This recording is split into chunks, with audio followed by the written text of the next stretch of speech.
test 1 2 1 2 3 1 2 1 2 3 1 2 1 2 3 1 2 3 test mic test 1 2 1 2 3 1 2 1 2 3 test mic test 1 2 1 2 3 1 2 1 2.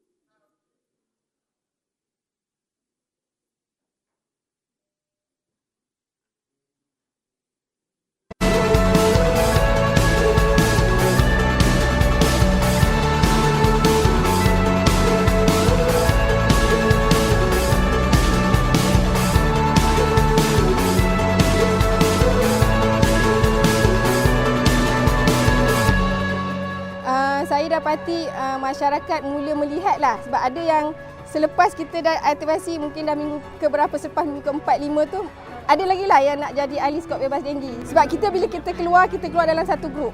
Satu grup, satu kumpulan besar. Lepas tu mungkin bahan-bahan peralatan-peralatan yang komuniti bebas denggi sediakan memang lengkap.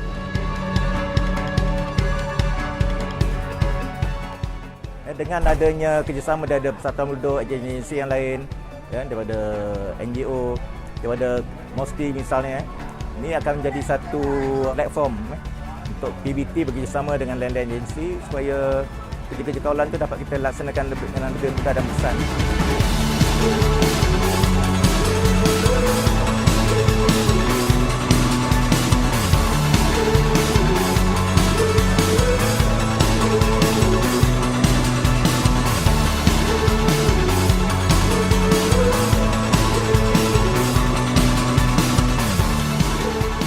Program skop bebas denggi adalah satu program yang amat baik untuk masyarakat dan komuniti kita bersama.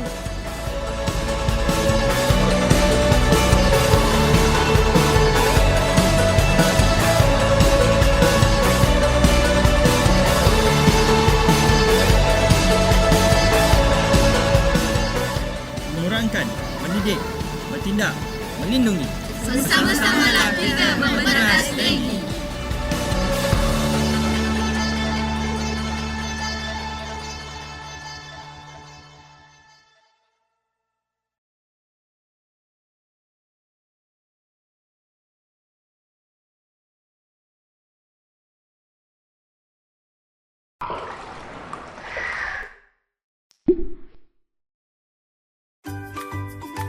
Motosid dalam bentuk sekam padi ini bertindak sebagai pembunuh jentik-jentik. Cara menggunakan motosid ini adalah dengan menaburkan sekam padi motosid ke tempat takungan air yang berkemungkinan berlakunya pembiakan nyamuk Aedes.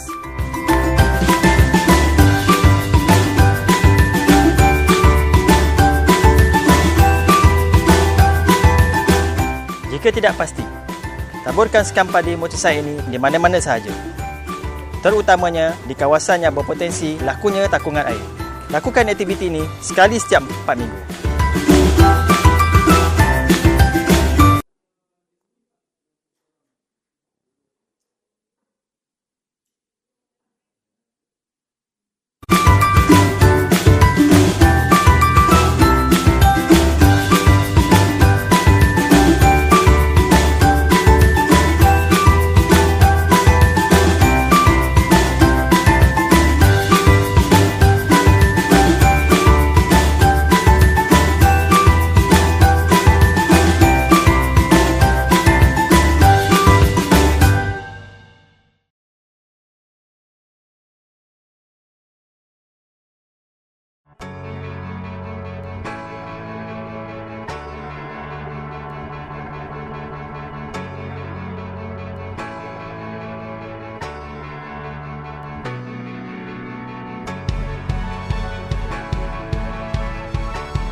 dapati masyarakat mula melihatlah, sebab ada yang selepas kita dah aktivasi mungkin dah minggu keberapa selepas minggu ke-4, 5 tu ada lagi lah yang nak jadi ahli skop bebas denggi. Sebab bila kita keluar dalam satu grup. Satu grup, satu kumpulan besar. Lepas tu mungkin bahan-bahan peralatan-peralatan yang komuniti bebas denggi sediakan memang lengkap.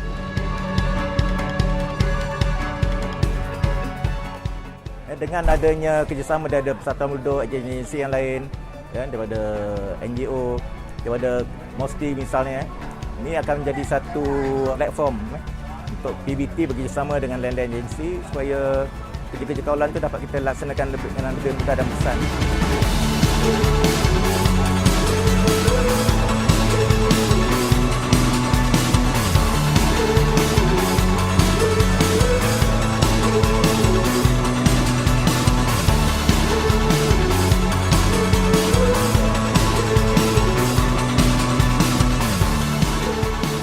Program Skuad Bebas Dengue adalah satu program yang amat baik untuk masyarakat dan komuniti kita bersama.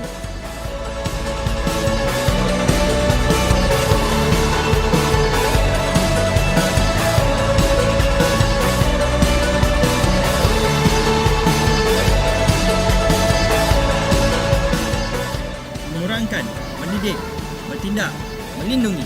Bersama-samalah kita memberantas dengue.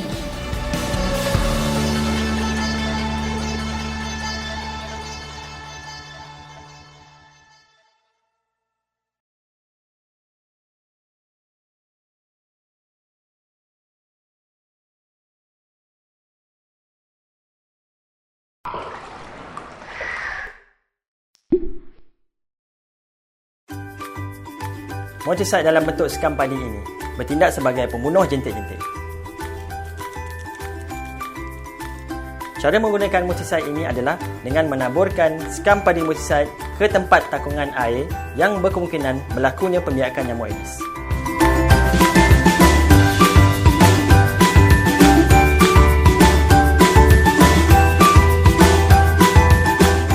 Jika tidak pasti, taburkan sekam padi moticide ini di mana-mana sahaja, terutamanya di kawasan yang berpotensi lakunya takungan air. Lakukan aktiviti ini sekali setiap 4 minggu.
Saya dapati masyarakat mula melihatlah, sebab ada yang selepas kita dah aktivasi mungkin dah minggu keberapa selepas minggu ke-4, 5 tu ada lagi lah yang nak jadi ahli skop bebas denggi. Sebab bila kita keluar dalam satu grup.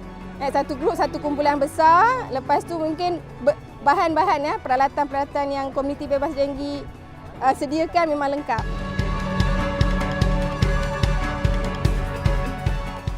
Dengan adanya kerjasama daripada persatuan penduduk, agensi yang lain, daripada NGO, daripada MOSTI misalnya, ini akan menjadi satu platform untuk PBT bekerjasama dengan lain-lain agensi supaya kerja-kerja kawalan tu dapat kita laksanakan dengan lebih mudah dan besar.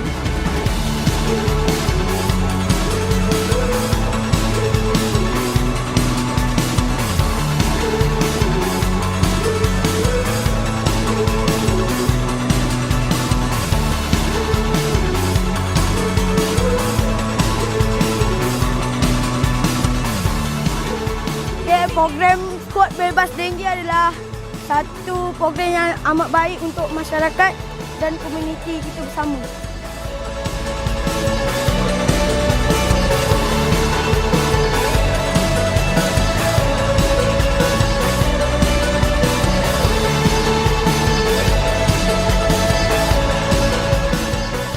Mengurangkan, mendidik, bertindak, melindungi.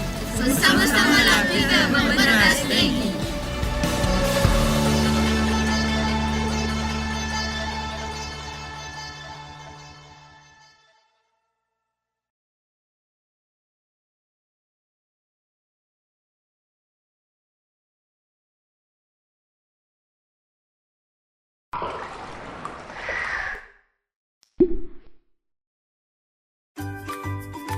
Motosaik dalam bentuk sekam padi ini bertindak sebagai pembunuh jentik-jentik.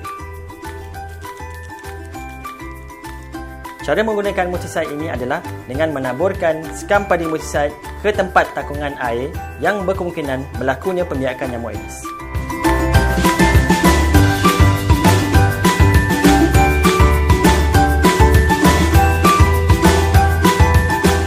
Jika tidak pasti, taburkan sekam padi motosaik ini di mana-mana sahaja, terutamanya di kawasan yang berpotensi lakunya takungan air. Lakukan aktiviti ini sekali setiap 4 minggu.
Saya dapati masyarakat mula melihatlah, sebab ada yang selepas kita dah aktivasi mungkin dah minggu keberapa, selepas minggu ke-4, 5 tu ada lagi lah yang nak jadi ahli skop bebas denggi. Sebab kita bila kita keluar dalam satu grup.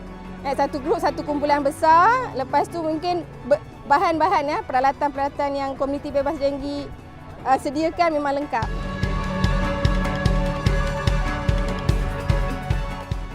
Dengan adanya kerjasama daripada persatuan penduduk, agensi yang lain, daripada NGO, daripada MOSTI misalnya, ini akan menjadi satu platform untuk PBT bekerjasama dengan lain-lain agensi supaya kerja-kerja kawalan itu dapat kita laksanakan dengan lebih mudah dan besar.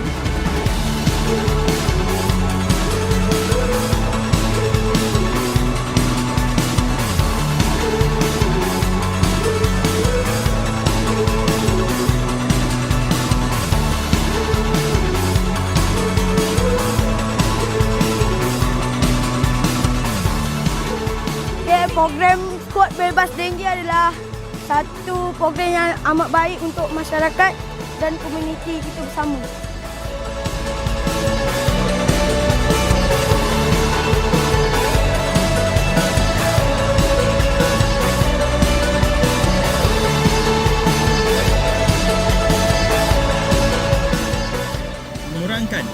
mendidik, bertindak, melindungi.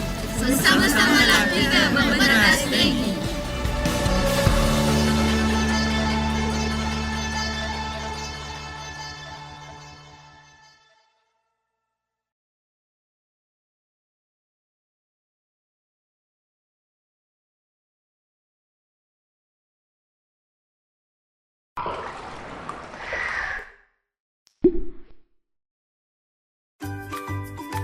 Motosid dalam bentuk sekam padi ini bertindak sebagai pembunuh jentik-jentik. Cara menggunakan motosid ini adalah dengan menaburkan sekam padi motosid ke tempat takungan air yang berkemungkinan berlakunya pembiakan nyamuk Aedes.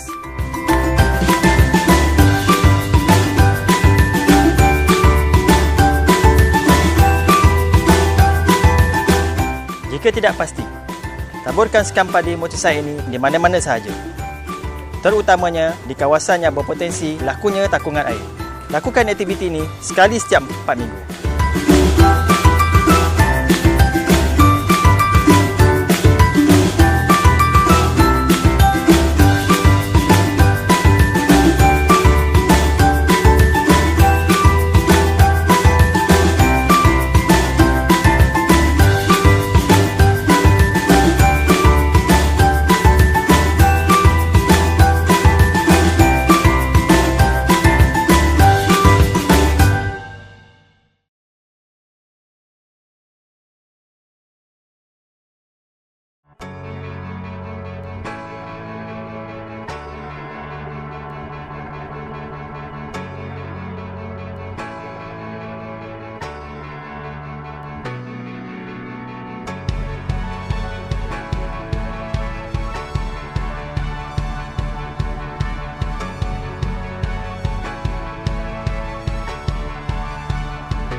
Saya dapati masyarakat mula melihatlah, sebab ada yang selepas kita dah aktivasi mungkin dah minggu keberapa, selepas minggu ke-4, 5 tu ada lagi lah yang nak jadi ahli skop bebas denggi. Sebab bila kita keluar dalam satu grup.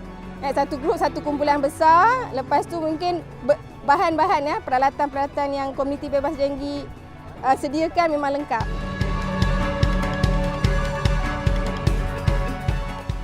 Dengan adanya kerjasama daripada persatuan penduduk, agensi yang lain, daripada NGO, daripada MOSTI misalnya, ini akan menjadi satu platform untuk PBT bekerjasama dengan lain-lain agensi supaya kerja-kerja kawalan itu dapat kita laksanakan dengan lebih mudah dan besar.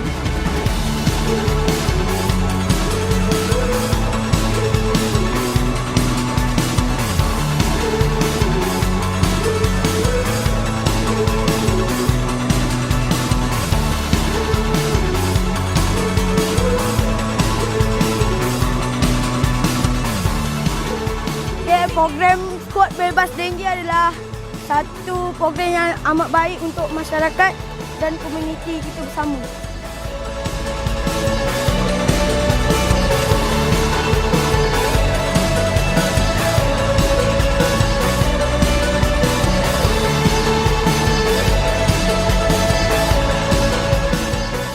Mengurangkan, mendidik, bertindak, melindungi. Bersama-samalah kita memberantas dengue.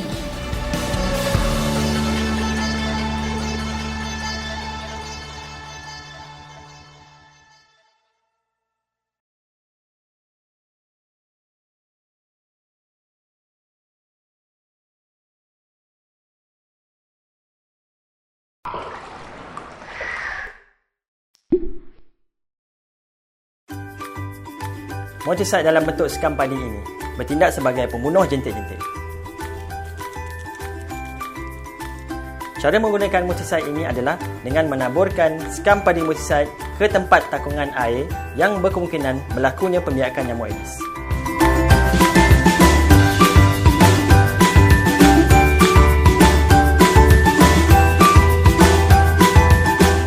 Jika tidak pasti, taburkan skam padi multisite ini di mana-mana sahaja, terutamanya di kawasan yang berpotensi lakunya takungan air. Lakukan aktiviti ini sekali setiap 4 minggu.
Saya dapati masyarakat mula melihatlah, sebab ada yang selepas kita dah aktivasi mungkin dah minggu keberapa, selepas minggu ke-4, 5 tu ada lagi lah yang nak jadi ahli skop bebas denggi. Sebab kita bila kita keluar dalam satu grup. Satu grup, satu kumpulan besar. Lepas tu mungkin bahan-bahan peralatan-peralatan yang komuniti bebas denggi sediakan memang lengkap.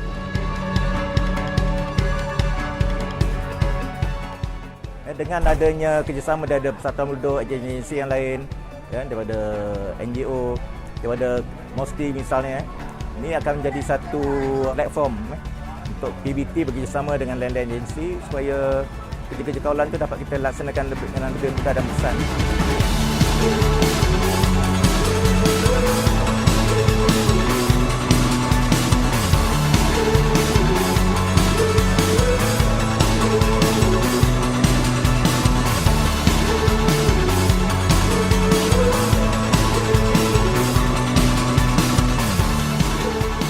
Program skop bebas denggi adalah satu program yang amat baik untuk masyarakat dan komuniti kita bersama.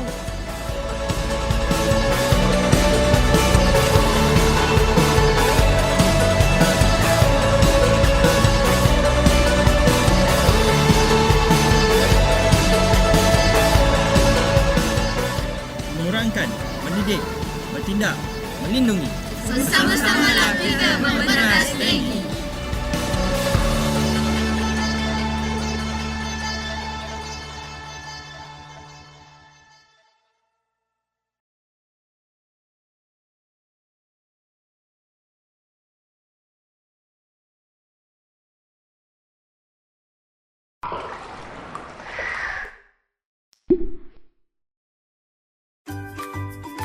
Multisite dalam bentuk skam padi ini bertindak sebagai pembunuh jentik-jentik.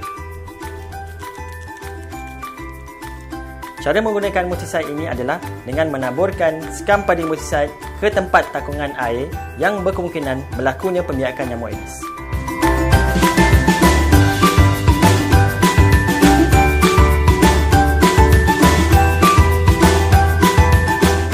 Jika tidak pasti, taburkan skam padi multisite ini di mana-mana sahaja, terutamanya di kawasan yang berpotensi lakunya takungan air.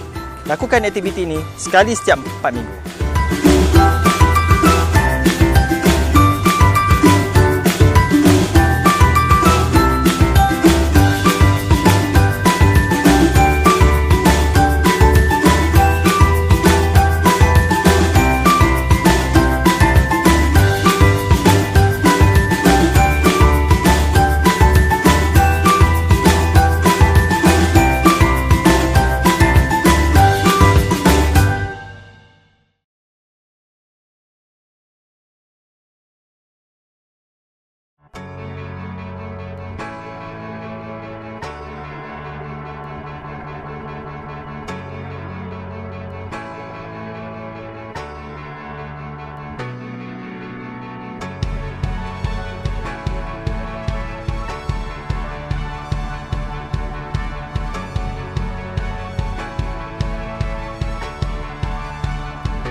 masyarakat mula melihatlah, sebab ada yang selepas kita dah aktivasi mungkin dah minggu keberapa selepas minggu ke-4, 5 tu ada lagi lah yang nak jadi ahli skop bebas denggi. Sebab bila kita keluar dalam satu grup. Satu kumpulan besar, lepas tu mungkin bahan-bahan ya, peralatan-peralatan yang komuniti bebas denggi sediakan memang lengkap.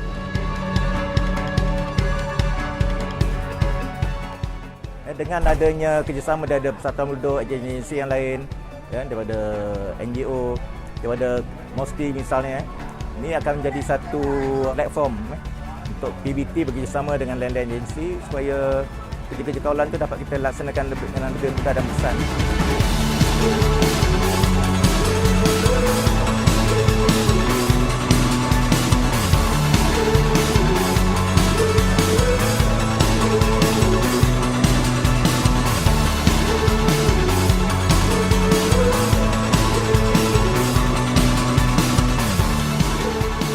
Program skuad bebas denggi adalah satu program yang amat baik untuk masyarakat dan komuniti kita bersama.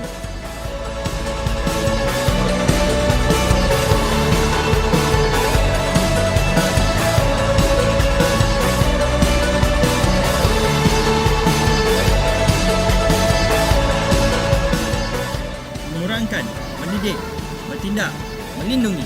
Bersama-samalah kita memberantas dengue.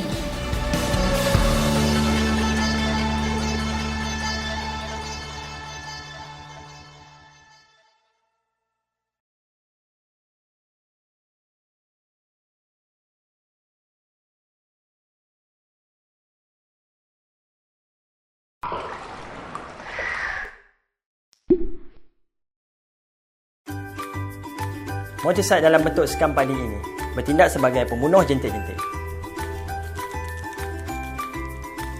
Cara menggunakan motiside ini adalah dengan menaburkan sekam padi motiside ke tempat takungan air yang berkemungkinan berlakunya pembiakan nyamuk Aedes.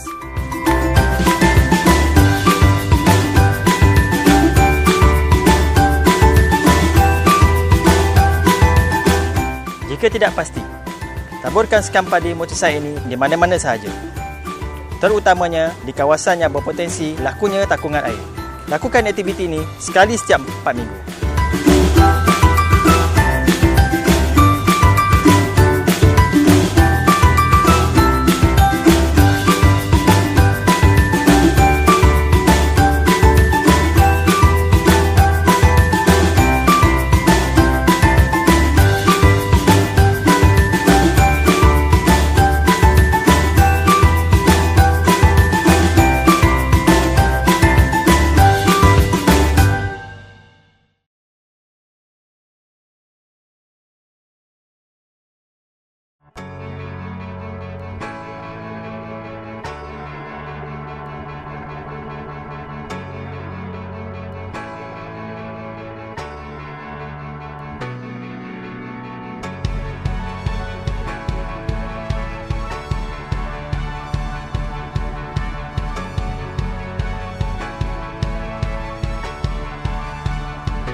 Saya dapati masyarakat mula melihatlah, sebab ada yang selepas kita dah aktivasi mungkin dah minggu keberapa selepas minggu ke-4, 5 tu ada lagi lah yang nak jadi ahli skop bebas denggi. Sebab bila kita keluar dalam satu grup.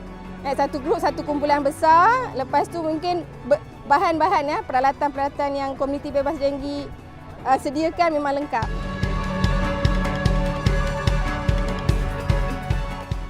Dengan adanya kerjasama daripada persatuan penduduk, agensi yang lain, ya, daripada NGO, daripada MOSTI misalnya, ini akan menjadi satu platform untuk PBT bekerjasama dengan lain-lain agensi supaya kerja-kerja kawalan tu dapat kita laksanakan dengan lebih mudah dan besar.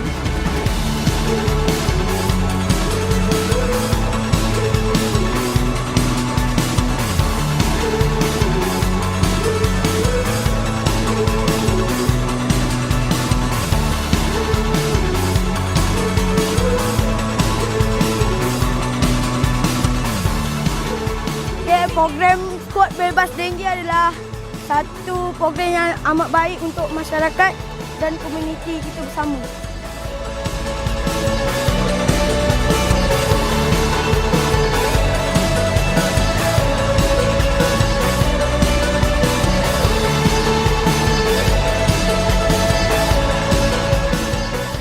Mengurangkan, mendidik, bertindak, melindungi. Bersama-samalah kita memberantas dengue.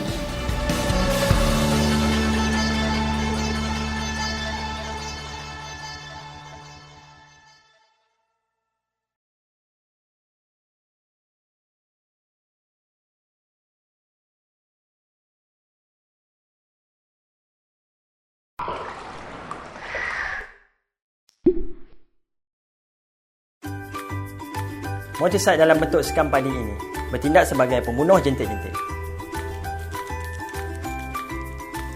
Cara menggunakan motiside ini adalah dengan menaburkan sekam padi motiside ke tempat takungan air yang berkemungkinan berlakunya pembiakan nyamuk Aedes.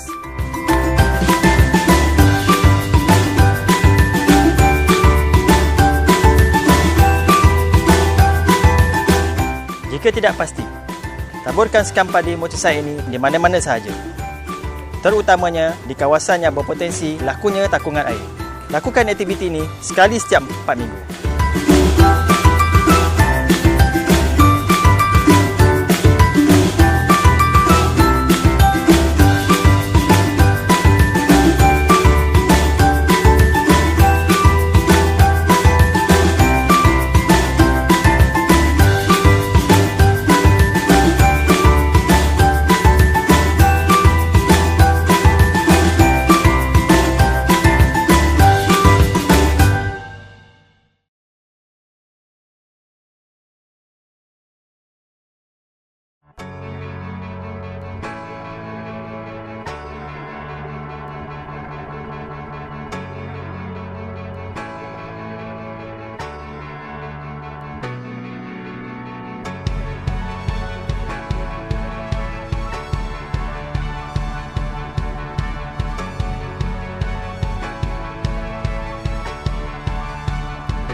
Saya dapati masyarakat mula melihatlah, sebab ada yang selepas kita dah aktivasi mungkin dah minggu keberapa, selepas minggu ke-4, 5 tu ada lagi lah yang nak jadi ahli skop bebas denggi. Sebab bila kita keluar dalam satu grup.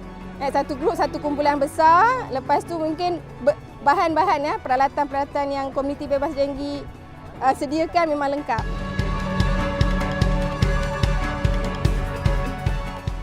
Dengan adanya kerjasama daripada persatuan penduduk, agensi yang lain, daripada NGO, daripada MOSTI misalnya, ini akan menjadi satu platform untuk PBT bekerjasama dengan lain-lain agensi supaya kerja-kerja kawalan itu dapat kita laksanakan dengan lebih mudah dan besar.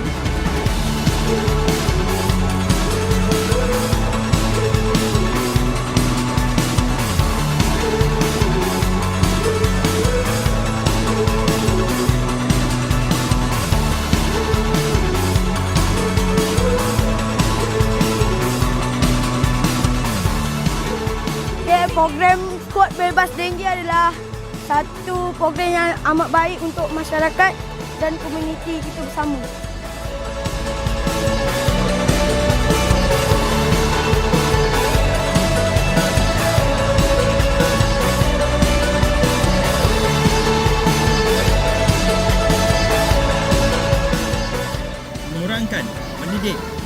bertindak, melindungi. Bersama-samalah kita memberantas dengue.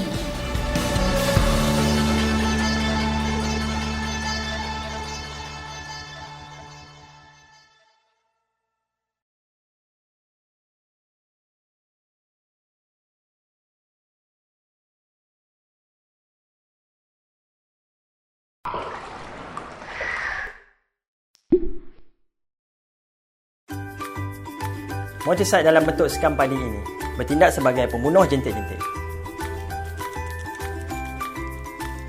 Cara menggunakan motosid ini adalah dengan menaburkan sekam padi motosid ke tempat takungan air yang berkemungkinan berlakunya pembiakan nyamuk Aedes.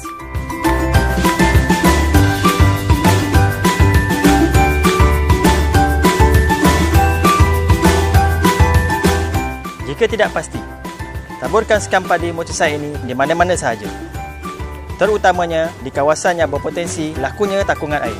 Lakukan aktiviti ini sekali setiap 4 minggu.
Saya dapati masyarakat mula melihatlah, sebab ada yang selepas kita dah aktivasi mungkin dah minggu keberapa, selepas minggu ke-4, 5 tu ada lagi lah yang nak jadi ahli skop bebas denggi. Sebab kita bila kita keluar dalam satu grup.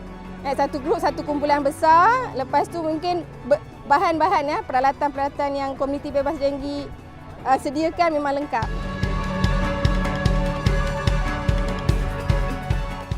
Dengan adanya kerjasama daripada persatuan penduduk, agensi yang lain, daripada NGO, daripada MOSTI misalnya, ini akan menjadi satu platform untuk PBT bekerjasama dengan lain-lain agensi supaya kerja-kerja kawalan itu dapat kita laksanakan dengan lebih mudah dan besar.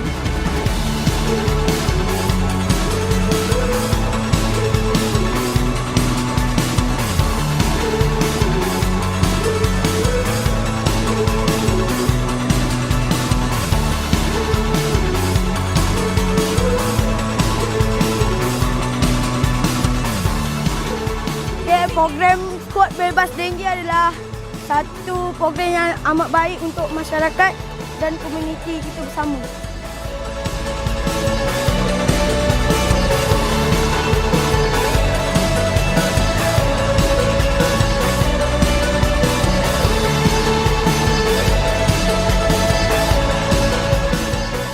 Mengurangkan, mendidik, bertindak, melindungi. Bersama-samalah kita memberantas dengue.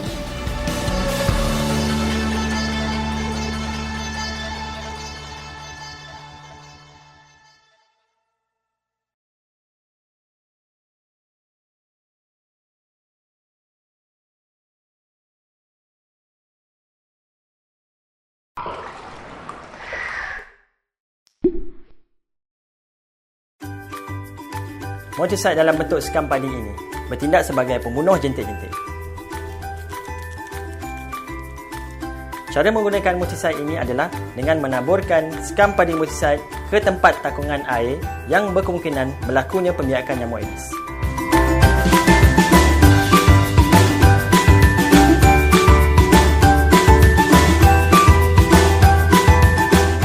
Jika tidak pasti, taburkan skam padi motosaik ini di mana-mana sahaja, terutamanya di kawasan yang berpotensi lakunya takungan air.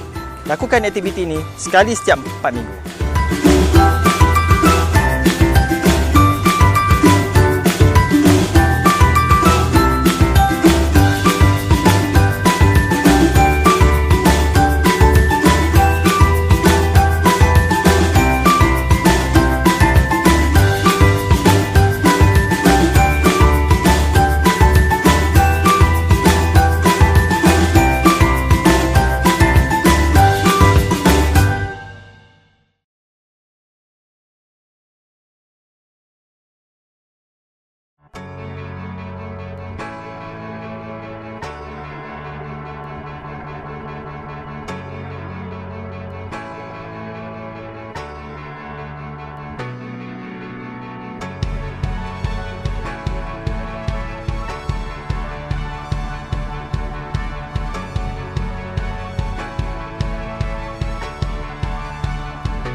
Saya dapati masyarakat mula melihatlah, sebab ada yang selepas kita dah aktivasi mungkin dah minggu keberapa, selepas minggu ke-4, 5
test. Ada sikit.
Test 1, 2.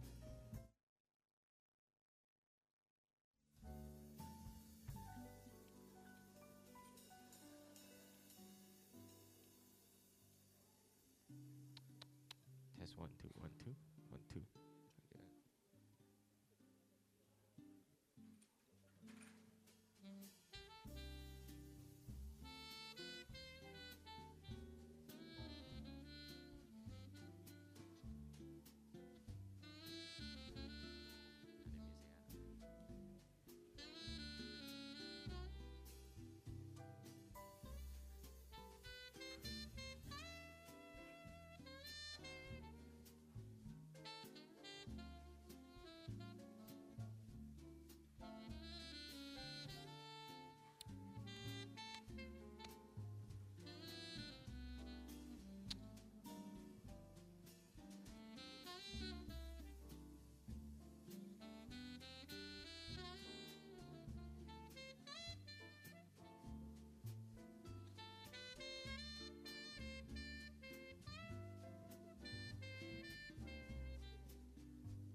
ada lagi lah yang nak jadi ahli skop bebas denggi. Sebab bila kita keluar dalam satu grup.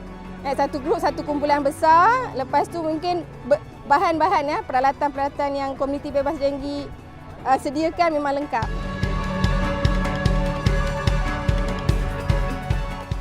Dengan adanya kerjasama daripada Persatuan Penduduk, agensi yang lain, daripada NGO, daripada MOSTI misalnya, ini akan menjadi satu platform untuk PBT bekerjasama dengan lain-lain agensi supaya kerja-kerja kawalan itu dapat kita laksanakan dengan lebih mudah dan besar.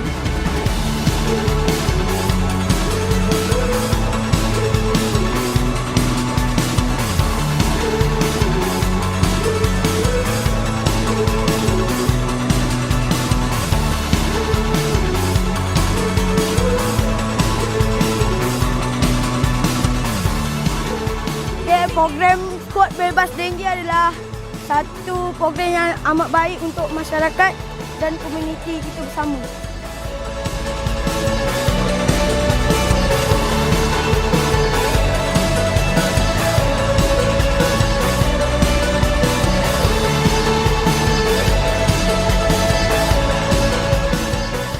Mengurangkan, mendidik, bertindak, melindungi. Bersama-samalah kita memberantas dengue.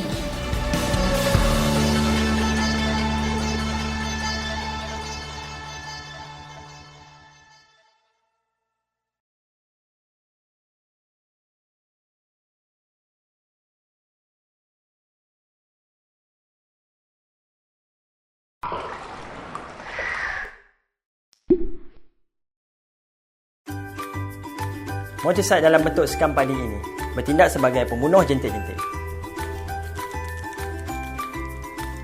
Cara menggunakan motosikal ini adalah dengan menaburkan sekam padi motosikal ke tempat takungan air yang berkemungkinan berlakunya pembiakan nyamuk Aedes.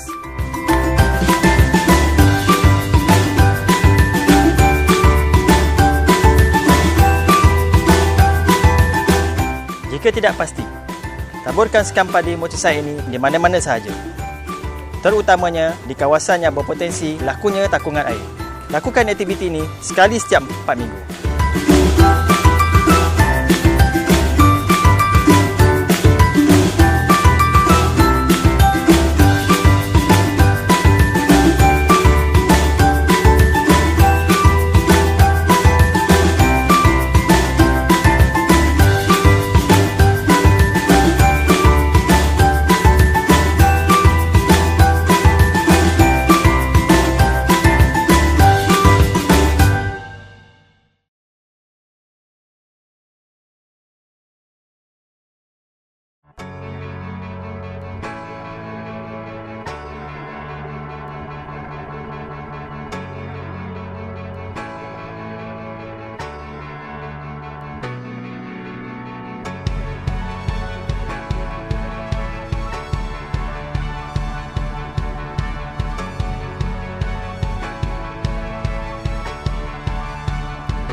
dapati masyarakat mula melihatlah, sebab ada yang selepas kita dah aktivasi mungkin dah minggu keberapa, selepas minggu ke-4, 5 tu ada lagi lah yang nak jadi ahli skop bebas denggi. Sebab bila kita keluar dalam satu grup.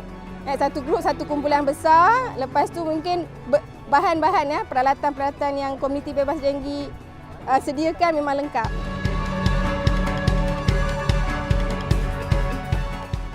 Dengan adanya kerjasama daripada Persatuan Penduduk, agensi yang lain, daripada NGO, daripada MOSTI misalnya, ini akan menjadi satu platform untuk PBT bekerjasama dengan lain-lain agensi supaya kerja-kerja kawalan itu dapat kita laksanakan dengan lebih mudah dan besar.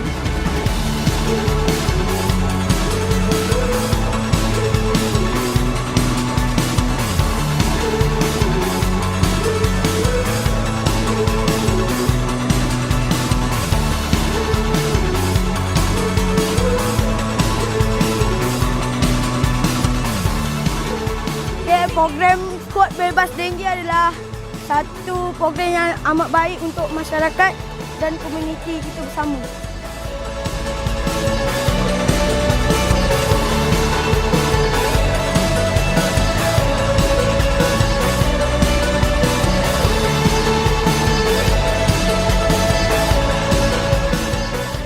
Mengurangkan, mendidik, bertindak, melindungi. Bersama-samalah kita memberantas dengue.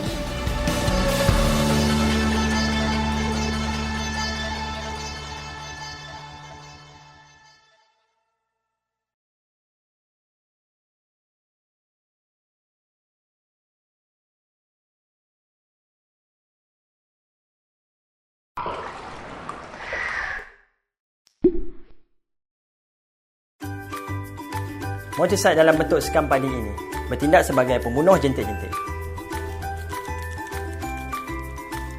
Cara menggunakan motosikal ini adalah dengan menaburkan sekam padi motosikal ke tempat takungan air yang berkemungkinan berlakunya pembiakan nyamuk Aedes.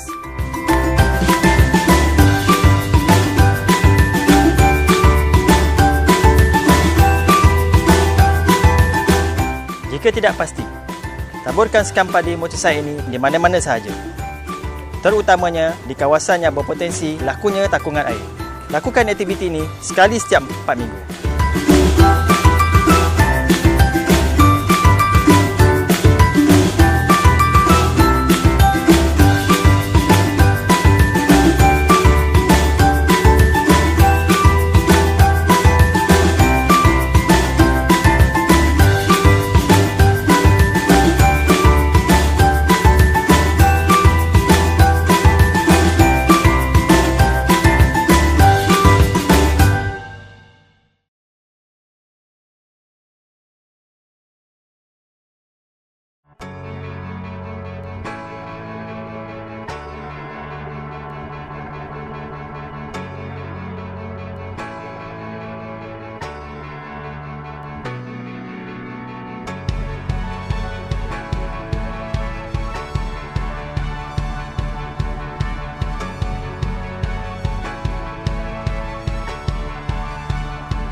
Saya dapati masyarakat mula melihatlah, sebab ada yang selepas kita dah aktivasi mungkin dah minggu keberapa, selepas minggu ke-4, 5 tu ada lagi lah yang nak jadi ahli skop bebas denggi. Sebab bila kita keluar dalam satu grup. Satu grup, satu kumpulan besar. Lepas tu mungkin bahan-bahan peralatan-peralatan yang komuniti bebas denggi sediakan memang lengkap.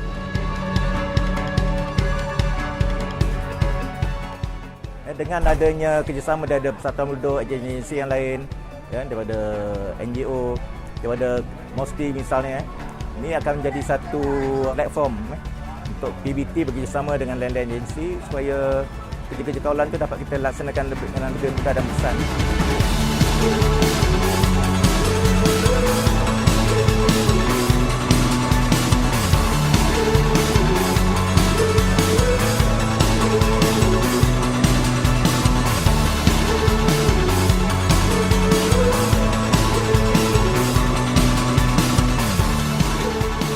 Program kod bebas denggi adalah satu program yang amat baik untuk masyarakat dan komuniti kita bersama.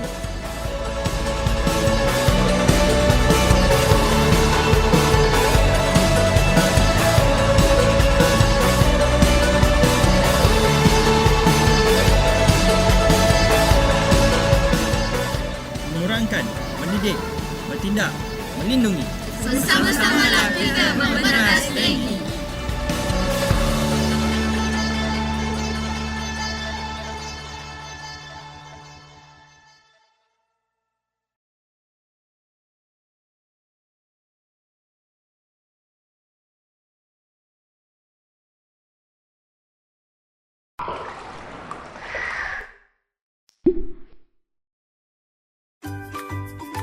Motosid dalam bentuk sekam padi ini bertindak sebagai pembunuh jentik-jentik.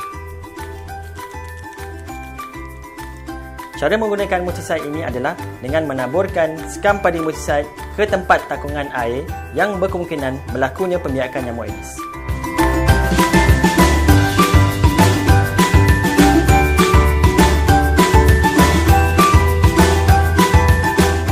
Jika tidak pasti, taburkan sekam padi motosid ini di mana-mana sahaja, terutamanya di kawasan yang berpotensi lakunya takungan air. Lakukan aktiviti ini sekali setiap 4 minggu.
Saya dapati masyarakat mula melihatlah, sebab ada yang selepas kita dah aktivasi mungkin dah minggu keberapa selepas minggu ke-4, 5 tu ada lagi lah yang nak jadi ahli skop bebas denggi. Sebab bila kita keluar dalam satu grup. Satu grup, satu kumpulan besar. Lepas tu mungkin bahan-bahan peralatan-peralatan yang komuniti bebas denggi sediakan memang lengkap.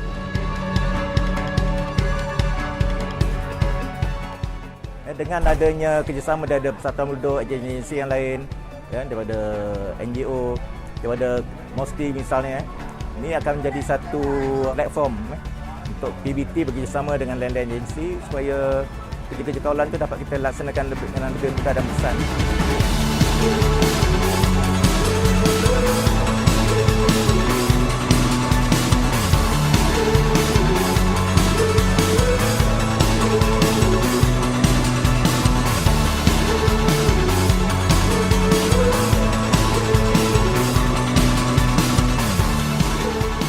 Program Skot Bebas Dengue adalah satu program yang amat baik untuk masyarakat dan komuniti kita bersama.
Good morning, ladies and gentlemen. Thank you for joining us today.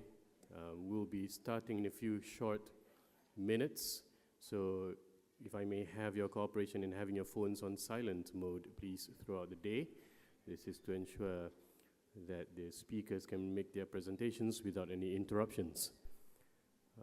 Just a bit of housekeeping there, and also, as you know, that our session here today will proceed until approximately 5 p.m., during which there will be breaks in between. There will be coffee breaks and lunch break as well, all provided by the organizers at the room as you exit to the right of you.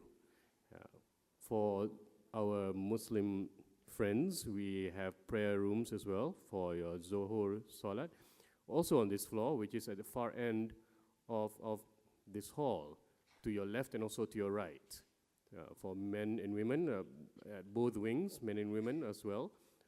As you exit this hall, it will be to your extreme left and to your extreme right. So we hope that today will be a very fruitful day for you, ladies and gentlemen. Thank you so much. And again, I would like to seek your cooperation in having your phones in silent mode. Thank you.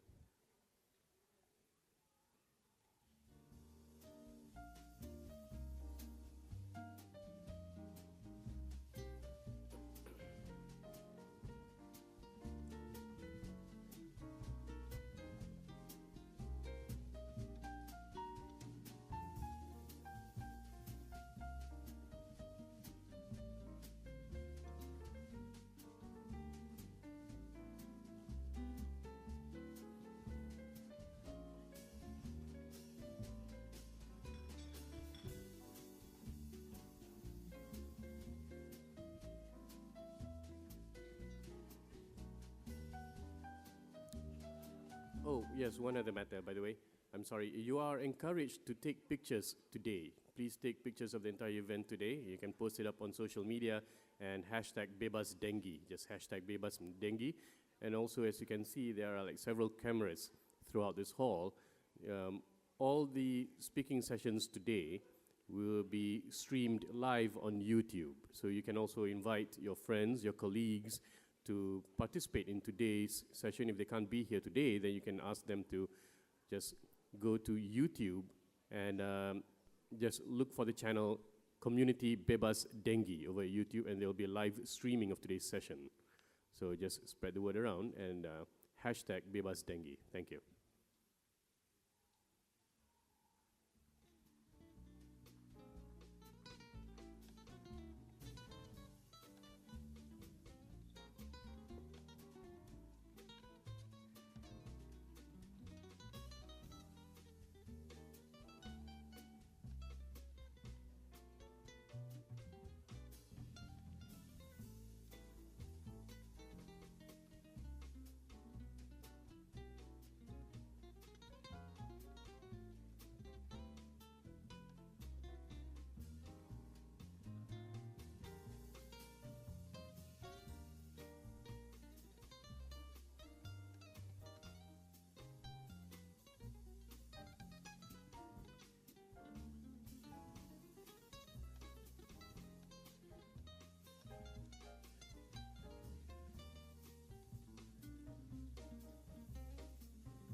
Well, typically moderator will duduk dekat hujung, most likely hujung sini lah, hujung belah sini, so that speakers boleh terus play sana without crossing. I'm sure this happens. No lah, dia duduk je. Tekan mic je, duduk je. She doesn't have to sit cross pun. So you just invite the two speakers next time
you meet.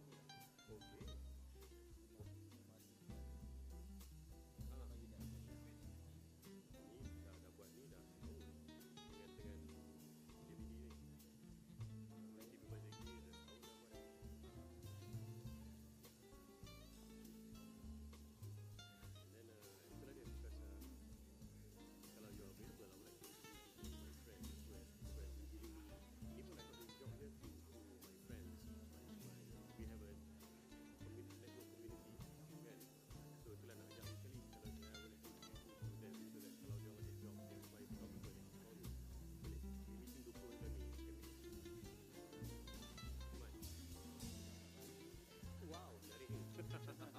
barulah Bakis then invite the speakers.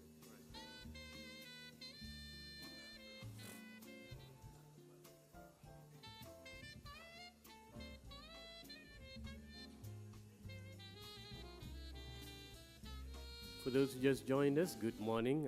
We apologize for the slight delay here, but we'll be starting in a few minutes. A little bit of housekeeping. We would like to seek your cooperation if you just have your phones in silent mode to ensure that the speakers can make their presentations uninterrupted. We will be here until approximately about 5 p.m. today with breaks in between. We will have coffee breaks and lunch breaks, all provided by the organizers, located to the right of this hall. As you exit this hall, is on your right. For the Muslim brothers and sisters, if you wish to perform your salah, your Zohor salah during lunch break, there are surau at this level as well on the far end of both wings, to the left and also to the right, far end. There are suraus for you, for both men and women at both wings.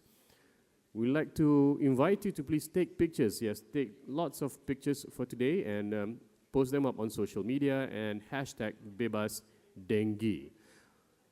You can also follow this session. You can invite your friends and your colleagues to follow this session on YouTube as well. As you can see in this hall, there are like several cameras being positioned, and because there'll be live streaming on YouTube, all they need to do is just get into the Community Bebas Dengue channel on YouTube, and they can view the entire proceedings here today live.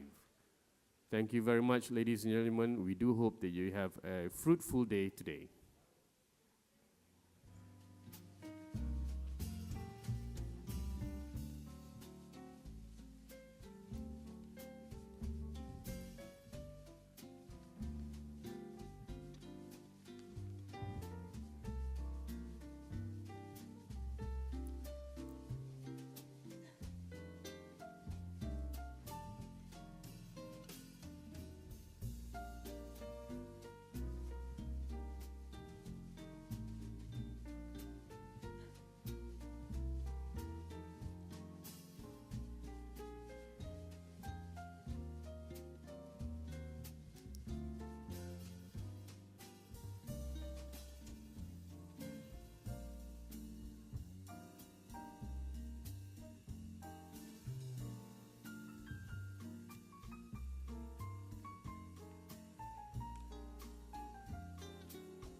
pati masyarakat mula melihatlah, sebab ada yang selepas kita dah aktivasi mungkin dah minggu keberapa selepas minggu ke-4, 5 tu ada lagi lah yang nak jadi ahli skop bebas denggi. Sebab kita bila kita keluar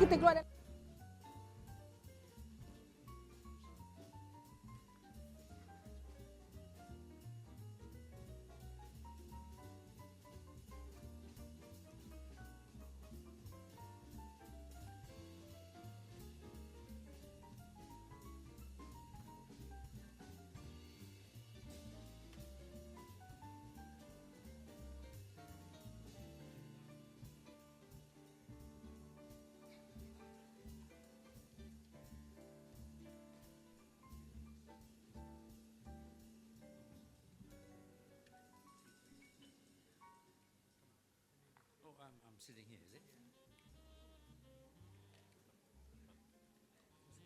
Kau dapat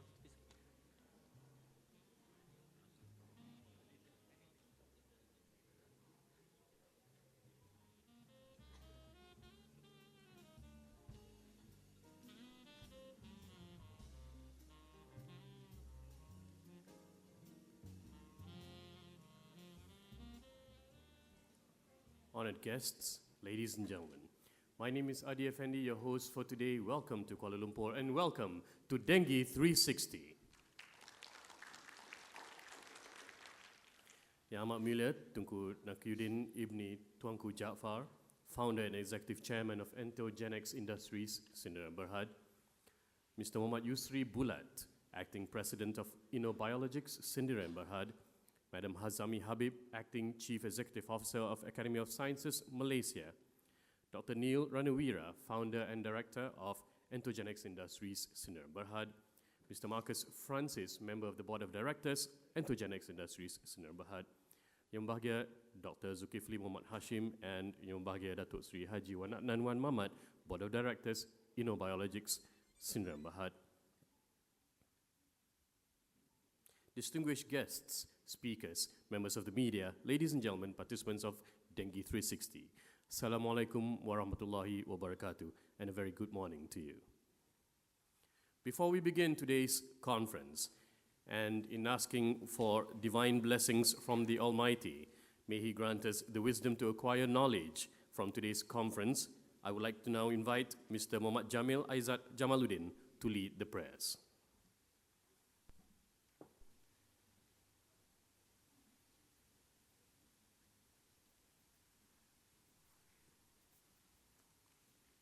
Assalamu alaikum warahmatullahi wabarakatuh.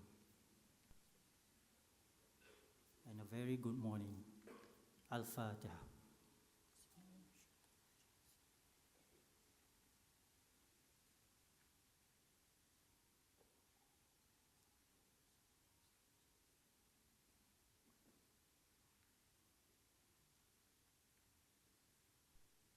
Bismillahirrahmanirrahim. In the name of Allah, the most beneficent, the most merciful. Alhamdulillah Rabbil Alameen, wassalatu wassalamu ala ashrafil anbiya wal mursalin, wa ala alihi wa sahbihi ajma'in. Allahumma anta salam, wa minka salam, wa ilayka ya'udu salam. Allahumma ya salamu salimna ajma'in, waj'alna min ibadika salihin.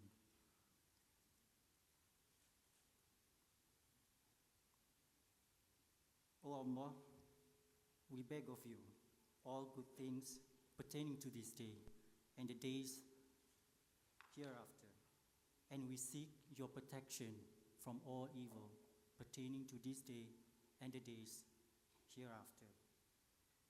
O Allah, you are the source of peace, the master of power and glory.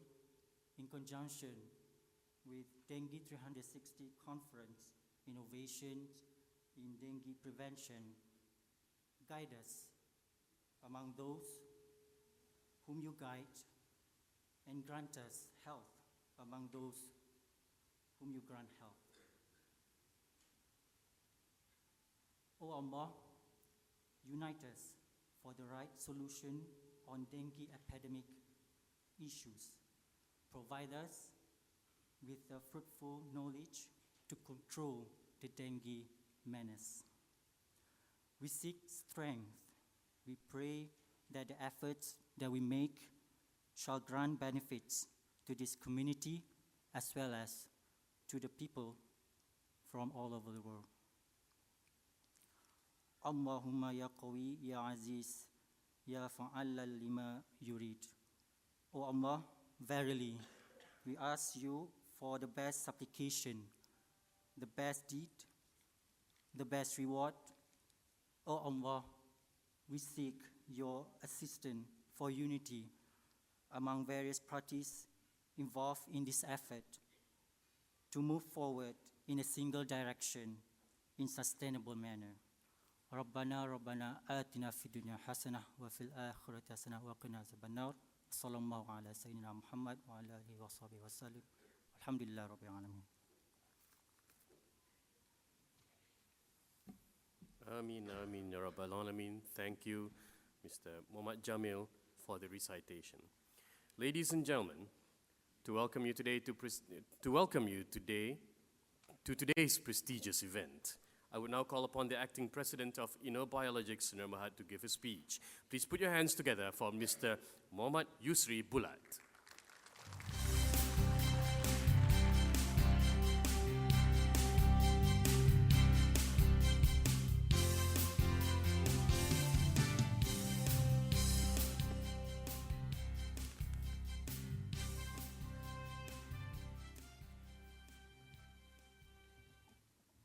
Yang amat mulia Tunku Nakiuddin Ibni Tunku Jaafar, Founder and Chairman Intogenic Industry Sdn Bhd, Yang Berusaha Puan Hazami Habib, Acting Chief Executive Officer Academy of Science Malaysia, Board of Director InnoBio Ventures Sdn Bhd, Tan Sri, Datuk Sri, Datuk, distinguished guest speaker and panelists, member of media, ladies and gentlemen. Assalamualaikum warahmatullahi wabarakatuh. A very good morning to all of you. Welcome to DENGUE360 conference. First and foremost, I would like to say thank you for being here today. It is indeed a great pleasure to see everybody here from the ministry, various agencies, and organizations to come together in an effort to find a new innovative insights on dengue prevention. As the name suggested, this conference will take a different treatment than usual conference. Today, we will see various perspectives of dengue. Everybody to share information and experience where the effort in fighting and controlling dengue are concerned by others from their standpoint. With innovation is a key value for this conference, we hope that by end of today, we could see potential of having a more effective and efficient solutions. Innovative solutions that have significant impact on overall effort, not only on potential of having innovative tools and products, but also innovative method and approach. Ladies and gentlemen, as agency of Ministry of Science, Technology and Innovation, InnoBiologics is responsible to foster innovation and provide new solutions using our expertise in biotechnology and biomanufacturing. In the case of infectious disease such as dengue, which is considered a high security risk to the nation, the role of agencies like InnoBio and other private sector are critical for the country's well-being. In 2015, Community Bebas Dengue, or KBD, was launched. It is a flagship project by Ministry of Science, Technology and Innovation, led by InnoBiologics Sdn Bhd, with Intogenic Industry as our technology partner. It is a program designed to empower communities to reduce and control the risk of dengue at all stages. 30 communities were selected from various dengue hotspot areas in 3 states, with the highest number of dengue cases. After a series of awareness program implementations, 100,000 home kits were distributed to homes of this state. KBD program ended in March this year. Through reports, progress monitoring and observation on the 30 community, we saw a significant decrease of new cases reported in this area. The community are involved in making initiatives to prevent their area from becoming a dengue hotspot. Some of the community leaders are here today with us and will share their experience on the program with all of you. I think they deserve a round of applause for their effort and support in the dengue prevention. Ladies and gentlemen, the success we have from a KBD program is a kickstart, where effort from government, agencies, private sector, and community-related getting together for the dengue prevention. Yet, this success that we have from KBD is still far from perfect. We need more inputs, insight, and shared information from all parties. Innovation works better when we collaborate, and the better the innovation process, the better the solution will be. And this is our intention from this conference today. Ladies and gentlemen, please make full use of your time here to gain and exchange knowledge from each other. Make effective engagement with each other, and I hope you have a wide resource of potential solutions and innovation in dealing with dengue. So I bid you welcome to DENGUE360 conference. Thank you.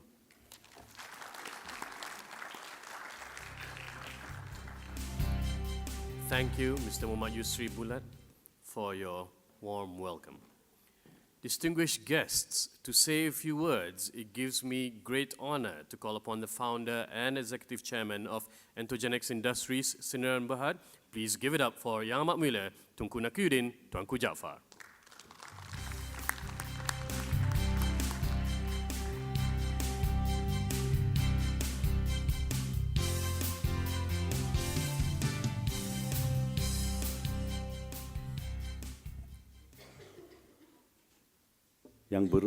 Yang berusaha Puan Hazami Habib, Acting Chief Executive Officer of the Academy of Sciences Malaysia.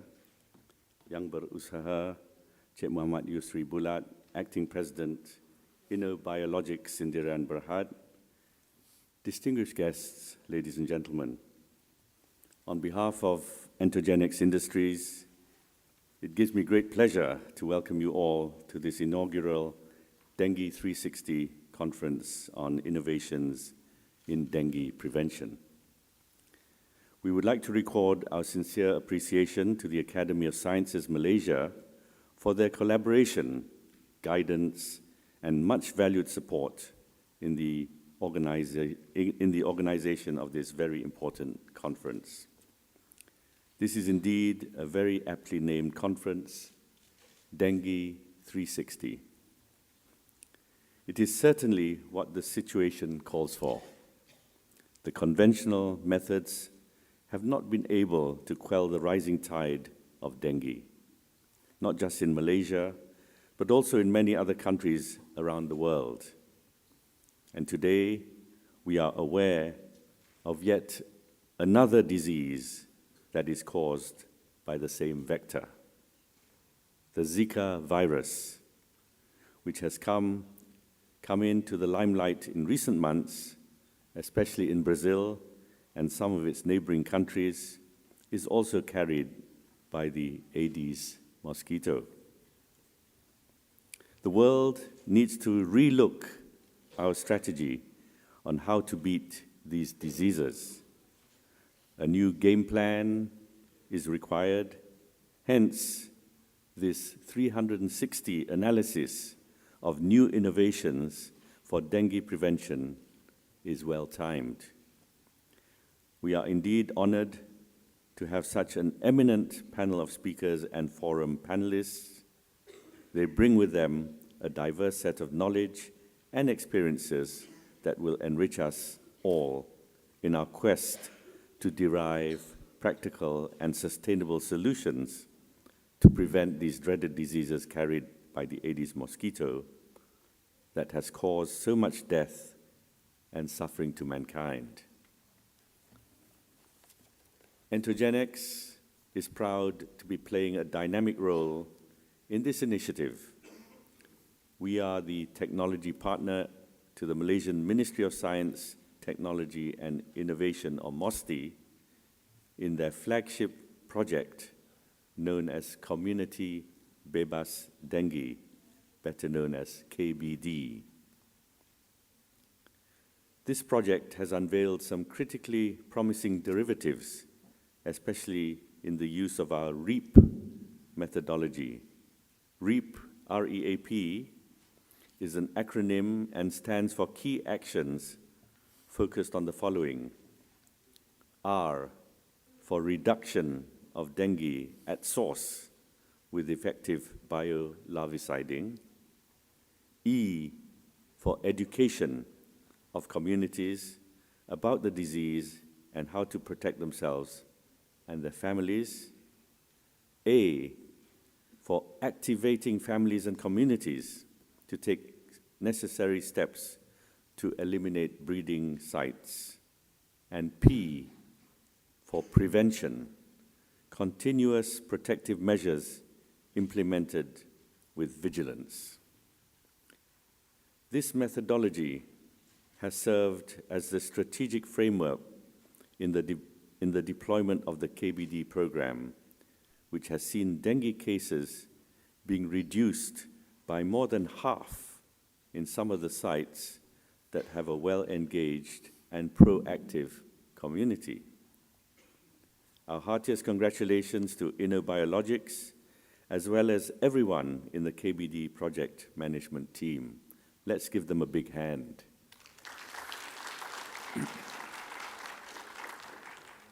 Your hard work, determination, and perseverance have contributed to not only the success of the KBD program, but also has laid out a path that will enable us to empower more communities to protect themselves from dengue. I would like to record our thanks and appreciation to MOSTI for their faith and support in the well-founded scientific innovations that Entogenex has developed, especially to fight mosquito-borne diseases. I also wish to congratulate MOSTI for their visionary leadership in spearheading the radical growth of Malaysia's biotechnology sector. As a BioNexus organization under MOSTI's biotechnology development initiatives, Entogenex has also diligently focused on expanding our core technology to constantly develop solutions that make a meaningful improvement to the quality of life of all mankind. We share a common vision that realistic solutions to mosquito-borne diseases are at hand, but we must stay focused to continuously develop and test new innovations and also embrace that which is new. Distinguished guests and participants, I am indeed looking forward to gaining much new knowledge from the shared experiences of the eminent speakers and panelists today. The topics are diverse, yet very relevant, especially in our bid to gain a holistic and sustainable solution to the problem of mosquito-borne diseases. We must not allow this learning experience to end here, for there will be many new developments that will potentially arise from today's forum. Perhaps the time is now right for us to harness the body of knowledge which the world has on dengue control. Today's program shows us that there are many individuals and organizations with such relevant resource. We just need to arrive at a platform which enables all to integrate and synergize. I believe that I will not be amiss if I were to suggest the formation of such a body of talent and perhaps call this the Global Think Tank for Dengue Control. This will consist of thought leaders and experts from around the world, and none better to start with than this group of eminent speakers who are gathered here today.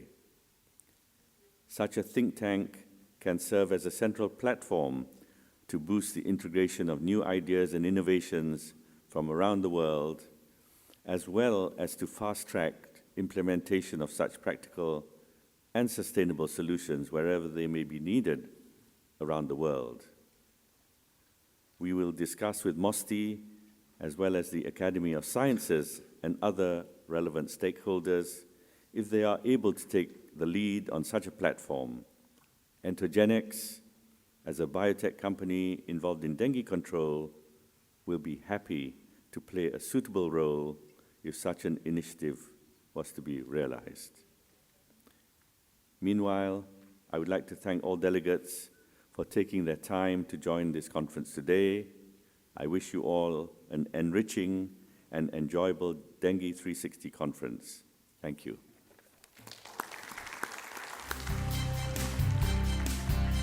Thank you very much. Thank you very much, Yang Amat Mulia Tunku, for a wonderful speech. Ladies and gentlemen, let us now hear from the Acting Chief Executive Officer of Academy of Sciences Malaysia. Please put your hands together for Madam Hazami Habib.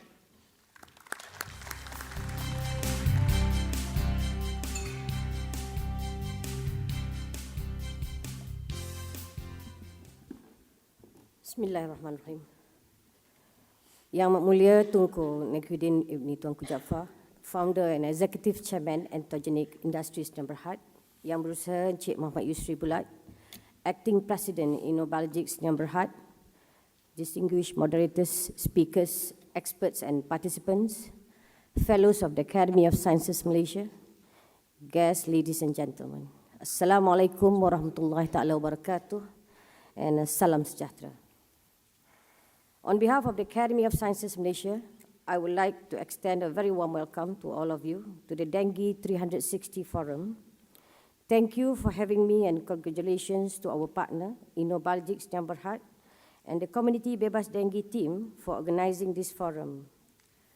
It is an event that we have been waiting for, where we could learn from others about the dengue in the hope that we could find a better solution to curb this epidemic.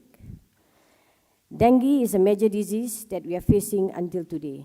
At the rate we are going, we are still way far behind than having a significant solution.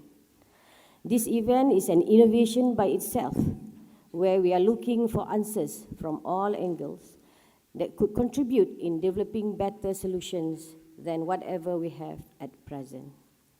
We at the Academy believe that this event will bring some significant information that could be vital in our fight against dengue.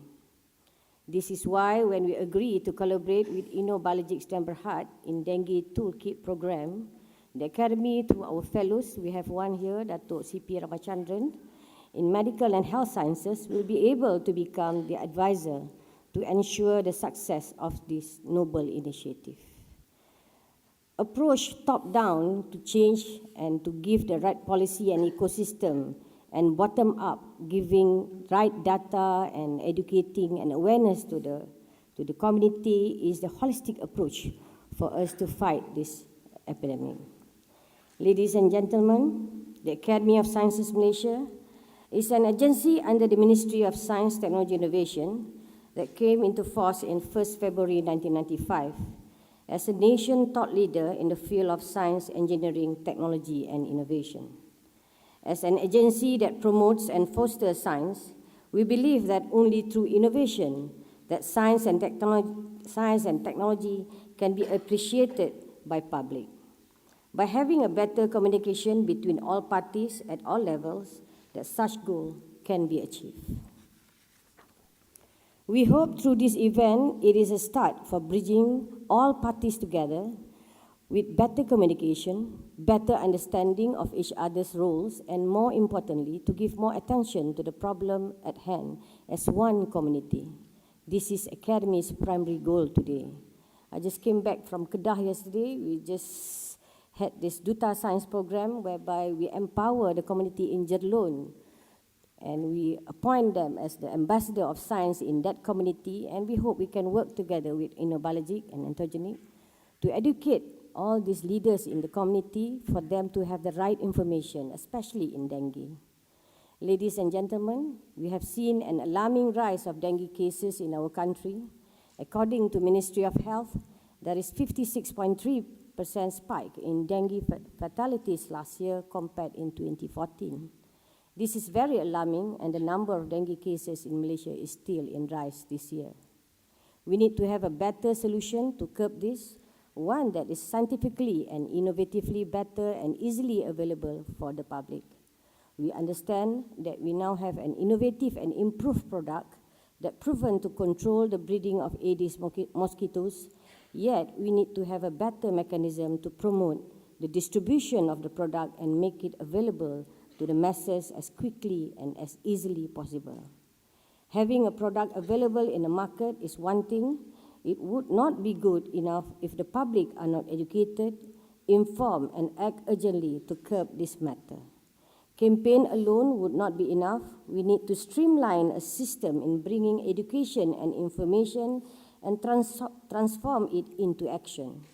Thus, this forum is a great platform to have a better insight of the disease. Ladies and gentlemen, I do not wish to prolong this speech any further. We have a mission today, and I hope our time and effort are well spent for the cause. I would like to once again welcome all of you to the DENGUE360 Innovation in Dengue Prevention Conference 2016. On behalf of the Academy, I hope that all participants of this forum will be able to garner valuable insights on innovation and dengue prevention. Thank you.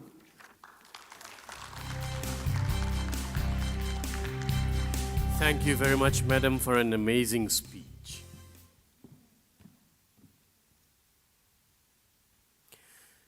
Distinguished guests, ladies and gentlemen, let us now proceed with the first session of the day. Before I invite the moderator up on stage, please allow me to give a brief introduction.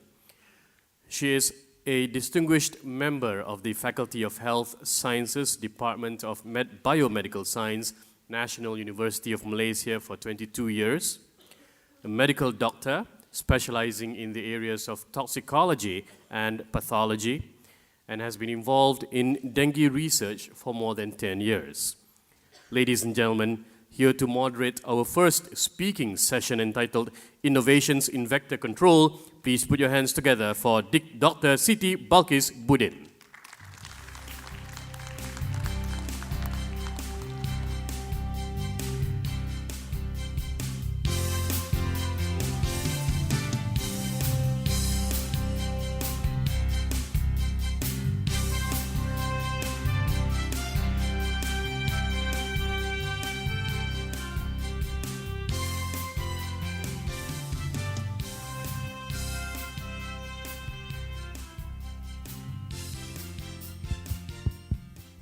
Thank you very much for the introduction. Welcome to all honored guests, distinguished speakers, and all participants. Assalamualaikum warahmatullahi wabarakatuh. Ladies and gentlemen, we are delighted to have all of you here to participate and share your experience in DENGUE360, Innovation in Dengue Prevention. Thank you for coming. Many of you travel long distance, and it reminds us how important our conference is. Ladies and gentlemen, I'm so pleased to be with you this morning as the first moderator and to have the chance to introduce speakers for the first sessions. Please join me on the stage Dr. Ferdinand Salazar from Philippines and Dr. Nazmi Ahmad Wasfi from Malaysia. Please join me on the stage.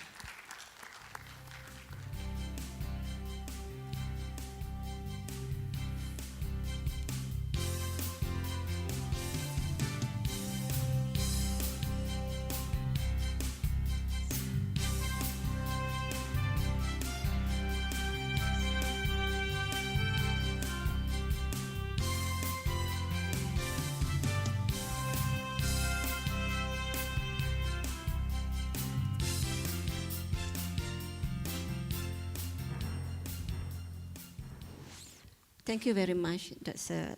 Ferdinand Salazar and Dr. Nazmi, for joining me in the stage. Okay.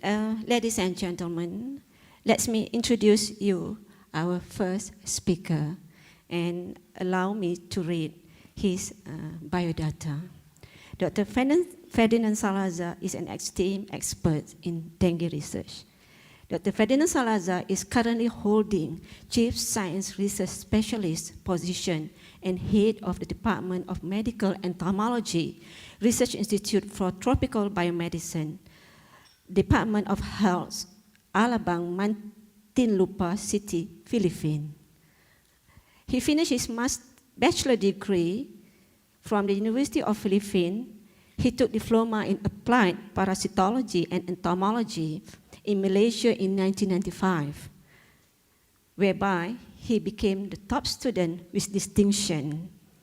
He finished his master in tropical medicine at Mahidol University and doctoral degree from University of Kazistan, Bangkok, Thailand. Currently, he is a member of Department of Health Technical Working Group on Malaria Control and Elimination Program. His current interests and recent publications centered on vector control studies in relation to behavior of Aedes aegypti and potential on traps and control, efficacy and use in the reassessment of dengue vector bionomic. He also focused on insecticide-resistant determination and mechanism, effectiveness and modes of action of new compound to Philippine disease control of public health, importance and the application of geographic information system in the control of malaria, dengue in Philippines.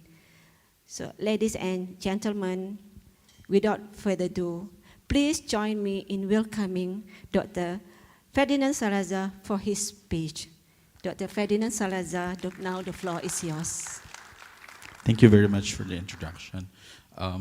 It's always a pleasure coming to Malaysia, and of course, I felt quite ecstatic today, meeting the most important people who has been part of my educational journey, my Dr. Lee and Dr. Nasni, who's with me in the panel, who has actually one of the best influences in my educational journey.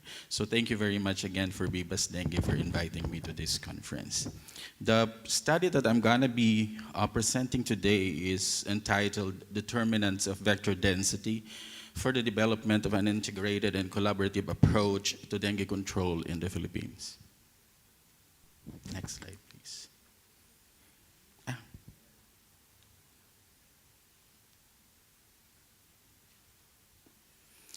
The overall goal of the National Dengue Control Prevention and Program is to reduce and eliminate breeding sites of mosquito vectors in the Philippines, basically by doing the larviciding and the like.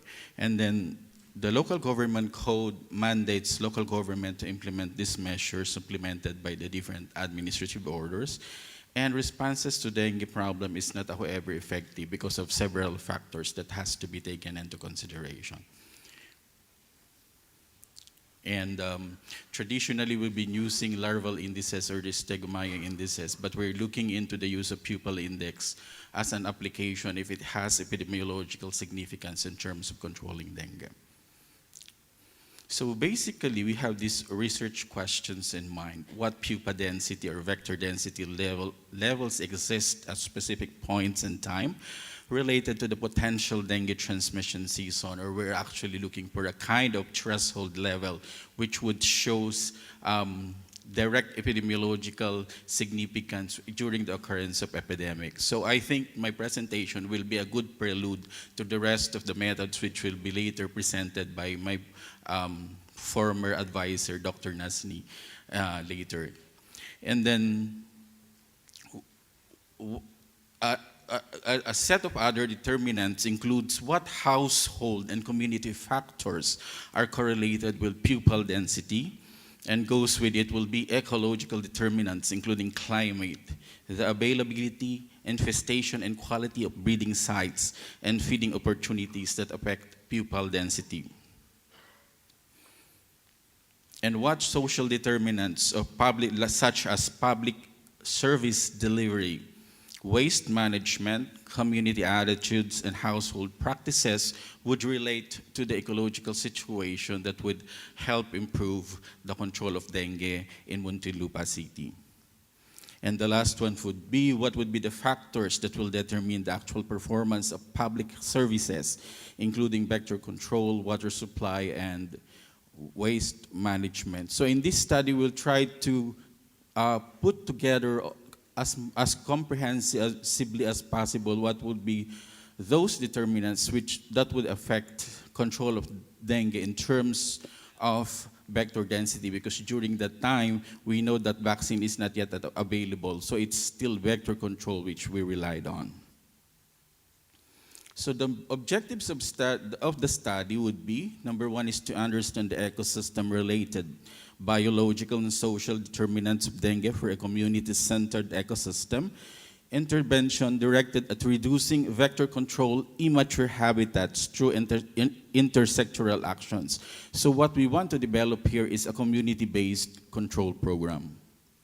And for the phase one, we tried to describe the ecosystems in terms of vector ecology, in terms of socio-behavioral context, and vector control programs and activities. And we further want to analyze the relative importance of these eco-biosocial determinants associated with different levels of vector density, and to identify interventions in the end which will be quite appropriate to the ecosystem being characterized, which is the ecosystem I'm referring to is the Muntinlupa City. Muntinlupa City is the place where our research institute is actually located. So there's another phase two, which is actually after finding specific intervention, we want to assess them through process analysis, community acceptance, cost, and real-life effectiveness of community-based and directed ecosystem to reduce vector density again, and to integrate the adapted intervention into city programs. So if we found a number of intervention, we want it to be accepted and be part of the City of Muntinlupa control program, and to recommend and modify the adapted intervention strategies if it has impact on the national dengue control programs, if it has something to do with the national policy for the further control of dengue in the Philippines. So we follow this conceptual framework that dengue vector density is actually affected by several other factors. The first one will be social and ecological factors, which will consist of population density, and then we have households in the community. We have vector ecology, which is a major part of vector density for the control of vector density, which includes climate, availability, accessibility, and some breeding sites purposes. We have also vector control intervention, which goes a long way from the most common one, from surveillance to the use of insecticides, to the knowledge and practices on how the communities would behave. And of course, all these factors would relate with reference to vector density on its impact would be on the dengue transmission. The higher would be the vector density, then the possibility would be the higher of dengue transmission, causing infection and resulting in the occurrence of the disease. So to proceed with the sampling technique, we divided Muntinlupa, we divided the community into two separate entities. The first one, we divided it whether it has high dengue or low dengue incidence. So we have here high dengue incidence, barangays. Barangays are villages. This is the smallest component of the political system in the Philippines. And then we divided into either high crowding or low crowding for both of the high dengue incidence barangays and low incidence barangays. And the separation was based on the average dengue cases incidence from 2003 and 2005. And how do we separate them as high crowding and low crowding? We look at the aerial view of the barangays using Google, which I will be Google Maps, which I will be showing you later. And we have produced random grids to take 3 clusters from each of the different categories of the barangays. And the last one would be, we'll do random sampling for a total of household, for which we took 100 samples, households for each of the community for the 4 different types of densities and crowding pattern. When I say crowding, it means density of people. The high crowding, which means high people density, and low crowding, less people in a place. So it actually looks like this. So we produced a grid. So if we see in the Google map that these are, so how would you categorize this one if we put a grid in here? Is it a low crowding or high crowding community? Definitely it's a high crowding one because we all see roofs and houses. So if we see greens like here, towards this area or over this area, we consider that a less crowded community because of the less houses and availability of greens, which is seen from the top, from the aerial view. So we selected 6 candidates communities. And this is what we did. So obviously, this one will be low density community, and this, although there are no grids here, but we divided into the grids per hectare, which means that we have 100 meters by 100 meters a square each. And from there on, we continue the characterization. So we did entomological surveys in private and public spaces. We look at after the water holding containers, its container type, the water type, the usage, and frequency of usage, its location, whether it's shaded or not, and estimated the actual and potential volumes of leads. We look at if they are covered, and the presence of larvae and pupa in all the containers for the 6 communities that we have visited. And larvae and pupa are collected and reared and species identified. So this is very common for the entomologists. We did interview schedule. We geographically use GPS to map up all the houses that we visited, and we use this method to collect for the larvae. This is called 5-net sweeping method, which was developed by Knox and Tunlin. We collected them, brought them to the laboratory, grow them into adults, and then later on identify whether it's Aedes aegypti and Aedes albopictus, and then we've created a record and summarized it in our data. Furthermore, we do knowledge, attitudes, and practices.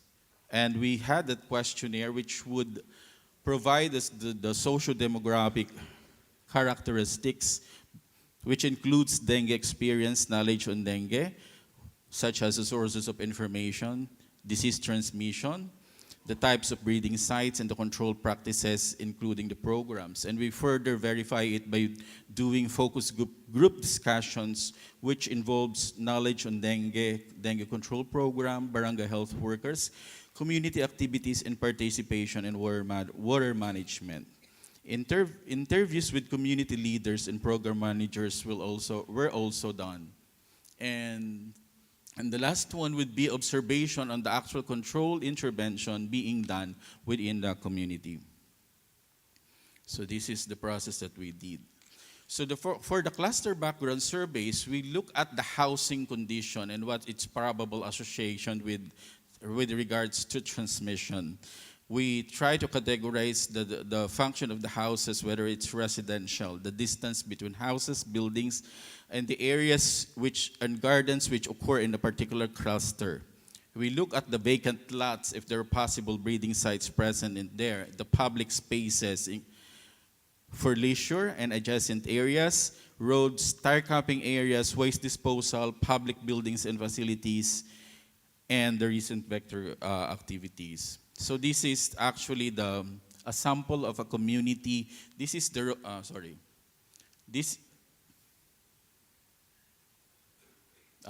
another one.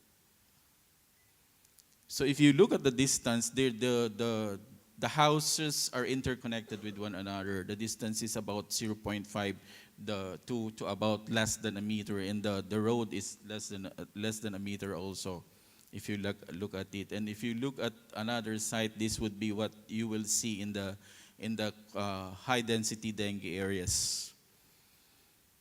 And if you look on the other hand, on the low density populated areas, this is a difference. So there will be good houses, nice lawns, and they will have trees around.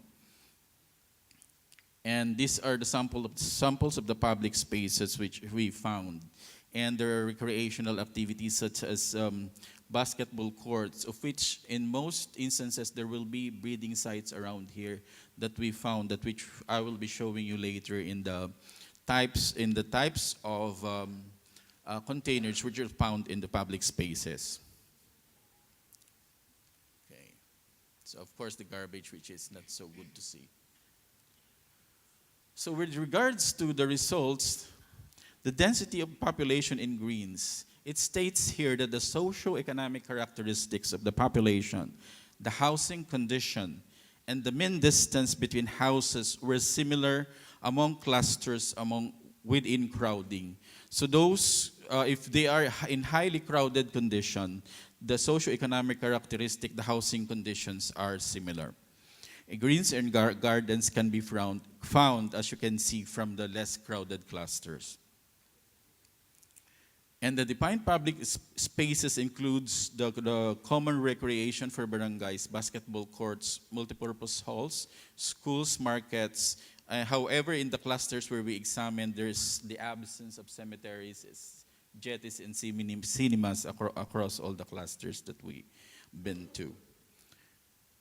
So with regards to the basic infrastructure and utilities, there is a regular solid waste disposal, and the frequency of collection varies from once to thrice daily. This is across all the cluster, from high crowding to low crowding, high density and low density clusters. And electricity is actually available to all households, except that in high crowding clusters, they have usually illegal connections. Cluster near Laguna Lake, because Muntinlupa City, on the southern side of it is Laguna Lake. There is no piped water supply, or the water supply is inadequate, and in less crowded cluster, irregular or even piped water supply, deep wells are common in water delivery. So in short, in this communities that we visited, number one problem is the source of water until now. And community activities includes, with regards to dengue control, includes cleanliness drive and homeowners meeting, land rights and ownerships, because most of them are actually informal settlers. And they're doing fogging by request. So this is actually the result of our first larval survey conducted in 2007. If you look at the high dengue incidence, high crowding, grouped accord, these are actually the villages. High dengue incidence, low crowding, low dengue incidence, high crowding, low dengue incidence, and low crowding. It's only this one, which is high dengue incidence, which has high crowding, which showed the higher pupal per person index, which ranges from 0.44 to 0.31. We actually averaged the whole PPI, and the mean average was 0.31, and anything higher than 0.31, we consider them higher pupil index, and anything below 0.31, we consider those clusters to be below low pupil density index. And for the public spaces, we only found one in Pasong Makipot. This is only again, with high density and high crowding, wherein we found a lot of Aedes aegypti thriving in the area. For the household survey, which is conducted in 2008, this is a summer survey. The first one was done during rainy season. So it's here, during summer, if we look at the pupa per person index, it's quite very low, which is probably an indicative that there is a good point before summer wherein we can initiate control intervention so that the mosquito will not propagate that higher. If we can start the intervention particularly at this point, then probably there's no need for an upsurge of growth when the rainy season comes later in the later towards the year. So in terms of public spaces, it's the same as the first one. We don't find so much, and there's no highlight, not much highlight. We don't found so much Aedes aegypti. So these are the key containers found from the 2007 survey, which is rainy season. So the prominent ones are actually barrels, constituted of 61.72% out of 1,959 total containers inspected, and it followed by tires and others. These are the disposable containers, of which can be sold by throwing them away and through some garbage operation. But if you look at the key containers from private and public spaces during dry season, it would show here that drums would be the only key container during summer. Key container is defined as those containers which harbor pupa, about 85% of all the pupa collected during a particular survey. So these are the types of the breeding places found: pails, and then drums, and then tires.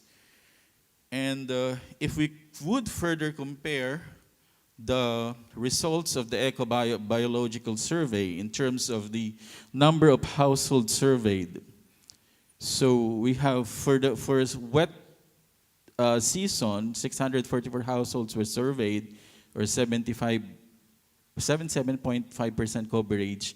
For dry season, we have only 441, which is equivalent to 65.1. So now the number of water holding containers during rainy season is about 1,365.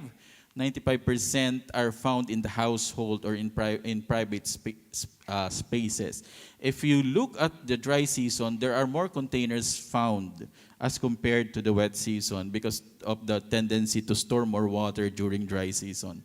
So 99.2 in private spaces and 1.3% of the total water holding containers. In terms of the number of households with containers, we have 143 during wet season. During dry season, we have only 22. Pupa per person index, we have a mean of 0.46 as contrast with 0.08. And as I have told you earlier, the key containers varies within season. So if we use, because there was a move by Dana Fox, there is a multi-country study done by WHO with the use of pupil density. So the limitation of their particular study is that there are shifts in the type of container per season and per year of collection, and we need a large number of samples for it to be able to work or to estimate the actual number of containers to be inspected. So the number of water holding containers in public spaces, so it's still less compared to from wet season to dry seasons. Key containers and public spaces, we have here tires and the other one steel drum. And container characteristics associated with higher pupa count. So we have a number of probable factors which, like the location of the containers, which could be associated with the number of pupa which can be found. Like for the wet season, rainwater partially covered with overhanging roof or vegetation showed that it's more preferred by the larva, but we don't know if it's really the container or it's actually the water quality from that standpoint of view, which is attracting more Aedes aegypti or Aedes albopictus to breed into. And during dry season, it's basically rainwater with partially shaded and overhanging vegetation. So essentially, they don't want so much sunlight. So they don't want to be dark like me. Okay, going to the next slide. So this is just a summary of the... Sorry.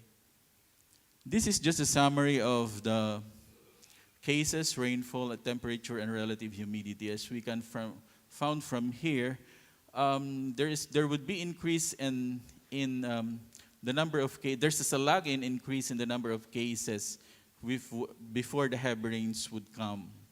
So during dry season, probably if we can do an experiment which will tell us the right timing and when to focus our control method, then that would be the best time to do it, so that the population, we will prevent increase in the population, which will result to epidemics upon the presence of the dengue viruses in the area. So this is just to show you the picture of the different villages, where we visited. So the red square tells us that this is a household with pupa, and the green square, the rounded green thing there tells that that particular house is actually surveyed. So from here, we can pinpoint which houses are actually infested with mosquitoes. This is using geographical information system. Dr. Salazar, you have another 5 minutes. Okay. Thank you. So for the knowledge, attitude, and practices focus group discussion and interviews, again, there is similarity in terms of knowledge and on the way mosquito is transmitted and breeds somewhere.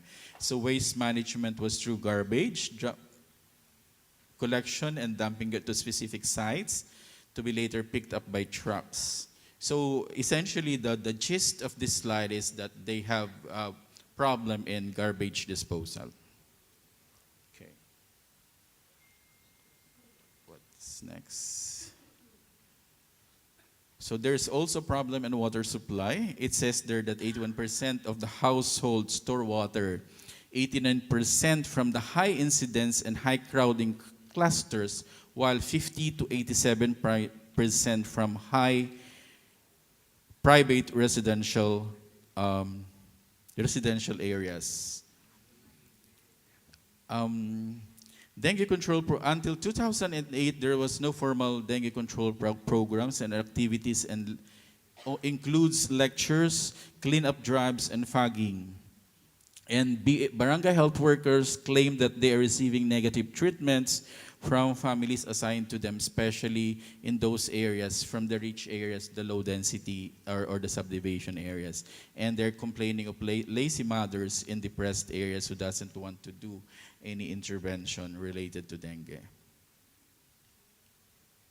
So we presented this study to the officers of the Homeowners Association, and we did some seminars and provided reading materials. And They say that they're quite frustrated with the control efforts from the DOH and the City Health Office, and they want to have incentive as an effective way to have community involvement. And other problems encountered includes, just like now we just had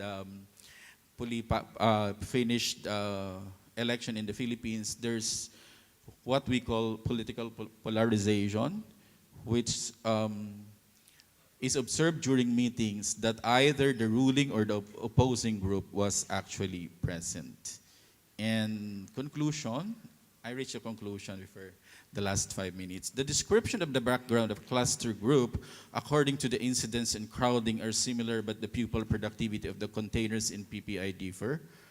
There are focal hotspots for pupa-positive water containers. The distribution of these containers, however, is skewed, and we need to find out what would be the causes or what would be the actual preference for breeding sites. There are seasonal differences in key water holding containers and pupil per person index, and the distribution of water holding containers in public spaces to pupil productivity during the season is quite important. Sorry, I have to get. The knowledge on dengue transmission and prevention are similar in all clusters. However, this will not guarantee a predictable involvement in and response to intervention. So, to conclude, selective intersectoral approaches to dengue vector control aimed at epidemiologically key containers identified by pupil surveys and applied during critical periods of dengue transmission may result in long-term source reduction and control. And this is actually what we have found as a recommendation for action and policy to the city government and to the National Dengue Prevention and Control Program. And with that, thank you, Salam. Thank you very much. Terima kasih.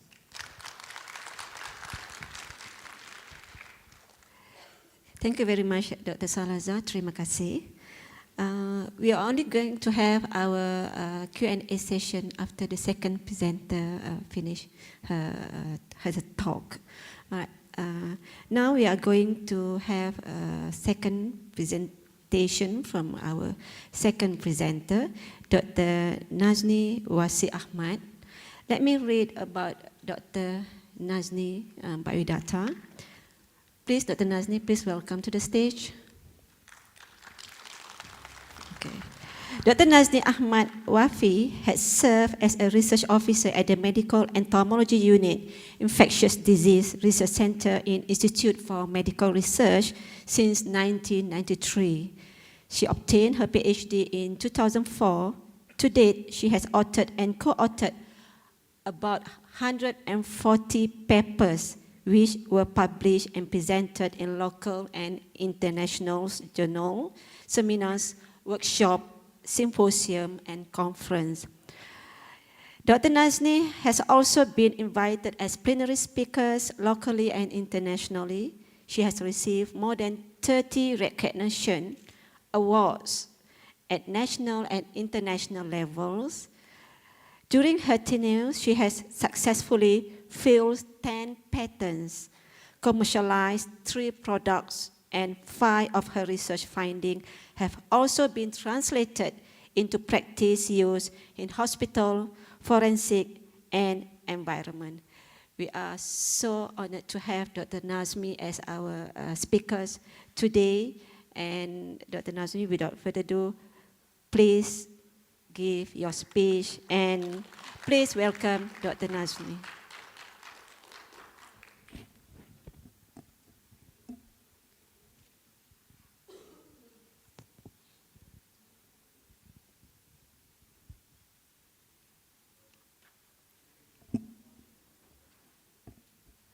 Thank you, Madam Chairperson, Dr. Balkis, for the kind introduction. Good morning, yang amat mulia tuanku, yang bahagia Datuk, ladies and gentlemen. So my presentation today will be on mosquitoes, okay? How to control these mosquitoes. As what has been mentioned by Bill Gates, the most deadliest animal in the world is the mosquitoes. Okay, man kill man only 475,000, but mosquitoes has been killing men for 725,000. So mosquitoes are worse than men actually. Okay, so therefore we have to avoid ourselves by being bitten by these mosquitoes, or we kill them. Okay, whichever comes first, I think. So with these Aedes, dengue mosquitoes, if they breed, you will bleed, right? And yeah, in 2014's World Health Organization's Day, the theme was small bite, big threat. So my presentation today will be on fighting back using innovative tools to stem dengue. Okay? So I'm from the Medical Entomology Unit, Institute for Medical Research, KL, and we are also the WHO Collaborating Center. The important mosquitoes in Malaysia are the Mansonia mosquitoes, which causes filariasis, penyakit untut, yeah, Anopheles, which causes malaria, Culex, which causes Japanese encephalitis or bird filariasis, Aedes, as all of you here know, is a vector for dengue, and Armigerris, which is only a nuisance mosquito. Okay, when you deal with mosquito, you have to know who is male and who is female, okay? So you see the abdomen rate is female, she bites, and the male, they don't bite. Okay, only female bites. You know, some of the professionals also, they do not know that it's the male who is biting, it's not the female. It's the female who is biting, it's not the male.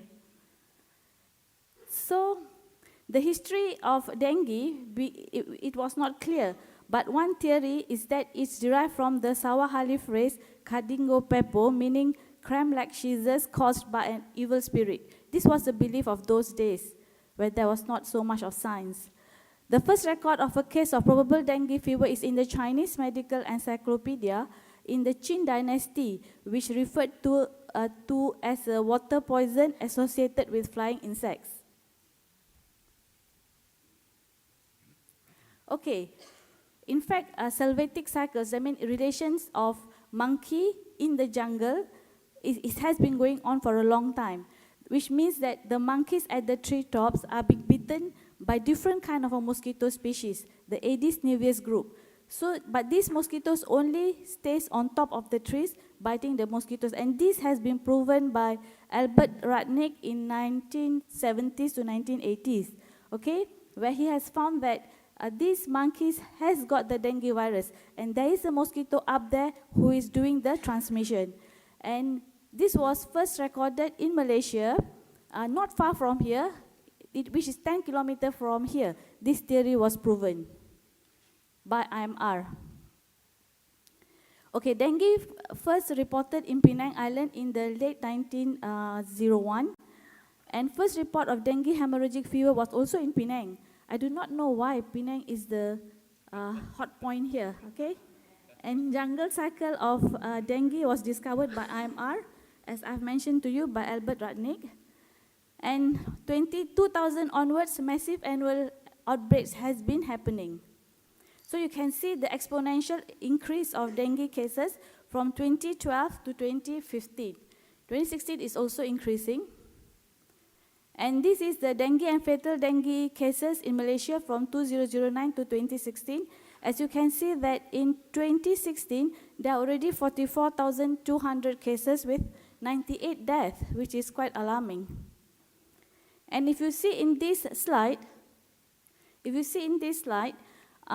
between 2014 to 2015, as Puan Hazami has mentioned just now, there was a mortality increase by 56%, and cases increased by 11.2%. And in Malaysia, there are 202 hotspots, and Selangor has the most. But that was in 2015, but in 2016, it has reduced to 112 hotspots with 88 hotspots from Selangor. And Selangor is champion now for dengue, okay? So one dengue patient every 3 minutes. This was mentioned in the Malay Mail. And our health minister says continuous commitment of all parties can curb dengue outbreak. So therefore, the government has put lots of resources into controlling dengue, but the success is to a limited extent. People don't care about dengue. In fact, there was a survey done, and they have shown that 93 to 94% of the Malaysians, they know about this dengue, but nobody cares. Unlike in Singapore, there are mosquito hunters, where they catch the mosquito, okay? They catch this guy by the name of Kang Chu. He has been collecting mosquitoes, and he seems to be identifying, okay? He used this net to catch, and he also put the date on the mosquito wherever he has caught. This is because in Singapore, you have to prove, as he says, I need kind of evidence. If not, means the ministry won't believe him. So he had the evidence, but actually he collected not Aedes mosquito, but it was Culex mosquito. Okay, and if we have got recently we have faced with El Nino, so warm weather will have more dengue cases. Okay, warm will have more. If cold weather, if rains, wet, also more dengue cases. So what kind of a weather should we go for? So there's a breaking news in Science where they have mentioned that the genome, where there was the first published complete genome of sequence of Aedes aegypti in Science. So when this genome was published, they thought that these three things can already be controlled. That means the transmission of the pathogen can be, there will be some idea on how to control the pathogen, the mosquito resistance to insecticides, and the mosquitoes' behaviors that give rise to transmission of the disease.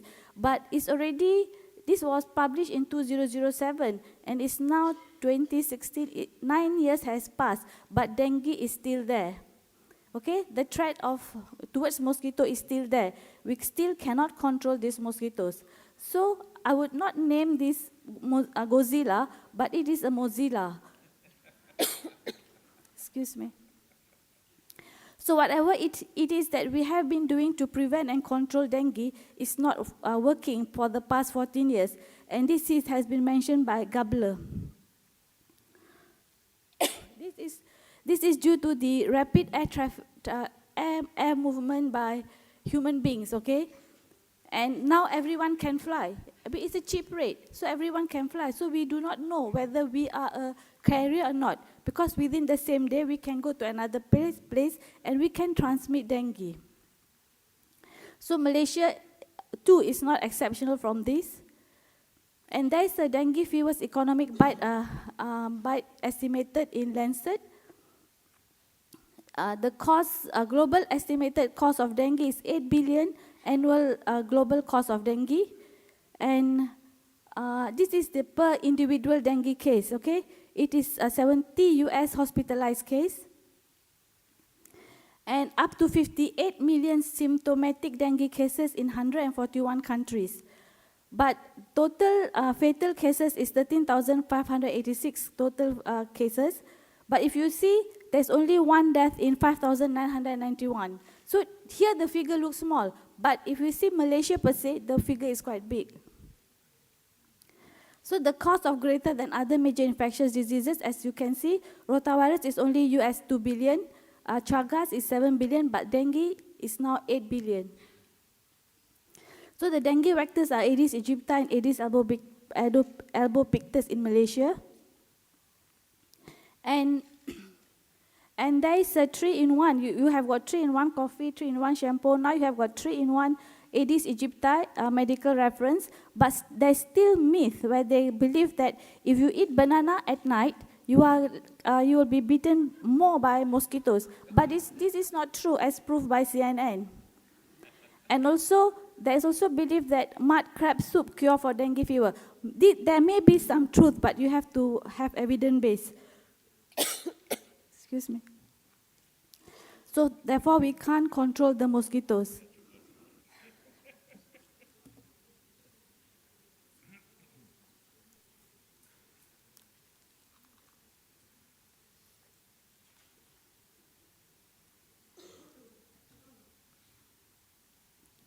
New, more fatal dengue strain leaves Health Ministry a search for answering this. But the Health Ministry has said that there is no new dengue virus found. And I like this quote by Dato' Lokman, where he has mentioned that if we can manage and eliminate Aedes breeding places, we can manage the dengue problem no matter what serotype may come. This is very true. That means if we control the mosquitoes, no matter what virus come, it can be controlled. The vaccine is available today, but there is no antiviral as yet, so only supportive treatment has been given to patients with dengue. So approximately 600,000 people died due to dengue in 2012. They don't in fact die due to dengue, they also die because of the fogging, you see, where the fogging are attached to. There are people, the poor children are there, and the man himself who is operating the fogging machine does not have the PPE. Similar to this, he has got a mask, which is not the right mask actually. There are specifications for using mask. And this is a picture from Singapore. And he's not in fact wearing a proper PPE too. And dengue was also reported in Japan after a lapse of over 70 years. That means if a country, if it doesn't have dengue for many, many years, you never know when it will come, because the vector is there. Dengue fever outbreak hits Hawaii. Will it last? The question, this was in November 5, 2015. They asked, will it last? But no new dengue fever cases on Hawaii since March 23, because they have already contained it. And what was the main thing they have done in this island was that they did source reduction.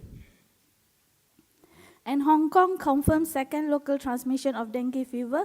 This is another break news. And the Zika mosquito is here, not the virus, okay? In Malaysia, we have the Zika mosquito, which is Aedes aegypti, but we do not have the virus. But the virus was found in 1969 from shops in Bentong. It has been reported that those mosquitoes, they had the live Weibel virus, okay? The virus was here, but luckily it didn't bloom into the disease. Okay, there was this Tata company who named their car as Zika before the Zika virus came into what you call, before bloom. But when Zika virus came around, this company changed the name of the car because the car will not be on sale. So, an easy solution to the war on Zika, experts say eradicating mosquito is not the answer. That means if you eradicate the mosquito, it's not the answer. Because he says that it's easier said to done to eliminate this mosquito, but he said that you can reduce insect population by 95%, but whichever method you use, but you cannot control the 5%, okay? The 5% is the one which will cause the problem later on. And then to combat these researchers, they are already working on vaccine for Zika, but it will still take a very long time. So the best way to defend yourself is not to be bitten by the mosquitoes. And in Brazil recently, they have detected Zika in monkeys where there was encephaly microencephaly at those areas. This is very recent. And this monkey is what, not cappuccino, is a, I can't say, okay, these are the monkeys which they have detected Zika virus. And lab findings has said that if you have got dengue antibodies, it will make if you are infected with Zika, it will become worse. Okay, our artist, Malaysian actress, she also has been on dengue. She got dengue and she was hospitalized. And this popular Thai actor was hospitalized, but he passed away, okay, after 3 months being in the hospital. So how a tiny mosquito become one of the world's most efficient killers? There we are still trying to find ways to control them. And it's not chicken feed, you know, controlling mosquito is not, it's very difficult to control. Looks simple, but it's easy said than done, as one of the scientists mentioned. So the scientists, they are not sleeping. Anybody here sleeping? None, right? So the scientists, they don't sleep. They go on, they try to find solutions. Because Aedes mosquito only needs a 5 cents depth of water to breed, okay? So Aedes do not breed in lake, river, polluted drain, swamp, and puddle. This is very important because even though we have been telling these messages over and over, still in the media sometimes they show polluted drain as a breeding source for Aedes, which is wrong, okay? And there is also indoor breeding of Aedes. There are so many places in the houses where this mosquito breeds. And we are the culprit. It's not the mosquito, it's we are the one who are providing a conducive place for them to breed. And the time when they bite is only during the peak biting is 6 to 9 and morning and 6 to 8 evening. And the mainstay today for controlling dengue is application of chemical insecticide to destroy infected mosquitoes. And pyrethroids is the most used. 81% of the class of insecticide is pyrethroid. And we also have personal protection, such as coil, mat, repellent, and bed net. And this is another thing, in a state known as Telaga, they advise their people to use their short sleeve to become long and their short span to become long. And for health education, it's really there. There are so many social medias, there are Facebook, such as Twitter, all the apps are there, but we still cannot control. And use of insecticide treated school uniforms. In fact, this is a study by a Thailand group, but they haven't really seen the impact of school uniforms to control dengue. And use of treated house screens, you know, they use treated house screens in Mexico, but this has reduced the mosquito population by 26%, but they didn't see the impact on dengue. So now I will take you through the innovative vector control strategies conducted by Institute for Medical Research, IMR. So we classified into 5 sections, which is insecticide-based, biological-based, gene-based, mechanical-based, and environmental-based. So for insecticide-based, we have done 3 studies, which is outdoor residual spraying, ORS, insecticide with adulticiding and larviciding property, and auto-dissemination of insecticides. So we use ORS, outdoor residual spray, in Selangor and Johor, and we started this in 2013 actually with K-Otrin polizone, which has been to be found effective.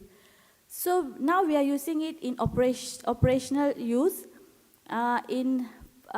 We use compression sprayer can, and the indicator of effectiveness here is the reduction in dengue cases.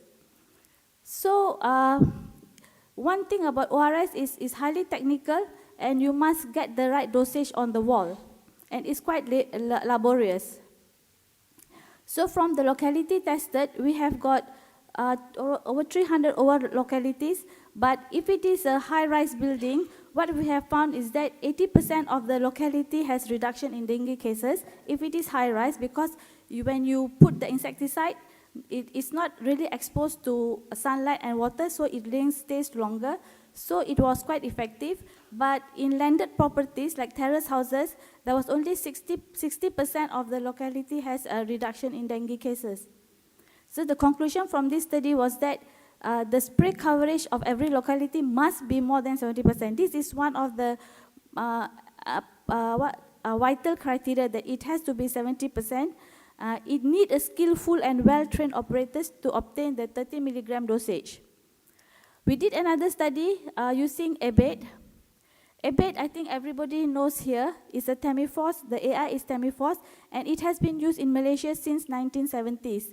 So IMR studied on the adulticidal and larvicidal activity of ABATE in 1999. Okay, it has been published, but the application was not used until when dengue became very bad in 2014. So that's why we use ABATE, where it has got 2-in-1.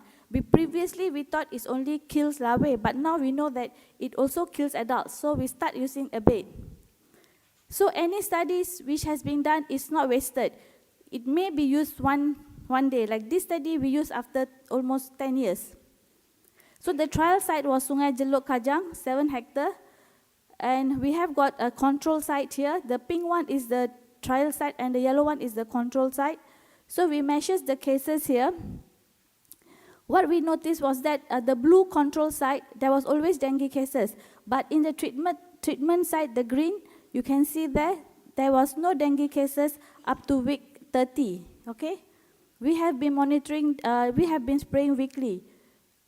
So the important finding from here was 24 hours after spraying, ovitrap index was 0. But within 48 hours, it became the same.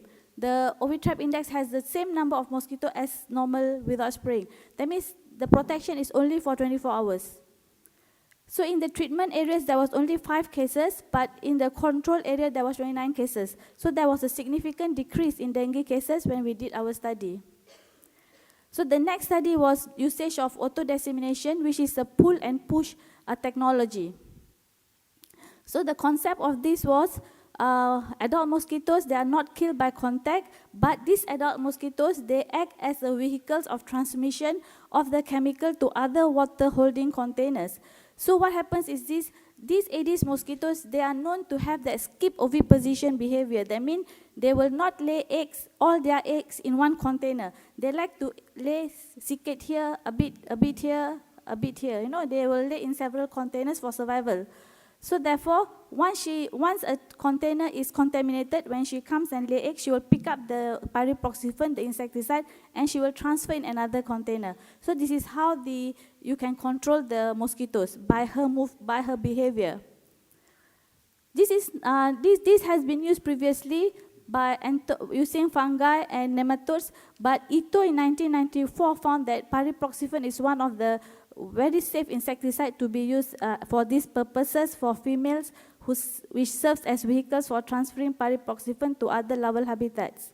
So this was our study site in Rizwan condominium, which has got 3 blocks, Block A, Block B, and Block C. And we did baseline studies for four times. 4 times of baseline study. We use our ovitrap container for the baseline study, and then we put the auto-dissemination trap with the insecticide. So every 2 weeks we will service that container. You know, one thing about trap is you have to service them. So every 2 weeks we have to service the container, and then we will collect the eggs every 2 weeks, count the eggs. And then we will put back the amount to 250 ml. And every 1 month, we will put ovitrap, our normal standard ovitrap, to see whether there is a reduction in mosquito population. So this is our normal ovitrap, and these are the number of containers we have to inspect. It's large, so the color differentiates the blocks. So from this study, we also measure the temperature and the humidity. And we asked the question, which species of Aedes was more dominant, Aegypti or Albopictus in these apartments? And was there a significant difference of breeding between low floor, middle floor, and high floor? Do they breed up to the high floor? By the way, this condominium was 27-story. It has got 27-story level. Okay, so we found that Aedes aegypti was dominant compared to Aedes albo. 98% was Aedes aegypti, and 15 to 39 folds higher compared to Aedes albopictus, the proportion of Aedes aegypti. And it was significant. And when we compared the levels, we found that there was no significant difference in ovitrap index between low, middle, and higher floors. That means the Aedes can breed up to 27th floor. There was no difference. But a study in Singapore mentioned that they breed in lower floor. So intervention using auto-dissemination, initially we placed only 120 traps per block with 4 traps per level, but we found that there was no reduction in mosquito population. So therefore, since block B has the most number of mosquito ovitrap index, so we put another 8 more traps, meaning that in one floor there is already 12 traps, okay, 12 traps per floor. So it increased to 336 traps in block B. So after the additional 8 ovid traps, we found that there was a reduction. As you can see, week 25th, the red bars, they start to reduce. That means the number of traps plays an important part to reduce the mosquito population. You can see here, these are the ovid trap index. I won't touch. So you can see block B has got significant reduction in ovid traps. Ovitraps index in block A, there was a reduction by 18.54%, but in B, the reduction of ovitrap index was by 56.67%, and block C had only 6.67% reduction. So there was no single egg surviving from these auto-dissemination traps. The eggs hatched, but there were also unhatched eggs, but none of these developed into larvae through the 52 weeks of the trial. So does this auto-dissemination trap has impact on dengue transmission in Rizwan condo? So we did a study, we did the baseline in 2013. From week 1 to 6, there was 0 cases, but in 2014, week 1 to 6, 22 cases. But we started our intervention from week 6. So you can see that when treatment started at week 7, in 2013, there was 22 cases, but 2014, there was 14 cases. So overall, in 2013, there was 53 cases, but in 2014, there was 13 cases, and it was significant different. So when we remove our traps in 2015, again, you can see that in 2014, there was 10 cases for the same period, and 2015 has got 42 cases. When we remove the traps, the cases start to rise. So was there a significant increase in number of Aedes albopictus? Yes. When Aedes aegypti has been removed, Aedes albopictus starts to build up because there is a vacuum there for the Aedes albo to come, replace the Aedes aegypti's ecosystem. That was it was significant. So evidence of IgR. IgR is the pariproxyphene picked up by Aedes because the concept was this IgR will be picked up by these adult mosquitoes. So we did an electron microscopy study. This is the head of unexposed mosquito. This is exposed. That means she did pick up the IgR. This is the thorax, and this is exposed. You can see the IgR there. And this is the proboscis unexposed. And this is proboscis exposed. Wings unexposed to IgR. This is exposed. So meaning that they do, when they come into contact, they do pick up the IgR. And this is abdomen, unexposed, and this is exposed abdomen. So we used two types of IgR. One was the pariproxyphene, and the other one was the diflubenzuron. With diflubenzuron, it was not as good as pariproxyphene. We have to increase the dosage. But it has got good control where you can see that if you increase the concentration, you can kill the larvae, can be killed by this IgR. The interesting thing with diflubenzuron was that when we exposed these mosquitoes to diflubenzuron, we saw that the scales on the proboscis dropping. So Aedes larvae also carry dengue virus. This is two schools of thought. Some of them believe that the larvae are the reservoir when there is no cases. But another school said no, it's not the larvae. But we found that dengue viruses in larvae from Rizwan condominium, in some larvae there was co-infection with dengue 2 and dengue 4. But when we bring this larvae to the lab and we can detect the dengue virus, but when wanted to see whether they are viable, they were not viable. So the second strategy is biological base. We use BTI in Shah Alam. You can see that with the application of BTI, the green bars, after 4 applications, the cases start coming down. That means after 3 to 4 weeks of spraying, the cases start coming down. And this was in the Mentari court. The similar pattern you can see. Once we started to use BTI, the cases which is in red starts to come down. So the important finding from here was that 3 weeks after the first application, dengue cases started to decline and the downward trend continued as the weekly application proceeded. This is another study we did in Sarawak. There was field activities and BTI was treated in 2 phases. We did larval surveillance as well as ovitrap surveillance. This was the big area, around 12 hectares. We used vector bag. And in this study, it was an operational study. We not only do the study, but we also educate the people there on how to use these machines. So this is how it has been done. Okay, the spraying. And this was the Aedes index and pupa. You can see that Aedes index in the UTC is untreated, BTI treated. You can see that during pre-treatment it was 12.8, but post-treatment it became 0. That means no ovitraps has been found with any larvae. Okay, this is again the ovitrap index. And you see that the cases also in treatment phase, there were cases, the red line, but the blue line is the treated areas, the red one is control. So you can see that the cases drop. So there is another technology of using BTI, Wolbachia-based strategies using bacteria, where they said that this Wolbachia is found in 60 to 70% of insects. So if the mosquito is infected with Wolbachia, it has got, it inhibits dengue virus replication in Aedes aegypti. You can read more in these papers. And now we are working with Lancaster University and Melbourne University to evaluate the Wolbachia-infected Aedes aegypti and Aedes albopictus in disease transmission. Actually, 8 countries are involved in Wolbachia mosquito field study. Most of them, they are using the replacement technology. Only China, they use the suppression technology, meaning that if you use replacement technology, you release both the male and female. But if you use the suppression technology, you only release the male, okay? And China has found 100% no eggs after 5 months of release.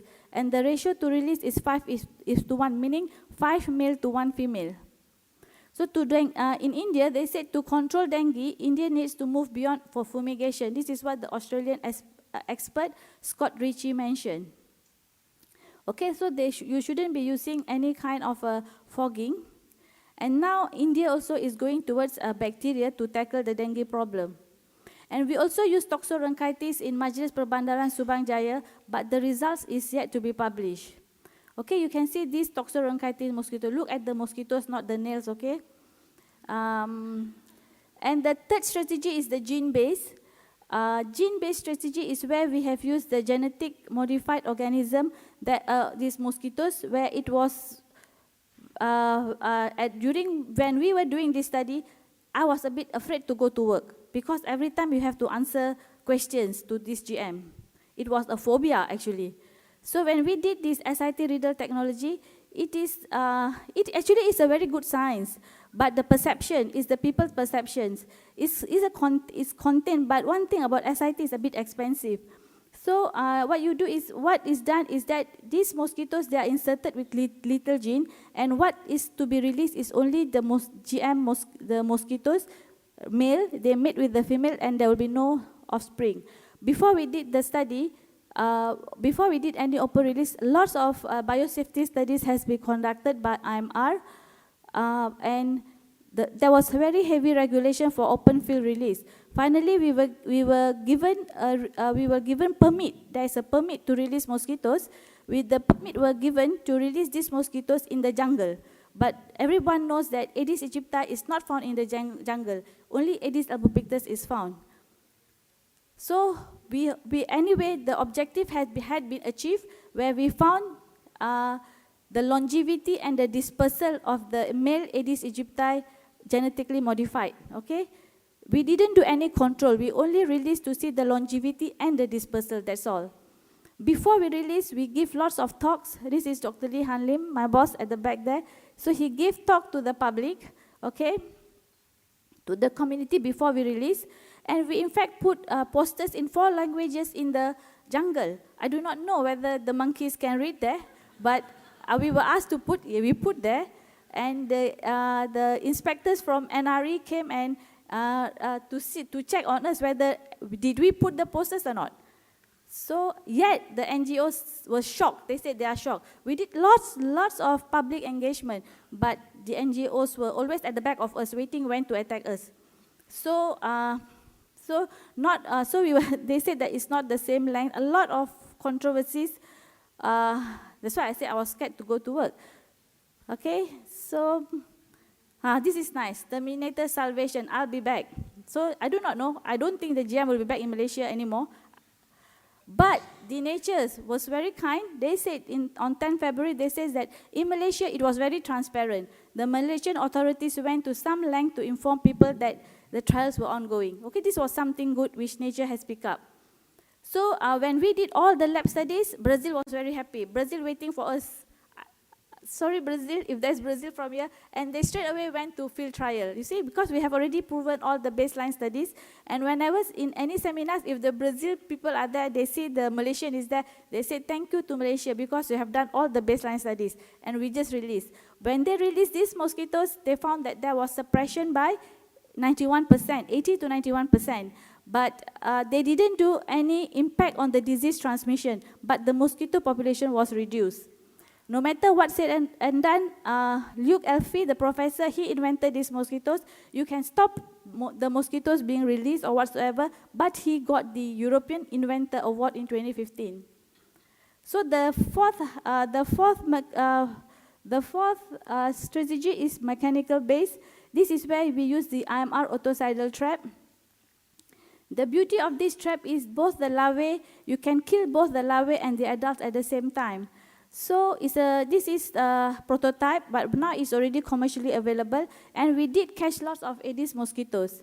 And the fifth one is environmental based, which is prediction of dengue outbreak using environmental parameters. This is still under study, where we use rainfall cases and cases to come up with the model to predict the outbreaks.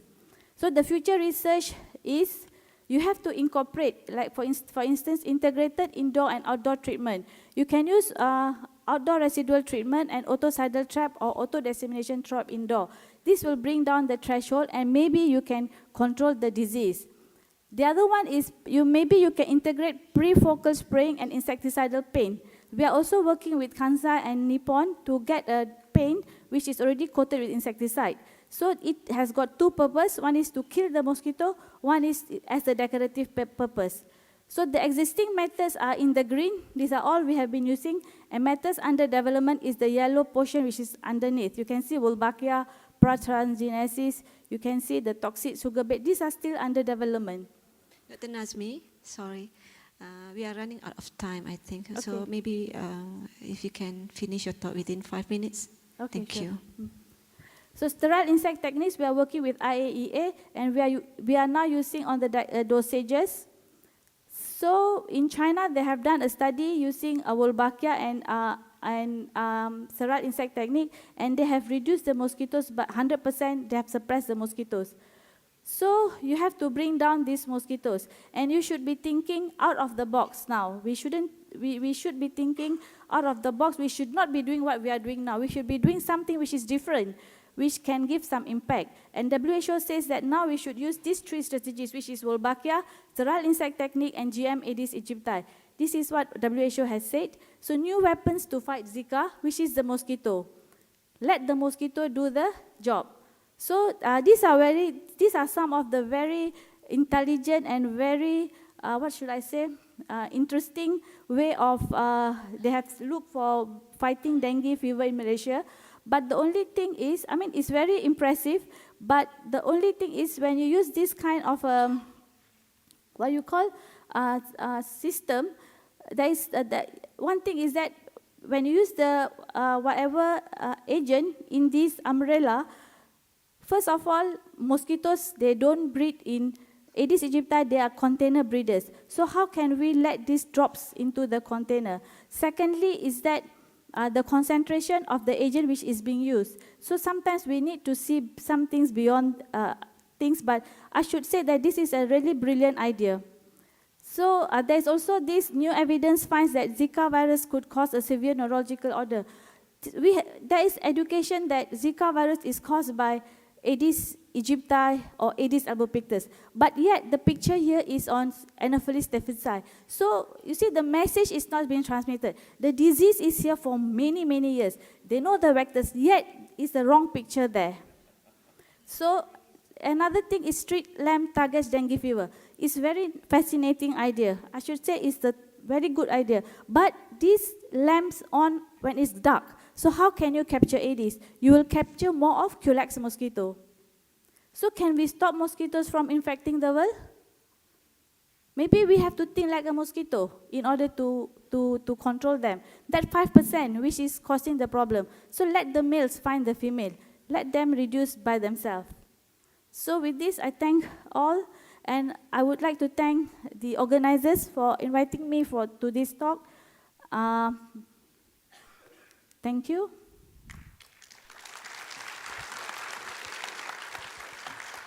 Thank you very much, Dr. Nazmi, for I think it's a very interesting talk, based from her experience doing research in Malaysia. Please, Dr. Salazar. All right. Ladies and gentlemen, actually we are running out of time. Okay, maybe we only allow you for 1 or 2 questions. It's a really burning question. All right. Please welcome if you have any question to ask to our most experienced speakers on the stage. Right. You're welcome.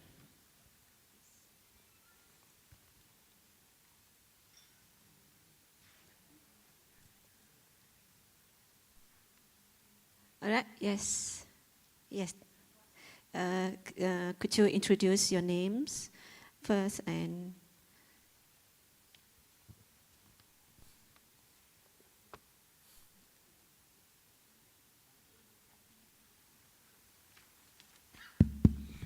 Thank you very much. Firstly, I'd like to congratulate both the speakers for their incredible, very well done talks. I think we've come a long way since my days, I'm sure. The question I have, not a question, question or comment, is that like in the case of Dr. Ferdinand Salazar, your study in Philippines, you spent a lot of time and effort. You started the study in 2008. Today we are 2016. What your intervention measures, has it shown a reduction in dengue cases? You've done 2008, you started the study. I don't know when you finished it, but when were your intervention measures put in place, and has the results been good or bad or whatever it is? That's one question to you. And to our lady Nazni, you have very clearly indicated there is no one approach towards dengue control. And we in Malaysia, we've been talking about multiple approaches. And one of the things you said very clearly is that in your analysis there was something like 202 hotspots in the country, or in the country or in the area you were working. Can we just, by concentrating on the hotspots, whatever methodology we use, reduce dengue cases? I know our ministry has been rather reluctant to spend more money, particularly for using genetic control, of which you and Dr. Lee spent so much of time and effort showing to the world that it can be done, but yet our minister refused to accept it. So the question is, multiple approaches towards the control of dengue is the answer. There is no one way, and I agree to that. Of course, hopefully a vaccine will come by then. So my question specifically is, if we concentrate just on the hot spots, like even in Dr. Ferdinand's paper showed that, is that a viable approach rather than spreading too thin? Thank you.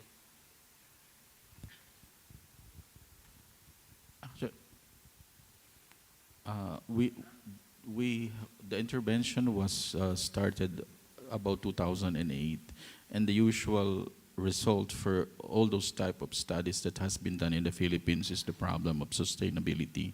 As long as the projects are there, the vector indices remains low. But as the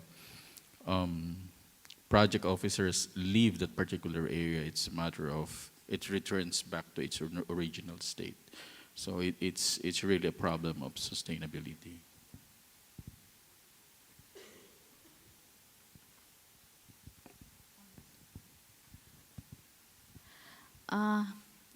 What Dr. you asked just now was regarding if we concentrate on the hotspots. That's very true that in Selangor is a hotspot, and it's said that if we can control the cases in Selangor, meaning that we can control dengue in Malaysia. Because Selangor is a hotspot. So the multiple approach here is not only the control measures, it's the people themselves. They too play a very important role in bringing the disease, in bringing down the disease.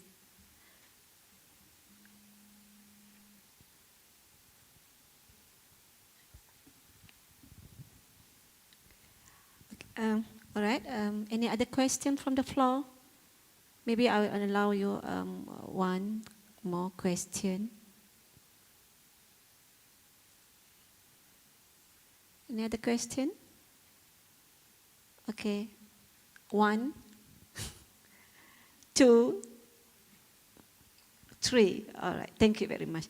Okay, thank you very much, Dr. Nazmi and Dr. Salazar. Okay, and I think we have listened to a very, I think, is a very nice talk and very knowledgeable from two knowledgeable speakers, I think. So please join me to thank both of our speakers for their excellent talk.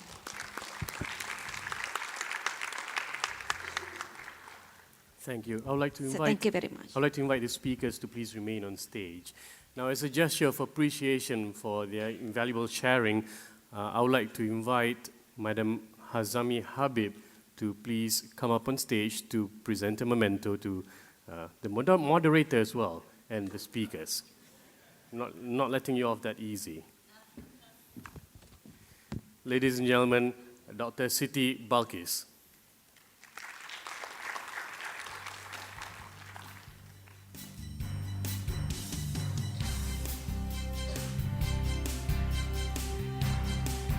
Dr. Nazni Wasi Ahmad and Dr. Ferdinand Salazar. Thank you very much, Puan Hazami. Thank you very much, Madam Moderator and speakers. Ladies and gentlemen, we shall now take a very short 15-minute coffee break. Just 15 minutes, yeah, because we'll be starting promptly for the keynote address. Thank you very much.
dapati masyarakat mula melihatlah, sebab ada yang selepas kita dah aktivasi mungkin dah minggu keberapa, selepas minggu ke-4, 5 tu ada lagi lah yang nak jadi ahli skop bebas denggi. Sebab kita bila kita keluar dalam satu grup. Satu grup, satu kumpulan besar. Lepas tu mungkin bahan-bahan ya, peralatan-peralatan yang komuniti bebas denggi sediakan memang lengkap.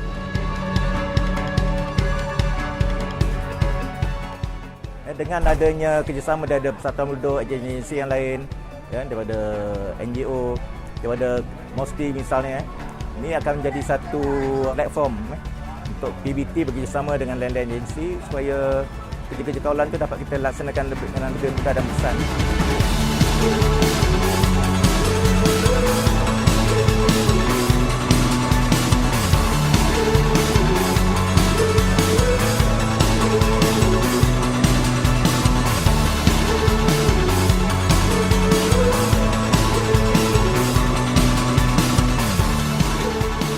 Program Skop Bebas Denggi adalah satu program yang amat baik untuk masyarakat dan komuniti kita bersama.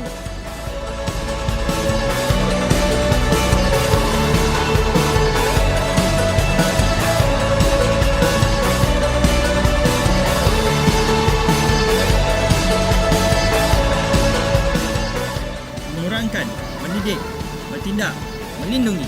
Bersama-samalah kita memberantas denggi.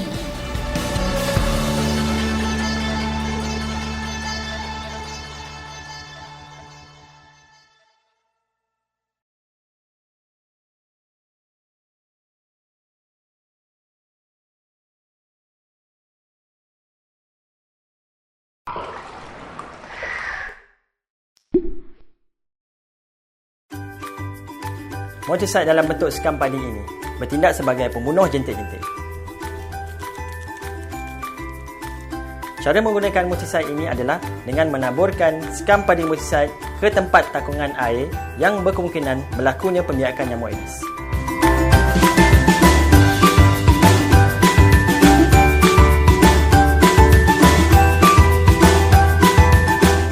Jika tidak pasti, taburkan skam padi multisite ini di mana-mana sahaja, terutamanya di kawasan yang berpotensi lakunya takungan air.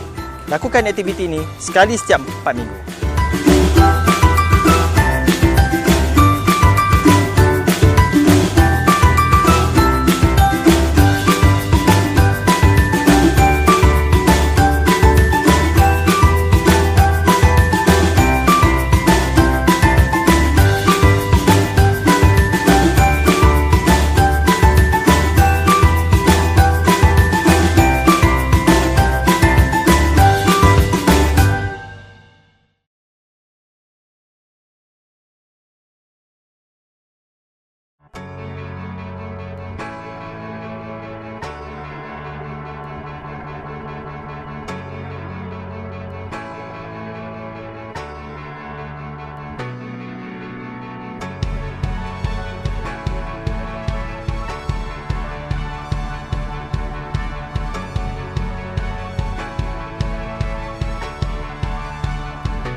Saya dapati masyarakat mula melihatlah, sebab ada yang selepas kita dah aktivasi mungkin dah minggu keberapa, selepas minggu ke-4, 5 tu ada lagi lah yang nak jadi ahli skop bebas denggi. Sebab bila kita keluar dalam satu grup. Satu grup, satu kumpulan besar. Lepas tu mungkin bahan-bahan peralatan-peralatan yang komuniti bebas denggi sediakan memang lengkap.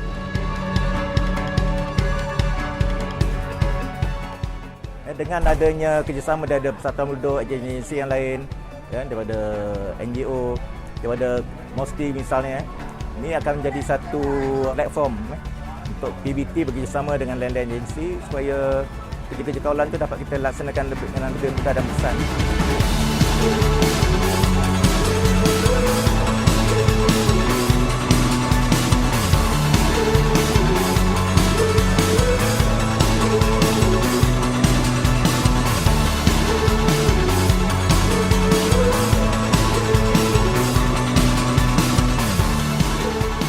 Program Skop Bebas Dengue adalah satu program yang amat baik untuk masyarakat dan komuniti kita bersama.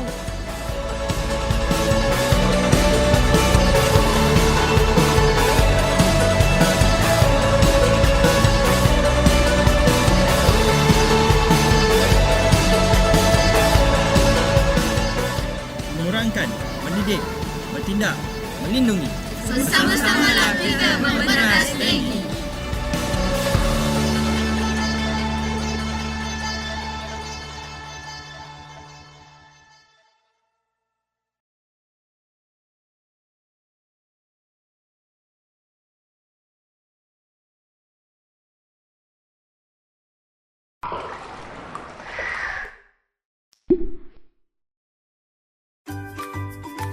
Multisite dalam bentuk skam padi ini bertindak sebagai pembunuh jentik-jentik.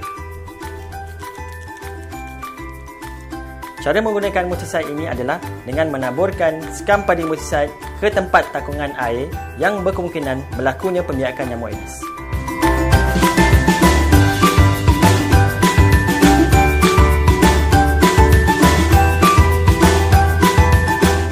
Jika tidak pasti, taburkan skam padi multisite ini di mana-mana sahaja, terutamanya di kawasan yang berpotensi lakunya takungan air.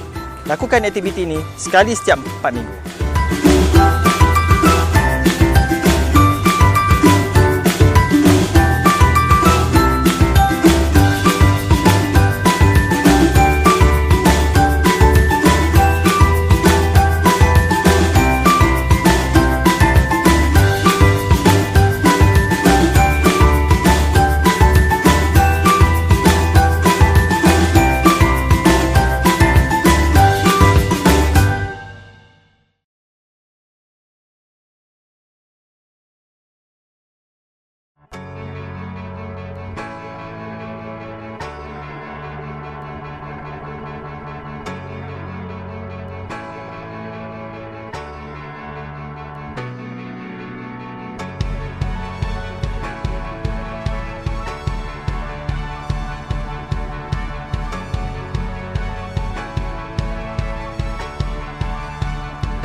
dapati masyarakat mula melihatlah, sebab ada yang selepas kita dah aktivasi mungkin dah minggu keberapa selepas minggu ke-4, 5 tu ada lagi lah yang nak jadi ahli skop bebas denggi. Sebab kita bila kita keluar dalam satu grup.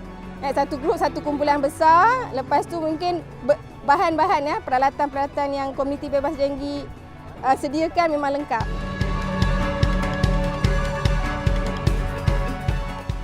Dengan adanya kerjasama daripada Persatuan Penduduk, agensi yang lain, daripada NGO, daripada MOSTI misalnya, ini akan menjadi satu platform untuk PBT bekerjasama dengan lain-lain agensi supaya kerja-kerja kawalan itu dapat kita laksanakan dengan lebih mudah dan besar.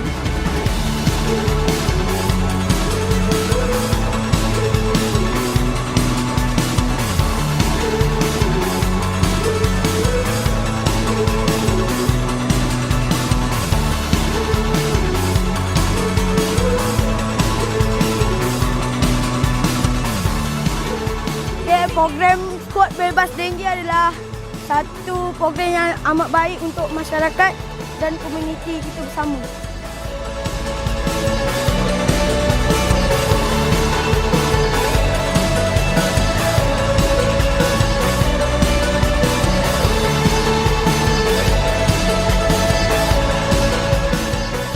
Mengurangkan, mendidik, bertindak, melindungi. Bersama-samalah kita memberantas dengue.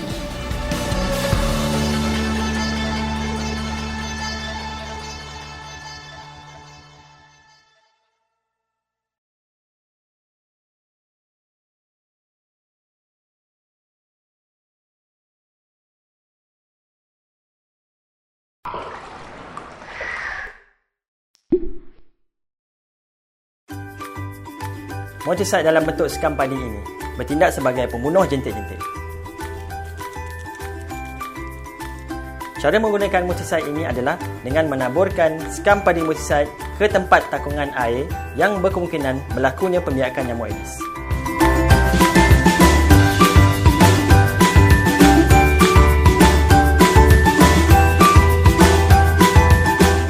Jika tidak pasti, taburkan sekam padi moticide ini di mana-mana sahaja, terutamanya di kawasan yang berpotensi lakunya takungan air. Lakukan aktiviti ini sekali setiap 4 minggu.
Saya dapati masyarakat mula melihatlah, sebab ada yang selepas kita dah aktivasi mungkin dah minggu keberapa selepas minggu ke-4, 5 tu ada lagi lah yang nak jadi ahli skop bebas denggi. Sebab kita bila kita keluar dalam satu grup. Satu grup, satu kumpulan besar. Lepas tu mungkin bahan-bahan peralatan-peralatan yang komuniti bebas denggi sediakan memang lengkap.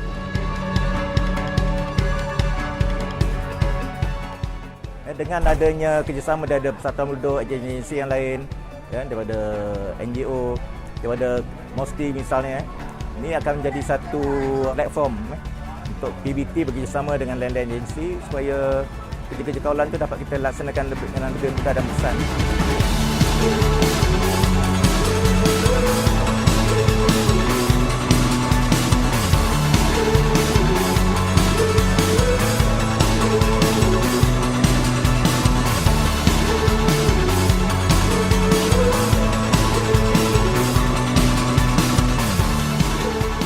Program Kod Bebas Dengue adalah satu program yang amat baik untuk masyarakat dan komuniti kita bersama.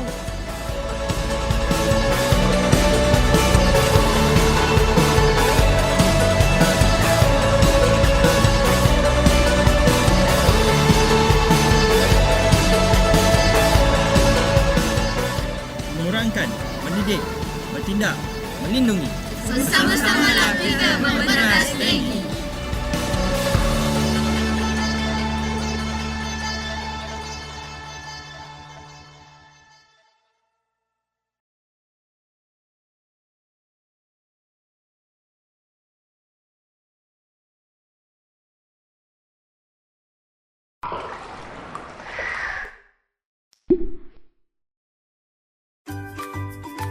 Motosikal dalam bentuk sekam padi ini bertindak sebagai pembunuh jentik-jentik.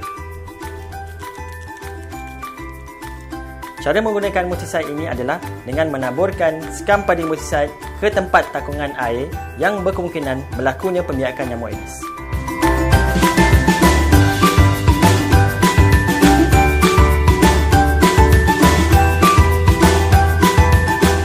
Jika tidak pasti, taburkan sekam padi motosikal ini di mana-mana sahaja, terutamanya di kawasan yang berpotensi lakunya takungan air.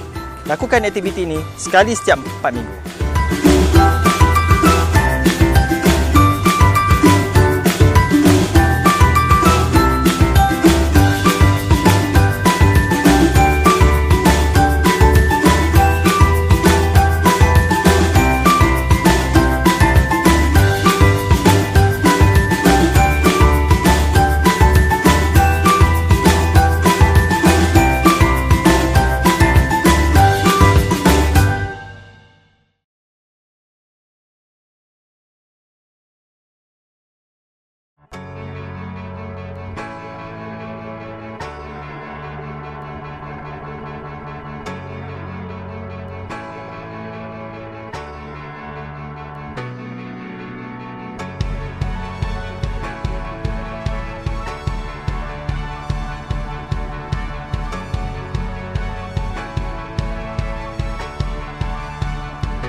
Saya dapati masyarakat mula melihatlah, sebab ada yang selepas kita dah aktivasi mungkin dah minggu keberapa, selepas minggu ke-4, 5 tu ada lagi lah yang nak jadi ahli skop bebas denggi. Sebab kita bila kita keluar dalam satu grup.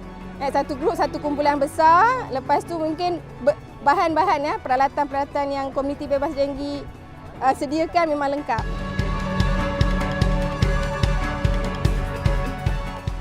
Dengan adanya kerjasama daripada persatuan penduduk, agensi yang lain, daripada NGO, daripada MOSTI misalnya, ini akan menjadi satu platform untuk PBT bekerjasama dengan lain-lain agensi supaya kerja-kerja kawalan itu dapat kita laksanakan dengan lebih mudah dan besar.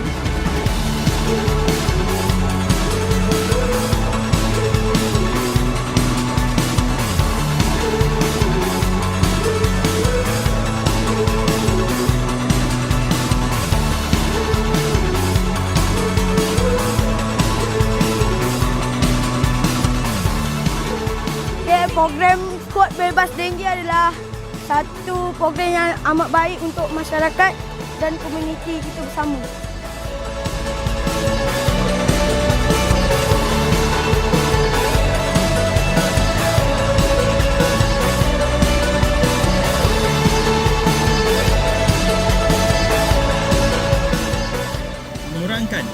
mendidik, bertindak, melindungi.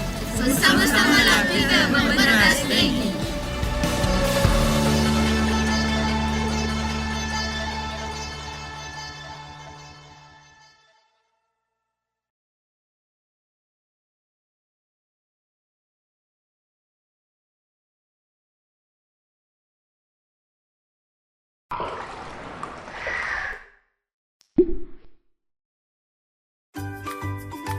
Motosid dalam bentuk sekam padi ini bertindak sebagai pembunuh jentik-jentik.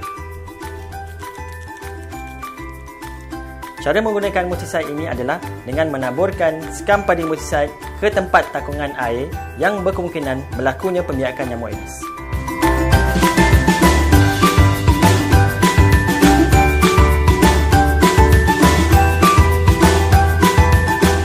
Jika tidak pasti, taburkan sekam padi motosid ini di mana-mana sahaja, terutamanya di kawasan yang berpotensi lakunya takungan air. Lakukan aktiviti ini sekali setiap 4 minggu.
DENGUE360.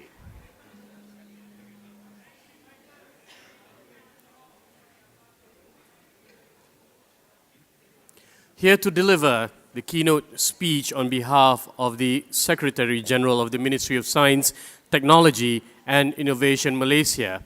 It gives me great honor to invite up on stage the Deputy Secretary General Science of MOSTI. Please put your hands together for Yang Berusaha Professor Madya Dr. Ramzah Dambul.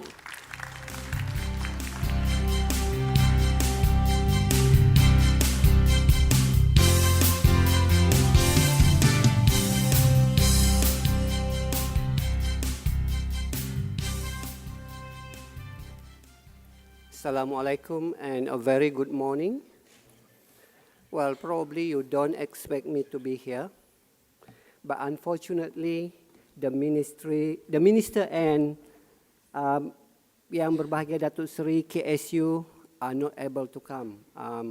The minister, he got a meeting, cabinet meeting this morning, and Datuk KSU, he got to chair a very important meeting. But I will make sure that my presence here is more interesting than any of them. Kidding. Hilal, don't take that. Don't put that into news. Anyway, Yang Amat Mulia, Tunku Nakiyuddin Ibnu Tunku Jaafar, Chairman Entogenic Industry Sendirian Berhad. Yang Berusaha Inci Muhammad Yusri bin Bulat, Acting President Inno Biologic Sendirian Berhad. Yang Berusaha Puan Hazami Habib, Acting Chief Executive Officer, Academy Science Malaysia. Panel of speakers, members of the media, distinguished guests, ladies and gentlemen. It is my great pleasure for me to be here representing the Ministry of Science, Technology and Innovation. Thank you for inviting me to be part of this very important event and for giving me the honor to present. I don't think that this is keynote address. I would say that this is only normal speech, yeah? To officiate the DENGUE360 Innovation in Dengue Prevention Forum. Because actually my background, I'm from academic. Before I joined MOSTI, I'm from University of Malaysia Sabah, I'm academic. I know what keynote address is, and this is not. For decades, dengue has been a global problem. It is still a problem until today. We are still far from making a successful progress in this battle, and the disease seems to be more complex to prevent than ever before. An innovative solution is badly needed now. I was talking with some of the organizers 1 hour ago, and we said that, you know, the Aedes itself, it invented itself quicker than we are in trying to deal them. I mean, now we have Zika, and probably in few years they will come. New diseases will come from Aedes. So we really need to keep up with them because it seems that they are more innovative than us. Anyway, congratulations to Community Bebas Dengue for organizing this forum and become a gathering platform for various parties from all levels and sectors. At Ministry of Science, Technology and Innovation, we believe that innovation is the way forward. It is the key value that could change the course of the nation for the better in terms of dengue prevention. Innovation is more than just having outstanding finding in R&D or developing a remarkable product. We must see innovation in a much bigger picture. Innovation and creative thinking should be nurtured as a culture to the society. This will enhance the level of appreciation and knowledge in the society, and this will become an empowering tool for us to fight this. MOSTI has been harnessing as many resources to create foundation for innovation using science and technology to support the progress of any innovative efforts.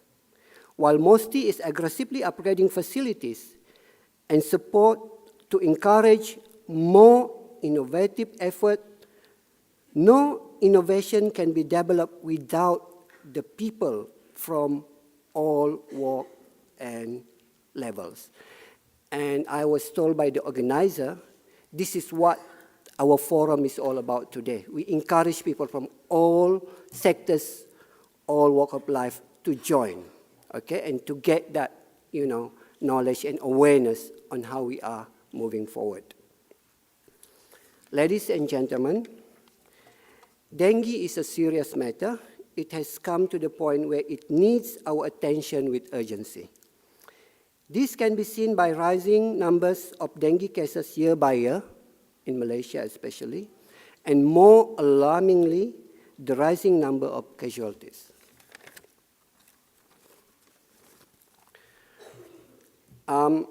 We are all aware that Ministry of Health have been putting their best effort with all their resources and personnel to deal with this problem. However, their task is getting to be more challenging every year, and the number of cases reported have increased rapidly, more than MOH could handle alone.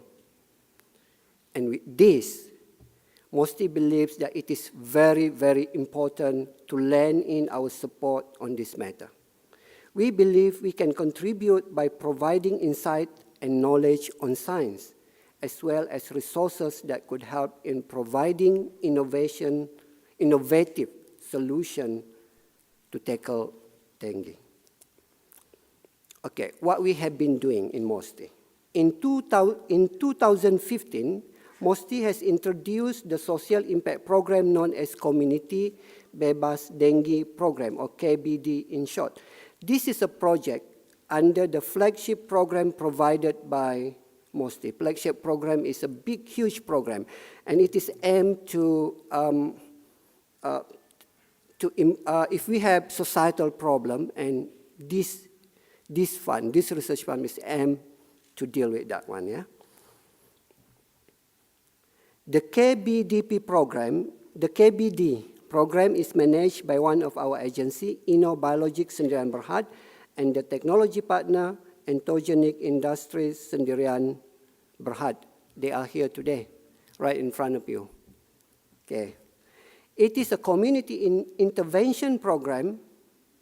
Intervention program? Yeah, probably it is an intervention program in a good way, targeting areas that were recorded as dengue hotspot, and 30 communities were selected for this pilot program. Okay. These communities were provided with dengue prevention kits, training, and knowledge on how to prevent their neighborhood from dengue, and it is a one-year program that ended recently, March 2016. Based on the report from this program, with the selected 30 communities, 20,000 households, and some probably more than 76,000 residents, we have seen a reduction of 49% in the number of dengue compared to previous, before and after the program is implemented. Ladies and gentlemen, innovation is the key, and there is still more to be done. As for now, we know that the dengue prevention kit works, and it is now ready to be available in the public at all major supermarkets and pharmacies. This kit is an example of how a problem could be solved through innovation, and it is also an example on how a viable innovation product can be commercialized and offered to the public. This is indeed what MOSTI is doing. And we hope that there are more innovation from local innovators that are viable for commercialization in the future. We are not saying that we are trying to make money from dengue is considered tragedy, right? Something that, but it is not about being opportunistic, but we are trying to deal with societal problems. And if we can get something, resources from it, why not? Because we can, recycle it to do more.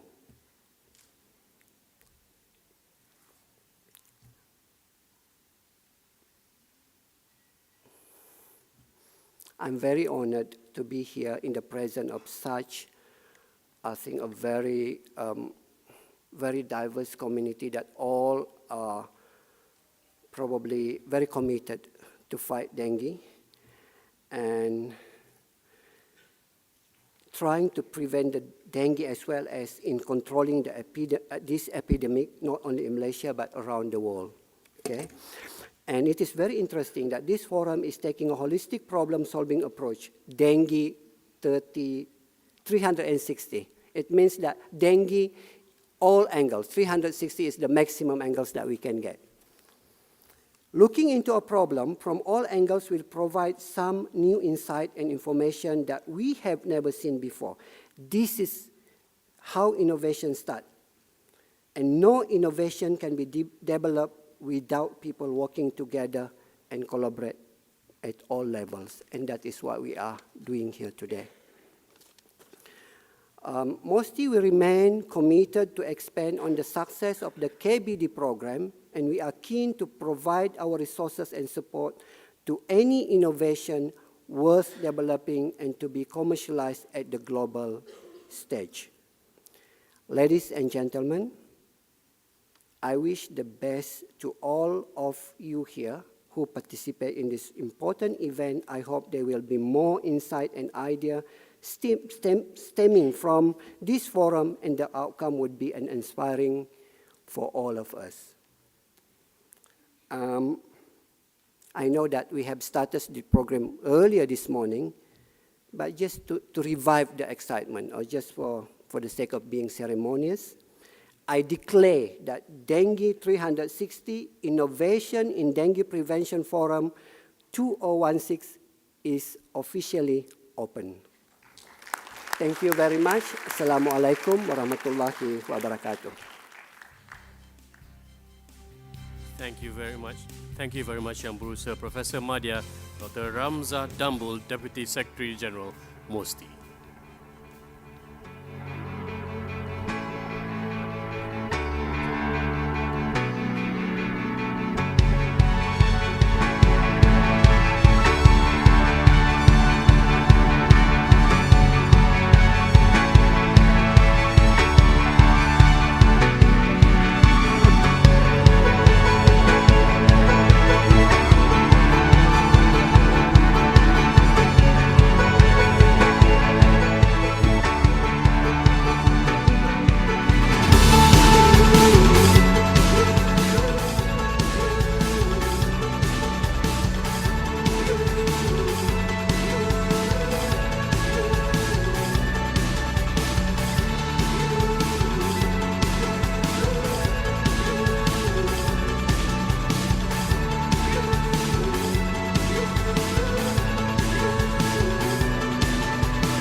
Masyarakat mula melihatlah, sebab ada yang selepas kita dah aktivasi mungkin dah minggu keberapa selepas minggu ke-4, 5 tu ada lagi lah yang nak jadi ahli skop bebas dengue. Sebab bila kita keluar dalam satu grup. Satu kumpulan besar, lepas tu mungkin bahan-bahan peralatan-peralatan yang komuniti bebas dengue sediakan memang lengkap.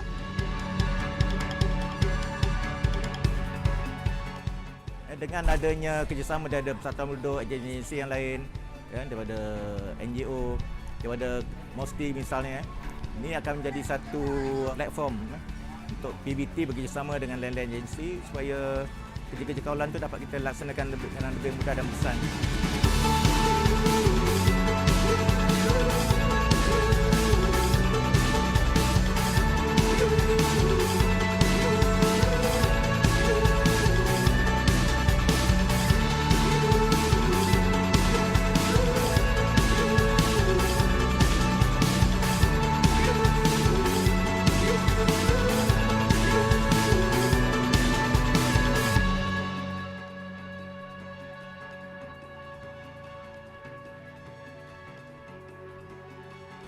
Program skuad bebas dengue adalah satu program yang amat baik untuk masyarakat dan komuniti kita bersama.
Ladies and gentlemen, the video that you have just seen showcased the efforts that was done for the past year. As a gesture of appreciation to those involved, to everyone involved, I would like to invite all of you here to please give them a big round of applause. Moving on to the next item in the agenda, to invite the next speaker up on stage, I would like to cordially invite the moderator, but before I do so, please allow me to give a brief introduction. She is an associate professor in medical entomology and applied parasitology at Faculty of Health Sciences, University Kebangsaan Malaysia. She is an expert in all things mosquito. Her research interests lie in their biology and the control of vector mosquitoes, particularly on the ecology and control of Aedes mosquito, a person whom I would like to refer fondly as the mosquito queen. Ladies and gentlemen, here to invite the next speaker and moderate the next session, please give it up for Associate Professor Dr. Hidayatul Fatih Osman.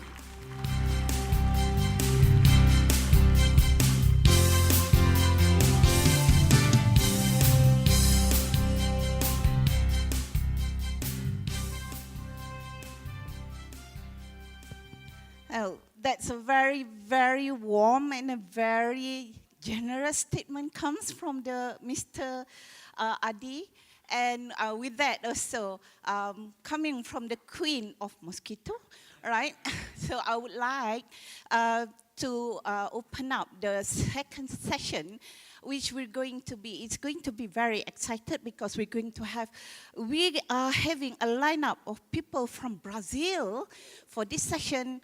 And with that, we're going to listen to a topic, dengue, a huge challenge for Brazil, that's going to be delivered by Dr. Edmilson Ramos Migoski de Carvalho together with Dr. Rafael Cisne. And he is, before we start, let me introduce you to Dr. Migoski. He had quite a long name, which I said that, please apology if I got it wrong, but he said it's okay because the name is so unique, Migoski. I thought in the first place we have a Portuguese here, but yet this is a Brazilian that has lead. But first of all, Dr. Migoski is a graduate in medicine from Federal University of Rio de Janeiro. And he obtained his PhD degree, so a medical doctor together with a PhD, so I should call you a doctor, double doctor there for a PhD degree in medicine, especially majoring in infectious diseases in 2001. Currently, he is the president of the Vital Brazil Institute, and Vital Brazil Institute, yes. Vital Brazil Institute is a biopharmaceutical company that has 21 Brazilian official laboratories and one of the suppliers sera against animal poisonous and strategic medicines to the Ministry of Health. He's also a active member of Pediatric Society of Rio de Janeiro State, and as well as National Academy of Pharmacy. Area of expertise is pediatric and infectious parasitic diseases. So we are in the same wavelength now. Thank you very much. With that also, I invite Dr. Rafael Cisne to be on stage together with Dr. Migoski.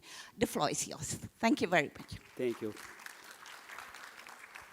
And before I start my presentation, I have 3 steps before. The first step, I am so proud to stay here. My first time in Asia, my first time in this country. I'm so happy, I'm so proud. And my mother also, because I am here. And thank you very much. The second step, I arrived yesterday after 6 hours to trip.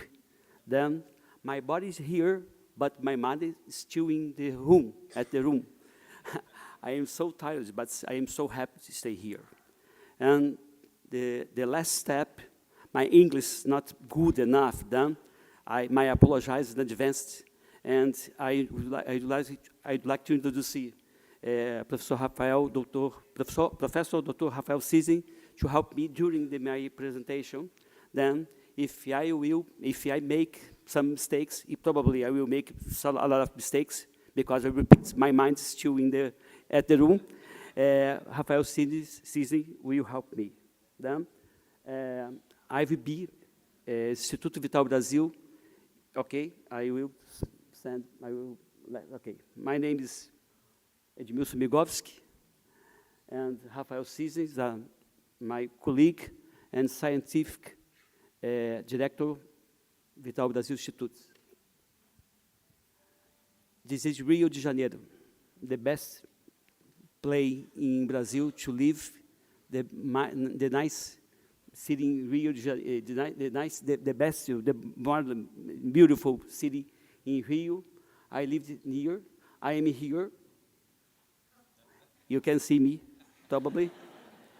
Then my speech in less than 30 minutes. I'd like to introduce IVB and encourage new partners to work with us. My objective is building here a new partners and involving your country in our country. In the second part, to present the main arrovirus in Brazil, we have yellow fever, dengue 1, 2, 3, 4, Zika virus, and chikungunya in these moments. The same moments, different of kind of arbovirus in circulation in my country, unfortunately. And is a real challenge to control the severe public health problem in these moments. Oh, sorry. The other objectives keep everybody alert. Why I am told about this? 20 years ago, I was giving a lecture in my university, and this guy was sleeping. When I finished my presentation, he is still sleeping. Then I am very worried after this. Then I needed to do same thing to keep everybody alert. Then the second step, the second moment, I prefer to conclusion. At the moment, nobody is sleeping. Then my conclusion. IVB is the third official laboratory in Brazil. But we started in this job just 1 month ago. Then we intend to improve our position and put in short time to put Vital Brasil in a better position. It probably after our partner will be possible to do it. And I hope you all feel encouraged to be new partners to work with us, and not just to drug development, but to distribution as well, and to present the main arbovirus in Brazil and the real challenges to control the severe public health problems. I told and repeat, in this moment, we have 4 kinds of dengue virus, Zika virus, chikungunya, and yellow fever in the same country, but not the same space. The Brazil is very bigger. It's the biggest country in South America. Sorry. Part 1.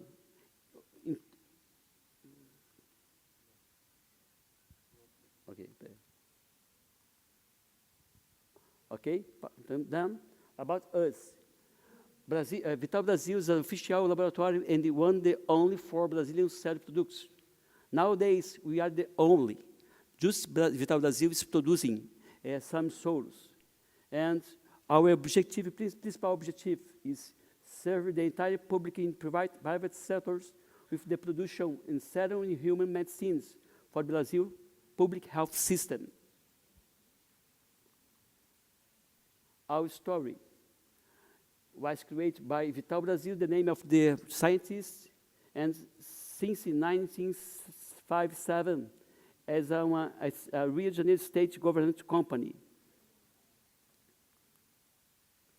And mission and vision contribute to health promotion, of research, diffusion of scientific knowledge, and manufactured products with ethics and social and environmental responsibility. E-Vision stands its refers role in health, science and technology through innovative and participative management. And the Brazil, the words, Brazil is here. The next,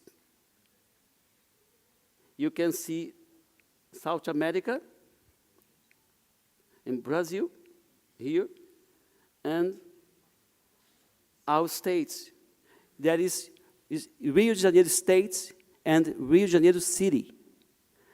States, all, and city is here. I live here.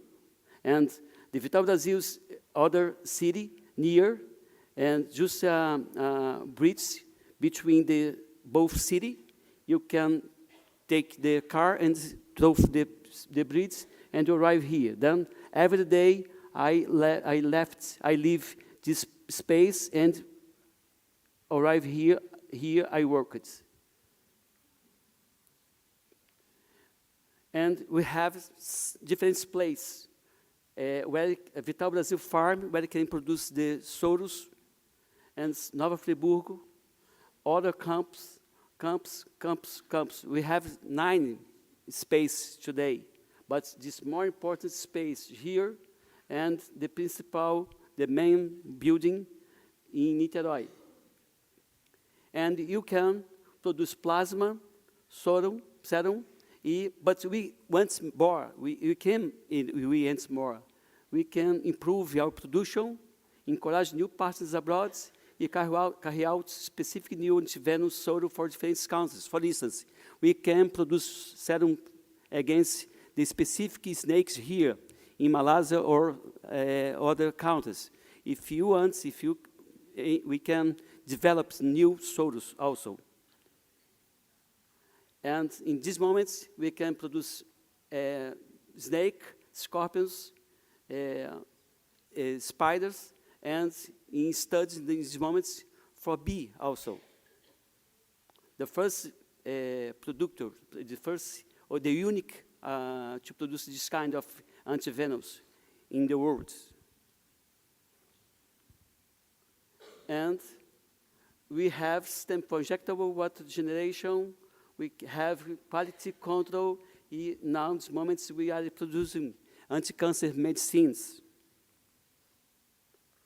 And me, the president, like I said before, I started 1 month ago, and Rafael Cisnes also, and the other people from my team. Now we can, for the next year, we will produce almost 2 billions. 2 billions.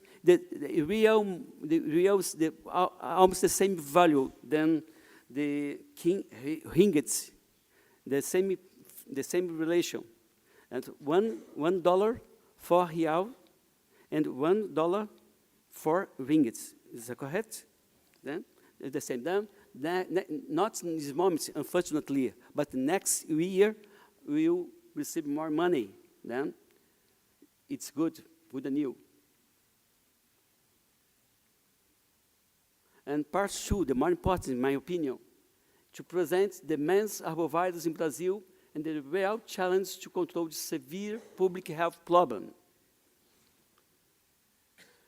Like I said before, yellow fever, dengue, 1, 2, 3, and 4, Zika virus, and chikungunya in these moments are in circulation in my country. Why Brazil have this problem? Country, the size of my country, you can put Argentina, Chile, Uruguay, Bolivia, Paraguay in the same space. Brazil is very bigger. Is that the weather is tropical like here? Then it's rain a lot. The weather is hot. Unfortunately, lack of education for health. The main problem involving Brazil, involving health, unfortunately, is the lack of education for health. If you give education, probably the number of diseases will minimize in the future. urban sprawl, the disorganized, the not organized, the developed.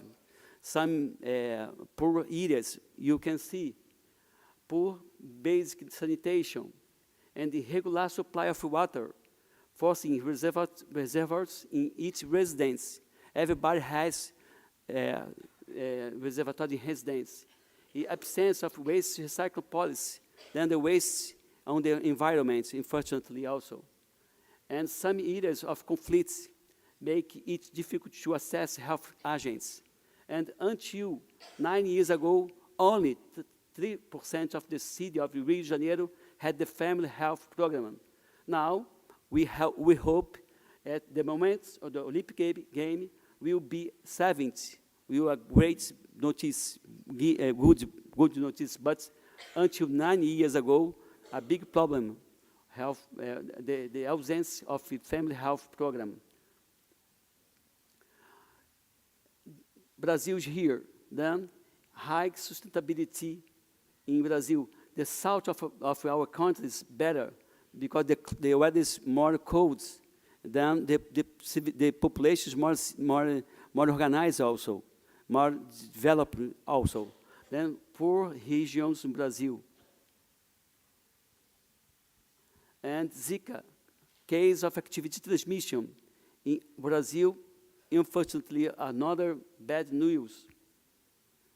And Zika in the Americas e microcephaly associated to Zika virus.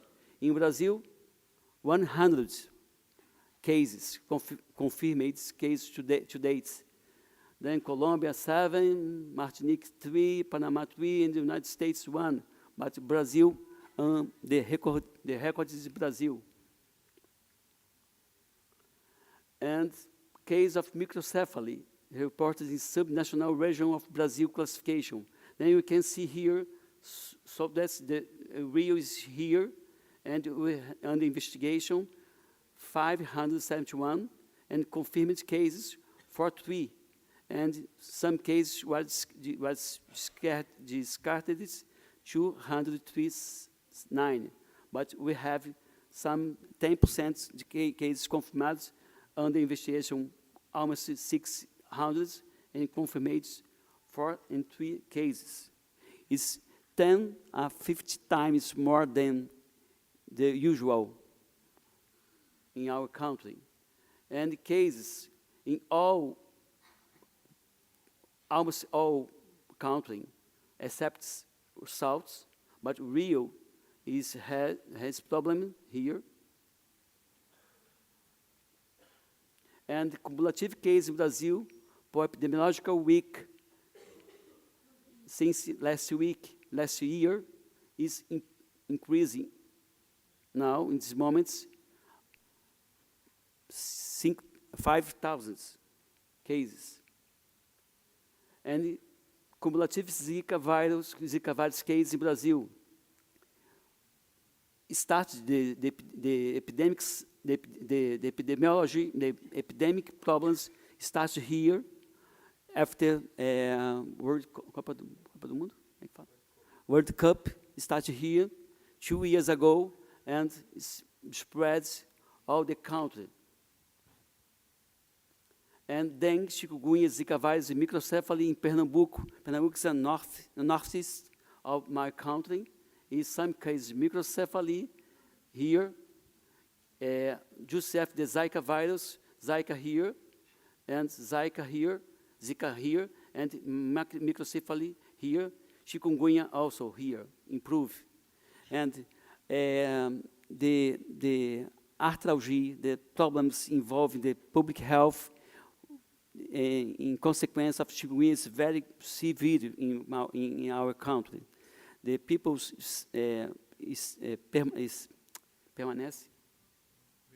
remains with arthralgia and arthritis for 3 or 4 months. Some people keep the AIDS for one year, probably. And macrocephaly or microcephaly severe is a calcification in sites the compromission is very serious and different the other kind of, like a mix in cytomegalovirus and the toxoplasmosis in the same child. It's very sad saw this problem in our country.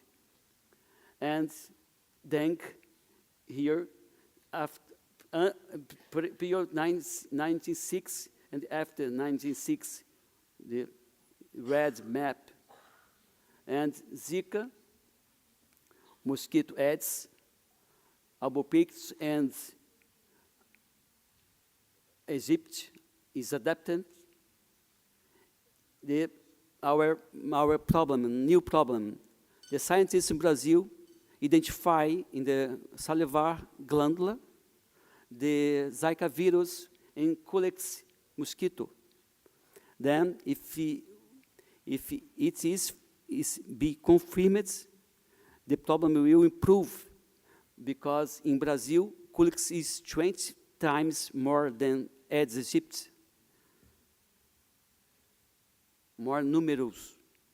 And we can stop the cycle of life using the products like João has, and we try to stop the cycle.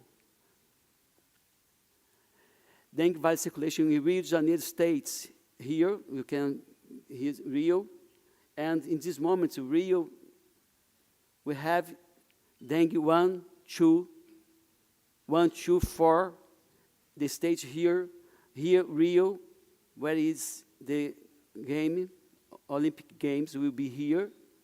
Then, in this moment, dengue 1 and 2, and dengue 1, 2, and 4 also in circulation here in Niterói. And serotypes in the last moments, the last months, since April 2003, April, we increased of cases in dengue 4.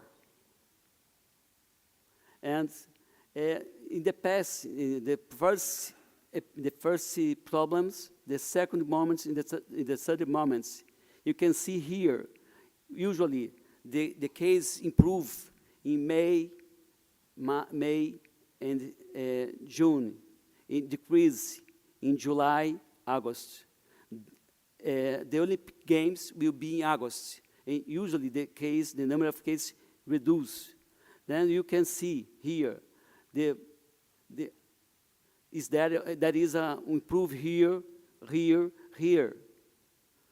Then is it possible? We have time to fight against.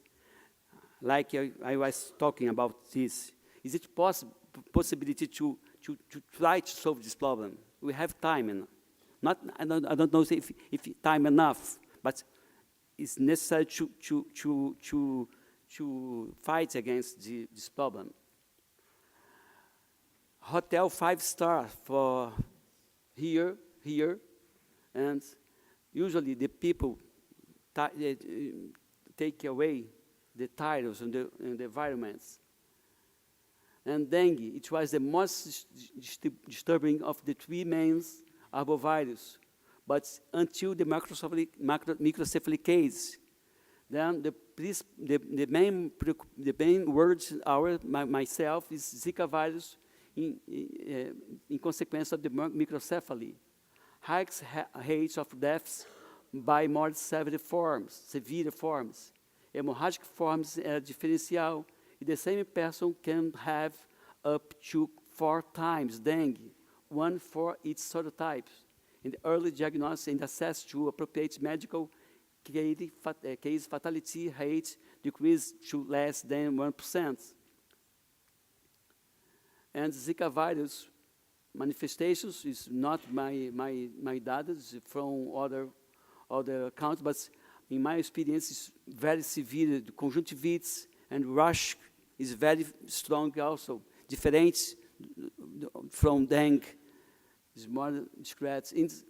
Other problems is neurological problems and autoimmune complications, but in consequence of the virus. encephalitis and myelitis transverse is the other problem involving the Zika virus. And main risk, everybody is under risk in Brazil in these moments. Everybody is susceptible. And how is the diagnosis made? Like a clinical, and we don't have serology for everybody. We don't have PCR for everybody. In these moments, in the public health, we make exams just for pregnancy in order to confirm or know this disease. And the woman who had Zika, when she can get pregnant, in my opinion, 42 days after. Why for 2 days after? You must wait the time of the Guillain-Barré syndrome emerge. Then for 2 days after, it's less probably that the problem will emerge. Then we stay for 2 days. Transmission, congenital is clear, vector is clear also, and blood and sex, and a real situation. Yeah, I have a case when a man, the Zika virus was identified for 4 weeks after the problem. Then still in the semen for a long time. Then probably we will recommend repellent for women and repellent for the man. Or the man will take a sex activity using the condom to avoid the exposition of his wife. And treatments, we don't have specific treatments in these moments. In Federal University of Rio de Janeiro, in Vital Brasil Institute, we are studying antivirus, natural antivirus, and some results in vitro showed for us the inhibition of the replication of virus, Zika virus, dengue virus, yellow fever, chikungunya, in almost 100%. Then there is a possibility in some months we have some good news in antivirus drug. It's necessary to monitor the pregnancy woman because some cases are asymptomatic. Then it's necessary, and children taken with congenital infections. We have different problems. Not the microcephaly is probably the iceberg, the top of iceberg, a ponta do iceberg. The tip. Okay, that's it. The microcephaly is the top of the iceberg. But probably you have hearing problems, eye problems, and other kind of problems. Some scientists in Brazil identify the big tropism, the Zika virus, like stem cells. Then probably the injury will be bigger, unfortunately also. And chikungunya, other problem in Brazil now is the circulation also. And in chikungunya means in Macon's, who bends or disease-covered walker. It's true.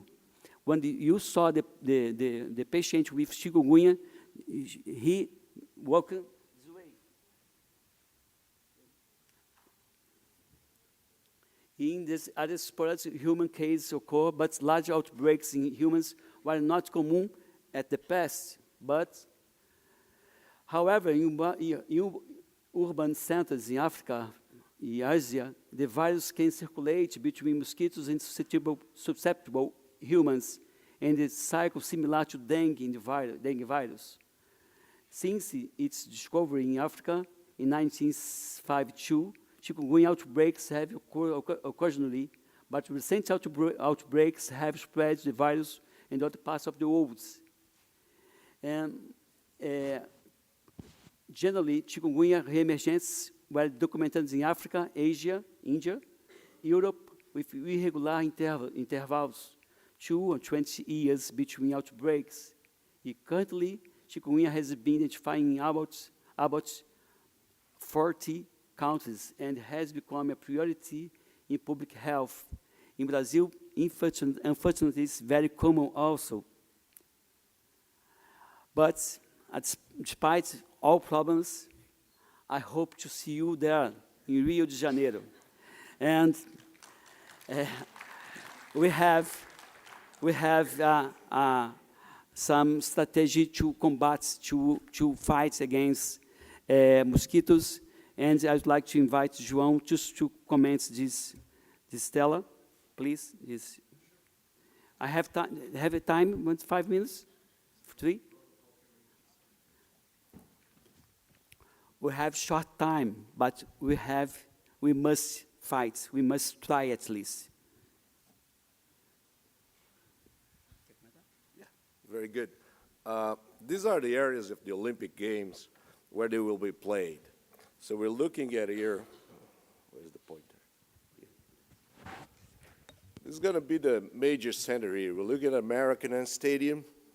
That's where the games will be opened and closed, and the major Olympic village in this area. We'll have the row competitions in this lake around here, as well as in the bay. Actually, Maracanã, as well in this area.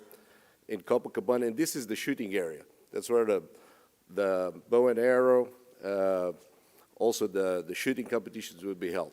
We're looking at approximately 500 hectares of area which are at risk for the mosquito. If we consider about 1,000 hectares, that means the surrounding, because the mosquito does not respect the borders or the lines. It's probably the first democratization of disease in the world. So it bites whoever. It's not according to your purchase power, but it doesn't respect that. So we were looking at if we are on time, and time is scarce, but as Migovsky was saying, it is still possible. So we were about to treat this area here and here. And by the way, what Brazil does today is insecticides. Unload tons of those pyrethroids and all the other things, the flubenzuron, the same thing that you do here in Malaysia, which has been done for years and comes back to us because they remain in the atmosphere and all the environment. Personally found it the most advanced system I've seen is the one you have here in Malaysia. There are friends of InnoBio and Endogenics, and I've been traveling a little bit around the areas in the world. And the most comprehensive system is what you have now, according to my opinion. So congratulations to that for leading the way. And as we do not need to reinvent the wheel, and we are in a hot pot of diseases, so if you have a disease, you name it, we have it. That's Brazil. As well, if you have any kind of races or whatsoever, we have it. This is the United Nations of everybody down there, as well as mosquitoes. So therefore, the idea is to treat the vector. There are 3 ways you can tackle this thing. It's treatment, prevention, and vector control. Treatment, we are doing that in hospitals, developing new drugs, but any new drug is 3 to 5 years from the market. You know, we have to go to these preclinical and clinical development protocols. Again, vaccines is going to take also several years to develop. So the only thing you can do immediately is to control the infection, control the vector, disrupt the cycle of disease. And by applying this here in the surrounding areas, again, this is the center of the Olympics. That's most of the activity you're going to watch on TV is going to be in this area. It's a former swamp. The area is called Jacaré-Paguá, which in the Indian language means land of jacaré, which means crocodiles. So this is what it was. It was dried, but there's still plenty of water in there. And this is there is also the most modern area for it. It's the west part. The Copacabana area and the Maracanã is more in the north, and this is inland. All these are, in the middle, we have a tropical forest in the middle, a subtropical forest. It's one of probably the only city in the world that has a tropical forest right in the middle. That's the forest of Tijuca, dividing the north from the south. And the biggest one, thank you. And that has everything also, and wild animals in there. So this is going to be very interesting. But we need to keep the athletes away from the mosquito. And so, idea, treat these 500 hectares, maybe 1,000, 1,500 around, maybe treat 10 to 20,000 habitation focus in the areas. And I think we can do it maybe 45 days after application 60 to have Olympics without mosquito. And then make sure that don't spray the diesel on the athletes.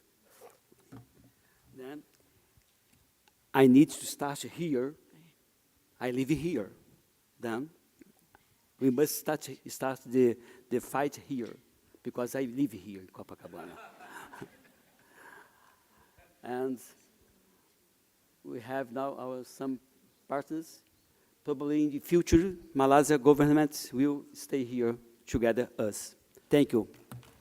Right. Thank you very much, Dr. Migoski. It was very, I said, one of the wonderful things that we know that our athletes that coming to Rio de Janeiro going to have a safe time there, not contracting any dengue by the work of the key persons in front of us now. Okay, well, with that, another round of applause for our Dr. Migoski. But before we have our forum, I would like to invite our speaker for this, another speaker. I'm so sorry. I have to hold all of you from getting our lunch because we're going to have two things that we're going to settle first. One of it is I'm going to invite Dr. Zainal Arifin Pawanchi. And before that, let me read a bit about his biography here. Obtained his Doctor of Medicine, MD, from UKM, University Kebangsaan Malaysia. Well, and in 1987, then he pursued Masters of Public Health from University of Malaya. He was working with Ministry of Health prior serving for DBKL. And during his tenure, he has contributed to a few of innovation and development projects. The one that you saw during the video presentation just now, the little Ovitrap, is actually nonetheless is the invention by our Dr. Zainal Arifin. With that, he also been awarded Excellent Service Award, Honorary Pingat Khidmat Mamangku Negara, and also he is actively involved in professional and social responsibility. With that, I'll call upon Dr. Zainal Arifin Pawanchi to give his talk.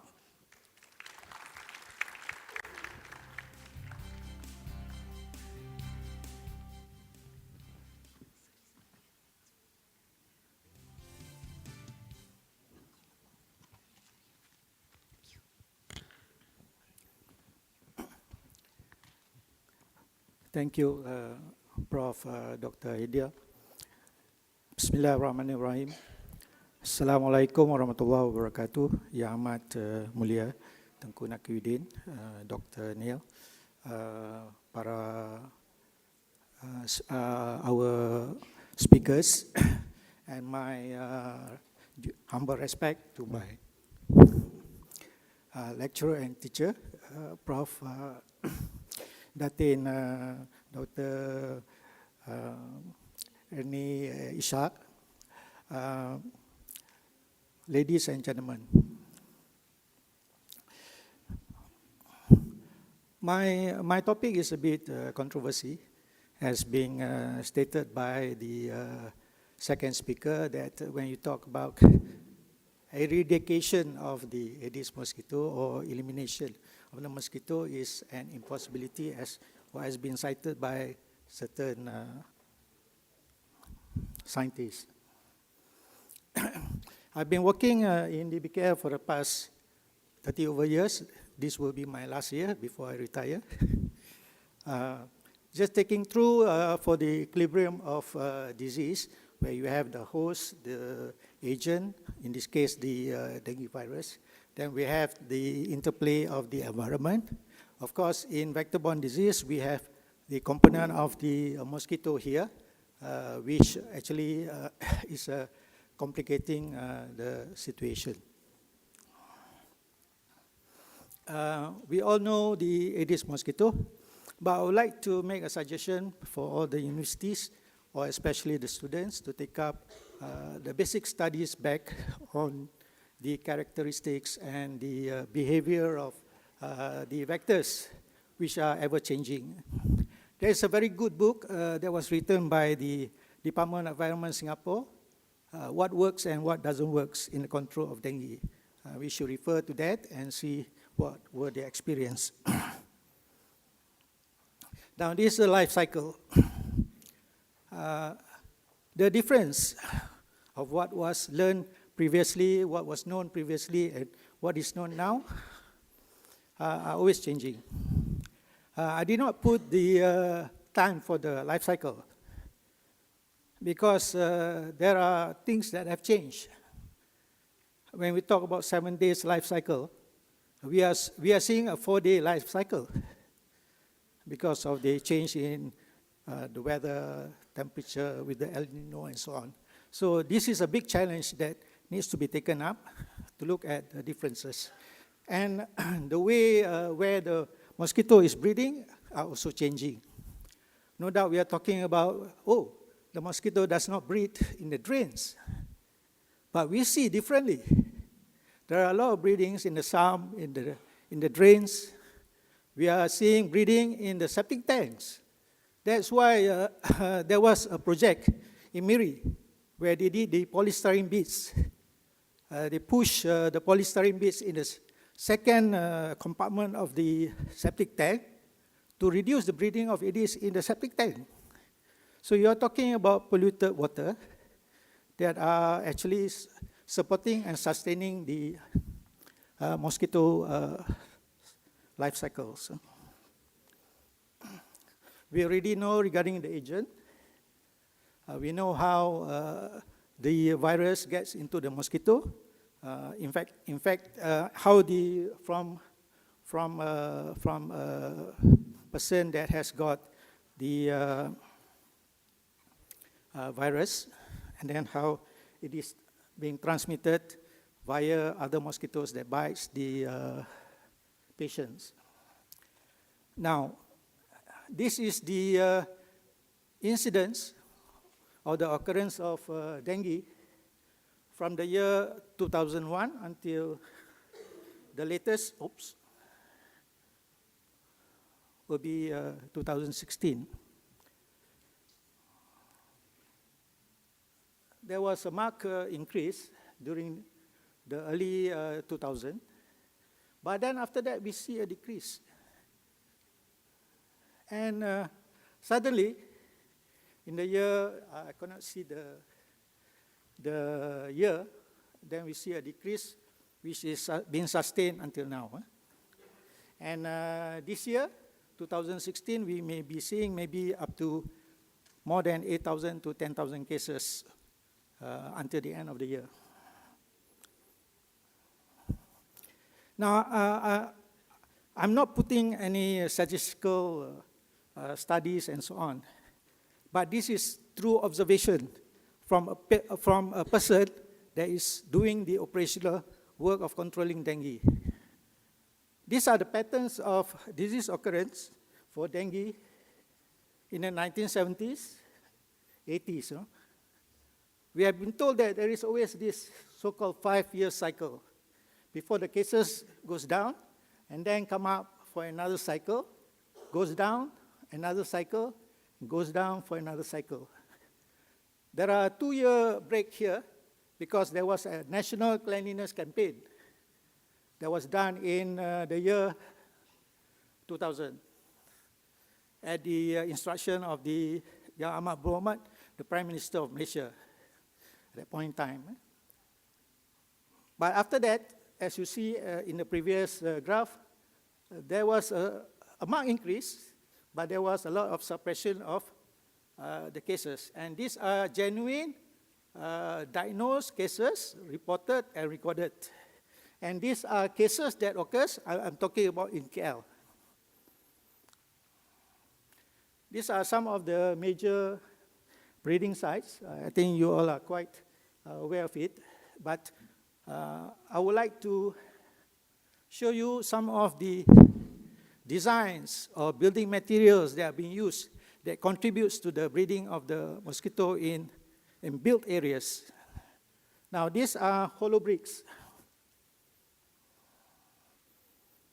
These are hollow bricks. They are being used for the fence. When people do not cement the holes, then they become breeding places. And this occurs in Taman Desa in Kelang Lama. Of course, the other thing is because we think that if we deny the mosquito of the breeding sites, they would not breed, but we find that they will breed in more sophisticated, more distant places, which are difficult for the operational man to really find and so on. Of course, these are the gutters.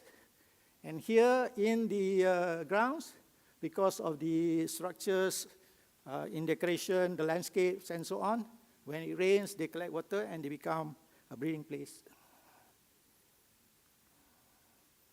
The other things are a lot of pondings and so on in the gardens. They are not kept, then they become a breeding place. A very easy way to control would be just putting in the guppies. But yet people don't do it. Yeah? And you look at this is breeding in the traps, the sand traps. And this swimming pool at the rooftop. No, it's not a swimming pool. It's actually a flat roof, which the drain has been clogged, and the water has pooled, and they contribute to the breeding of the mosquito.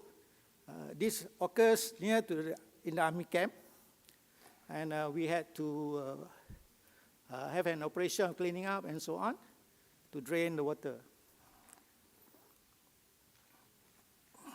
Now, regarding mosquito does not breed in the drains, it's actually the iron bridge near the railway station.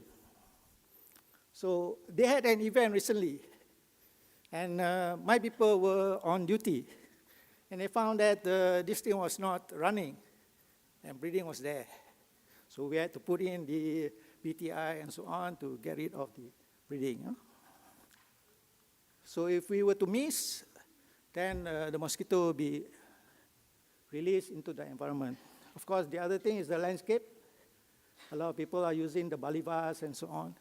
A very easy way would just is to put in the guppies and so on, and how we distribute,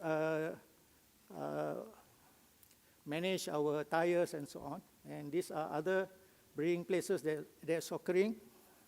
And this is the kolam mandi. These are the other things that happen when you have a building is vacant, it's not being well kept, then it becomes a breeding place.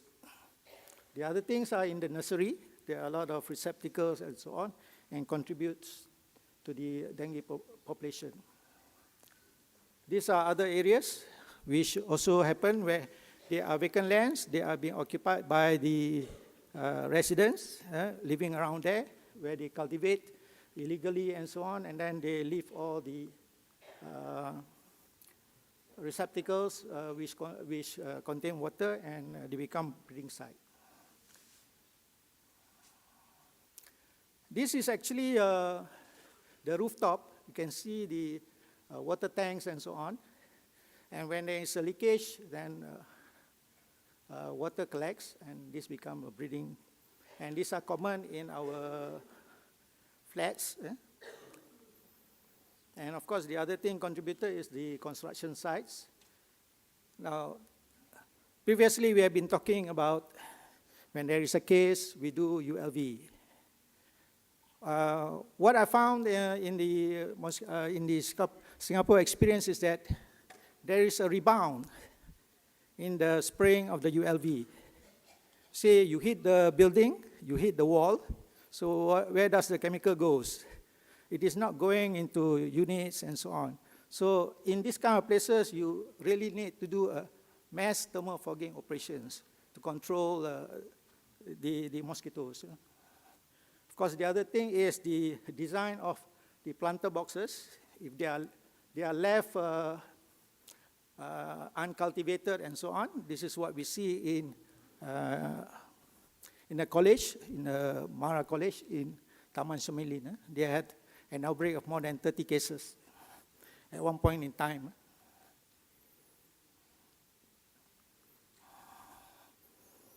Of course, this is just showing how the construction sites actually contributes to the breeding of the mosquitoes, and how the mosquitoes now invade the surrounding area. The other thing is the abandoned construction sites. You know? So they collect water, and here we are using guppies to control the site. This is along Jalan Pahang. And this is just to show the other natural breeding places of the Aedes mosquito. And this is very important because here is the area where we lack control. So how do we control the breeding of the Aedes mosquito in the vegetation areas? Just to summarize, these are the various methods of control. We have the chemical control, biological control, environmental control, then you have the education of the masses, enforcement. This is to show the comparative cost of control based on the price in 2009. One episode of thermophogy costs nearly 1,000 over ringgit. With the ULV, it comes to about 900. With the deployment of teams to do inspection of the premise, depending on how many you have, you may spend about nearly 600 over ringgit on per episode. And larviciding will cost less. It will cost about $100. Of course, getting the people, mobilizing the people through a combi and so on, for each program where we are going to establish, we may spend more than 10,000 ringgit. Just to show some of the examples of what we are using Thermophos for larviciding, BTI. We're using the space spraying, and we are encouraging people to use repellents and so on. These are for the environmental control in the residential areas, and it is not easy to carry out inspection of the premise. I think in my report, which I presented at one conference that was organized by the IMR, I reported less than 60% of the premises are being accessible during the operation. The range is from 30% to 60%. So it is an impossibility to actually get 100%. I think in the recent mass operation that was carried out by the Ministry of Health from 11th of April until the 11th of May, where they were going into hotspots and so on, they require a big manpower team, to go in. And I think for them to on a cumulative basis, to get 100% will require that time period, or maybe 3 weeks, 4 weeks. Of course, we'll wait for the analysis of the operation so that we get a much better place. The point here I'm making is that every day there are new cases that are being reported. If you're going to concentrate just on that, then what happened to the others that are coming up? So these are the things we need to spell out. We don't have the manpower resources. We have also scarce machines, chemicals, and so on. Maybe later on I will tell what we were doing when the cases in Kuala Lumpur was coming down. These are the biological control we are using. Of course, we are not using the mesocyclops. This is being used previously in Vietnam, where they rear mesocyclops and distribute it to the community. Of course, now we are going research on Wolbachia and so on by the universities as well as the IMR. Now, this is community participation, and we have been using MLTD for quite some time. The story of the MLTD was, the idea was motored in the year 1995. Then from there on, then 1998 and so on, we were fabricating it from the 5-liter bottles before in the year 2002, where a formal model of the current product was sort of put up. This was actually the second prototype. The first prototype was just a plastic beaker. Then we bought separately the funnels. We just put it and feed it into the beaker, and then we place it around for the mosquito to breed.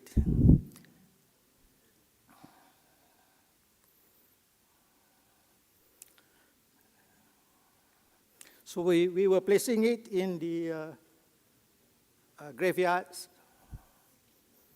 and then we were distributing it among the community. And this was during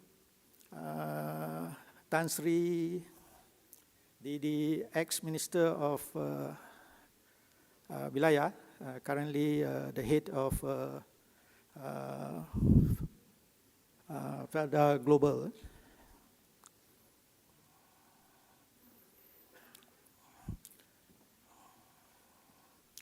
These are how we are doing the placing the MLTD. We are using the pedals because when we incorporated insecticide and so on, we are not seeing any breeding.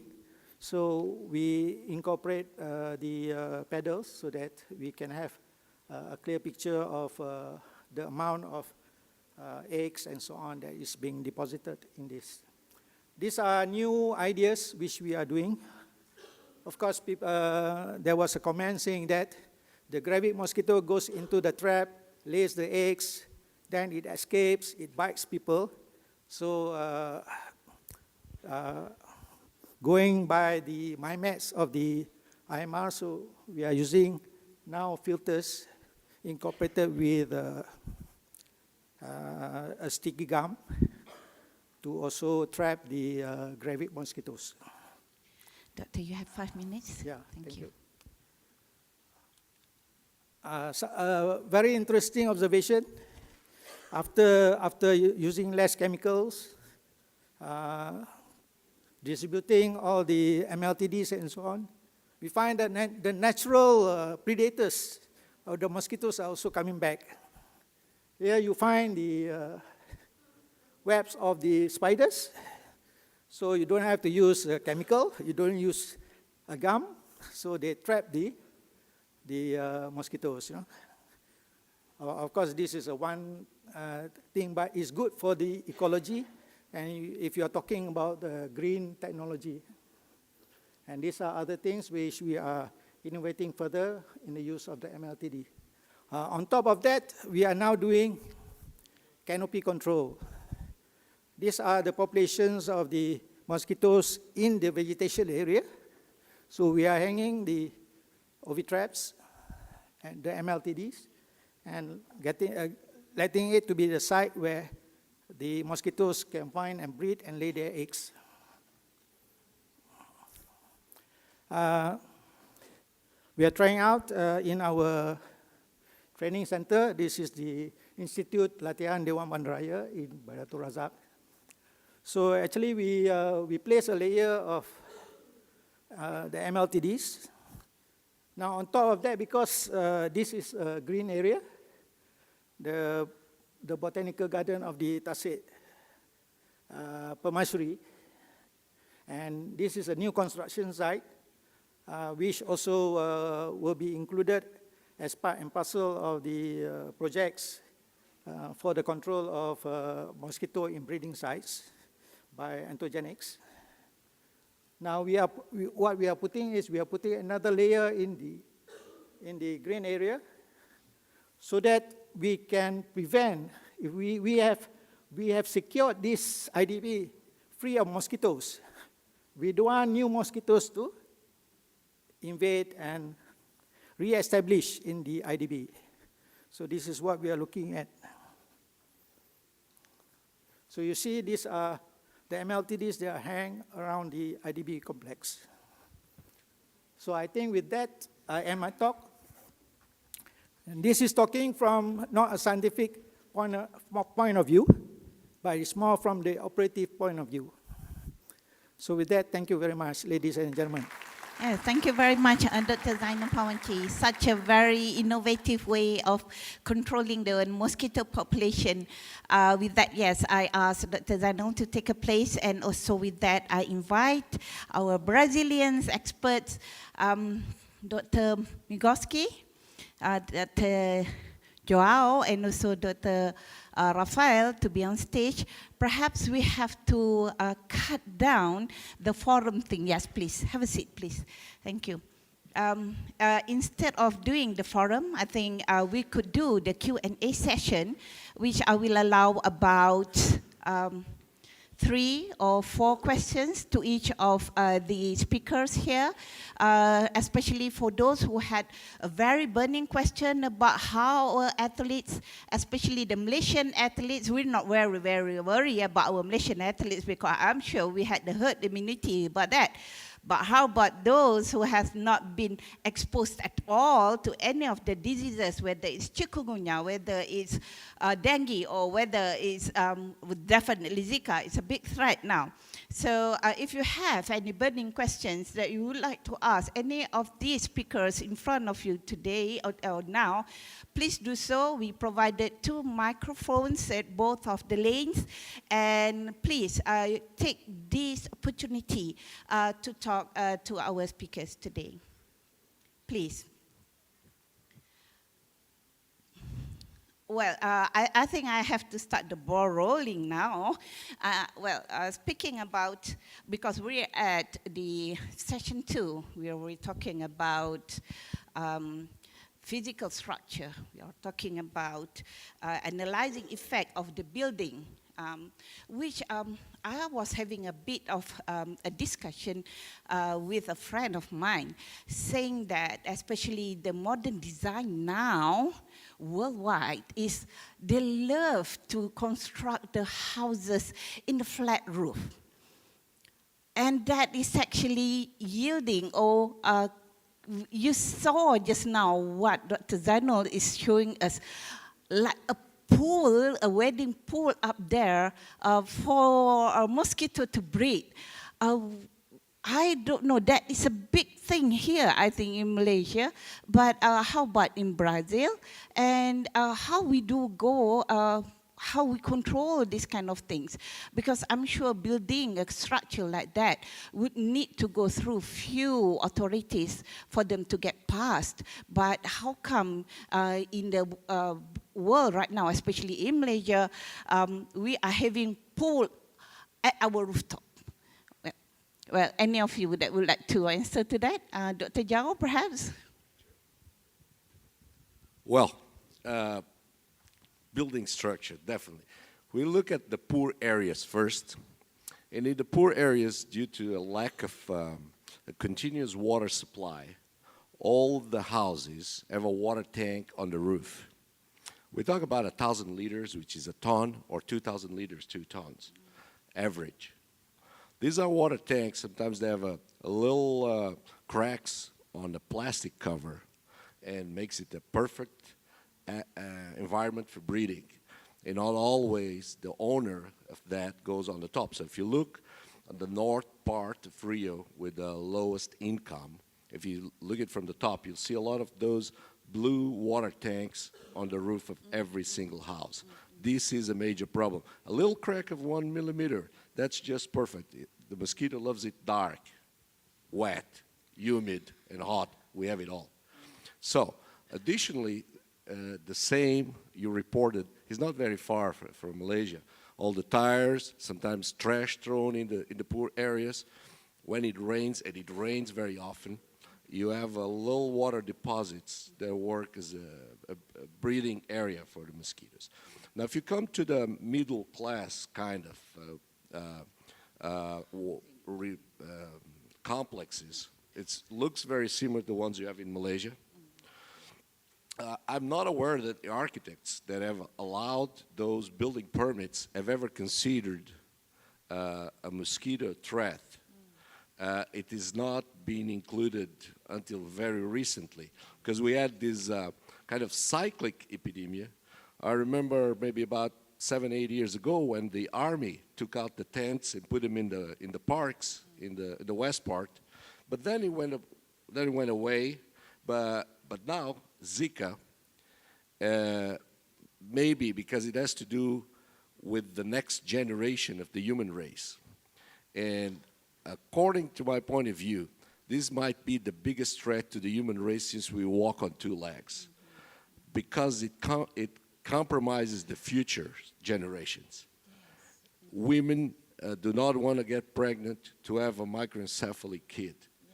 And this is happening. So they're preventing the reduced number of births, as well as the burden on the public system, because some of these kids are just being dropped at the door of the police, churches, or whatever. And this is somebody that the state has to take care for as long as they live. So it's a commitment. Now, Dr. Edmilson pointed out something which is extremely worrisome, is that Zika has been found in the saliva glandules of culex. And this brings Zika to the North Pole, to Santa Claus home. Culex is all over the world. So we're looking at the area, a 360 area of subtropical, but now we should probably start looking at 360 from north to south, if that happens. It has not been confirmed any transmission by culex, but it is feasible that it's in there. Whether it will infect or not, we don't know. But continuing to the middle class, so we do have, there we have these improvised pools in the balconies, so that you buy in the supermarket. So the kids are in there, and sometimes they are left around. And when it rains, it's not always the perfect draining system. It's a spot. Then you go to the high areas, then you have the condos. They have the pools, they have the gardens, and the problem just repeats itself. So in terms of building, I believe we have very much what you have here, and the same concerns, and probably we're looking at some change of attitude from the city officers, from the authorities, before they allow the building permits to consider these draining systems, which is critical at this point. Yeah, totally agree. Yeah, I saw Dr. Zainul picking up the microphone. Please. I'd like to respond on that. We have to inform the architects or maybe the engineering side. They have to come up with a new specification on how flat roof buildings are to be built. There's nothing wrong with building a flat roof. The only thing is you need to have a proper gradient so that you are getting the water to flow, and then so that it can be channeled to the ground floor and then disposed of. Now, a more major concern will be those who have got balconies. Now, balconies are always open and they are exposed. When it rains, water collects.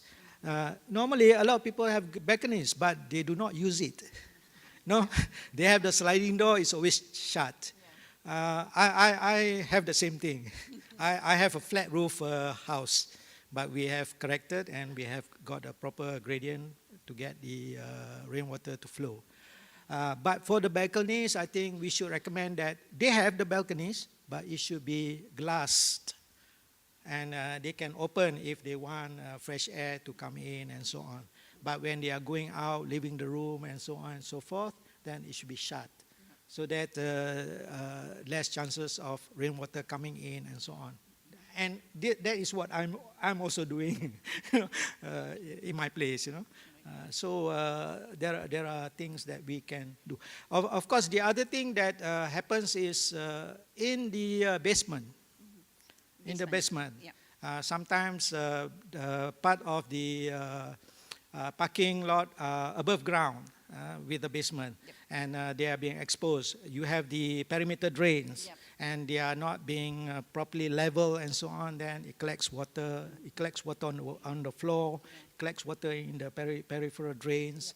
And of course, the other thing is the sump pump in the thing which we have to look at. We have to address. Pump Thank out you. the water that been collected down there. They pump out the water during the rain, but when it's not raining, there's always water remaining. So of course here we are using the bonjot, the soup. So you put in the chemical, you tie it, and then you secure it in the sump pump pit, so that there is chemical control for the larvae. That was 2 or 3 suggestions that made by Dr. Zainal. That's very, very wonderful, and I think we should practice it. But you should never leave it. That means if you have got cleaners, they must be instructed that at least once a week they inspect and there's no breeding. That is for the building management to look into it. Well, Dr. Rafael, I think you have something to say. Yeah, as Dr. Migovski said on his speech, I think Brazil has a real challenge for this moment, because in Rio de Janeiro will be the Olympic Games, and as Dr. Migovski showed, we have a huge problem, but not only dengue, but Zika, chikungunya, and yellow fevers in all of country, but mainly in Rio de Janeiro at this moment, in north of our country as well, but Rio de Janeiro is the focus at this moment, is the media focus, because we have all of countries looking for Rio de Janeiro as a Olympic city, as a model for other Olympic cities. And we can see that Rio de Janeiro is not prepared for this moment to fight dengue, and we need some help, as Dr. John are doing with us to fight the dengue, Zika, and chikungunya. I really hope that we don't want to get news that those athletes coming back from Rio de Janeiro Olympic Games and they contracted all those diseases, like Dr. Zhao been mentioning, that it had been the heaven of all the infectious diseases in Brazil. You have it, and you got me. You name it, you got it there. All right. So, any final words that you would like to say? Yes, just a small comment coming back to that before I address your question. Is we have an additional problem with the housing, is that people go on vacation in January, which is the rainy season. So they close the houses, take 2, 3, 4 weeks off, and go to the beach and leave that unaccompanied. And that's a problem with all that water deposit. Maybe the rice husk of musticide will help us reduce that in the future if we succeed. Now, coming back to the Olympics, yes, definitely. We spoke to the Olympic Committee. They leave it to the city to treat the areas. So the Olympic Committee is worried with the medical situation of the athletes, so they'd rather do not have diesel with insecticide being sprayed on the athletes. It's toxic. It's basically, that's the thing we've been throwing out into the atmosphere for the last dozens of years. With this option that we are now discussing, and we are kind of working together to bring it to the city to make sure we have a mosquito-free Olympic Games, is the solution that we found here, that we are using a combination of BTI with TMOF, which is not toxic, and we are targeting let's say, the mightiest air force in the world. Once these planes take off, we don't shoot them down. They've been around for 45 million years. The human race is just their meal for the last 10,000 years. So we cannot pretend to erase them. They are smarter. They've been around here for time. So what we can keep them is under control. And as every military strategist would say, the way you fight infinitely superior air force is when the planes are on the ground. So we have a window of 8 to 10 days in the larva. And that's what we are targeting with a biolarva. And that's the way we may succeed in breaking the cycle of that. So we are short of time, but if we succeed, let's say by May, June, then we might have a mosquito-free So you free can come. Olympic. You can come in peace. Yeah. All right. Final word from Dr. Migoski. Can I just add on for that? Yeah. I think we have a big opportunity with the Olympic in Brazil, in Rio de Janeiro. Now, we can do chemical control, but I think we can embark on a very big experiment where we use the OV traps, layer them along the so your green belt, maybe 1 or 2 over 200 meters and so on, from the border of each of the green area, and try to control the larvae and so on. I learned this actually from the Thai. We were going to have the Commonwealth Games in Bukit Jalil. So I was one of the delegates that was sent to Thailand, to Chiang Mai, to look into how they do fly control. They have a lot of orchards and so on in Chiang Mai, and then there was a big fly problem. So when we went to the games village, there were no flies. What they did was they used mechanical traps and blocked the whole of the game village. So all the flies were going into the traps instead of going to the games village. Okay, so we may try and do that. I think this is an opportunity we should look into, and how we can collaborate in Brazil and in Malaysia. Thank you very much. It's a great strategy. Final word from Dr. Migoski. I'd like to thanks for the invitation, for stay here.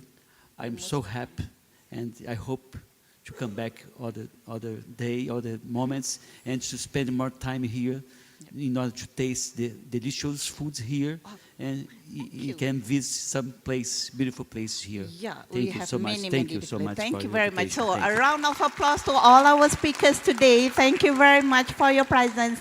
And of course, I'm sure our doors of opportunities are opened now, and hopefully not only for the speakers here, but also for all the audience there. Anyway, thank you very much. I'm sorry I couldn't take any questions from the audience, but I have to return back to Mr. Adi. Thank you very much.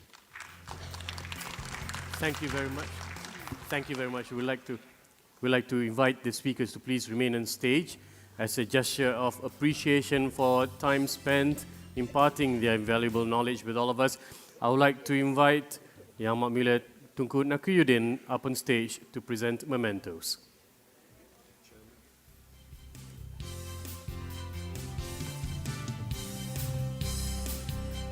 Ladies and gentlemen, Professor Dr. Hidayatul Fatih Osman,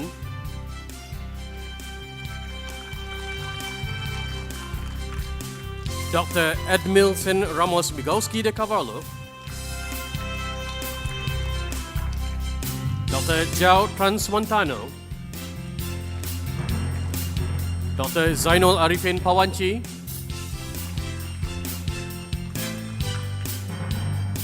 and Dr. Raphael.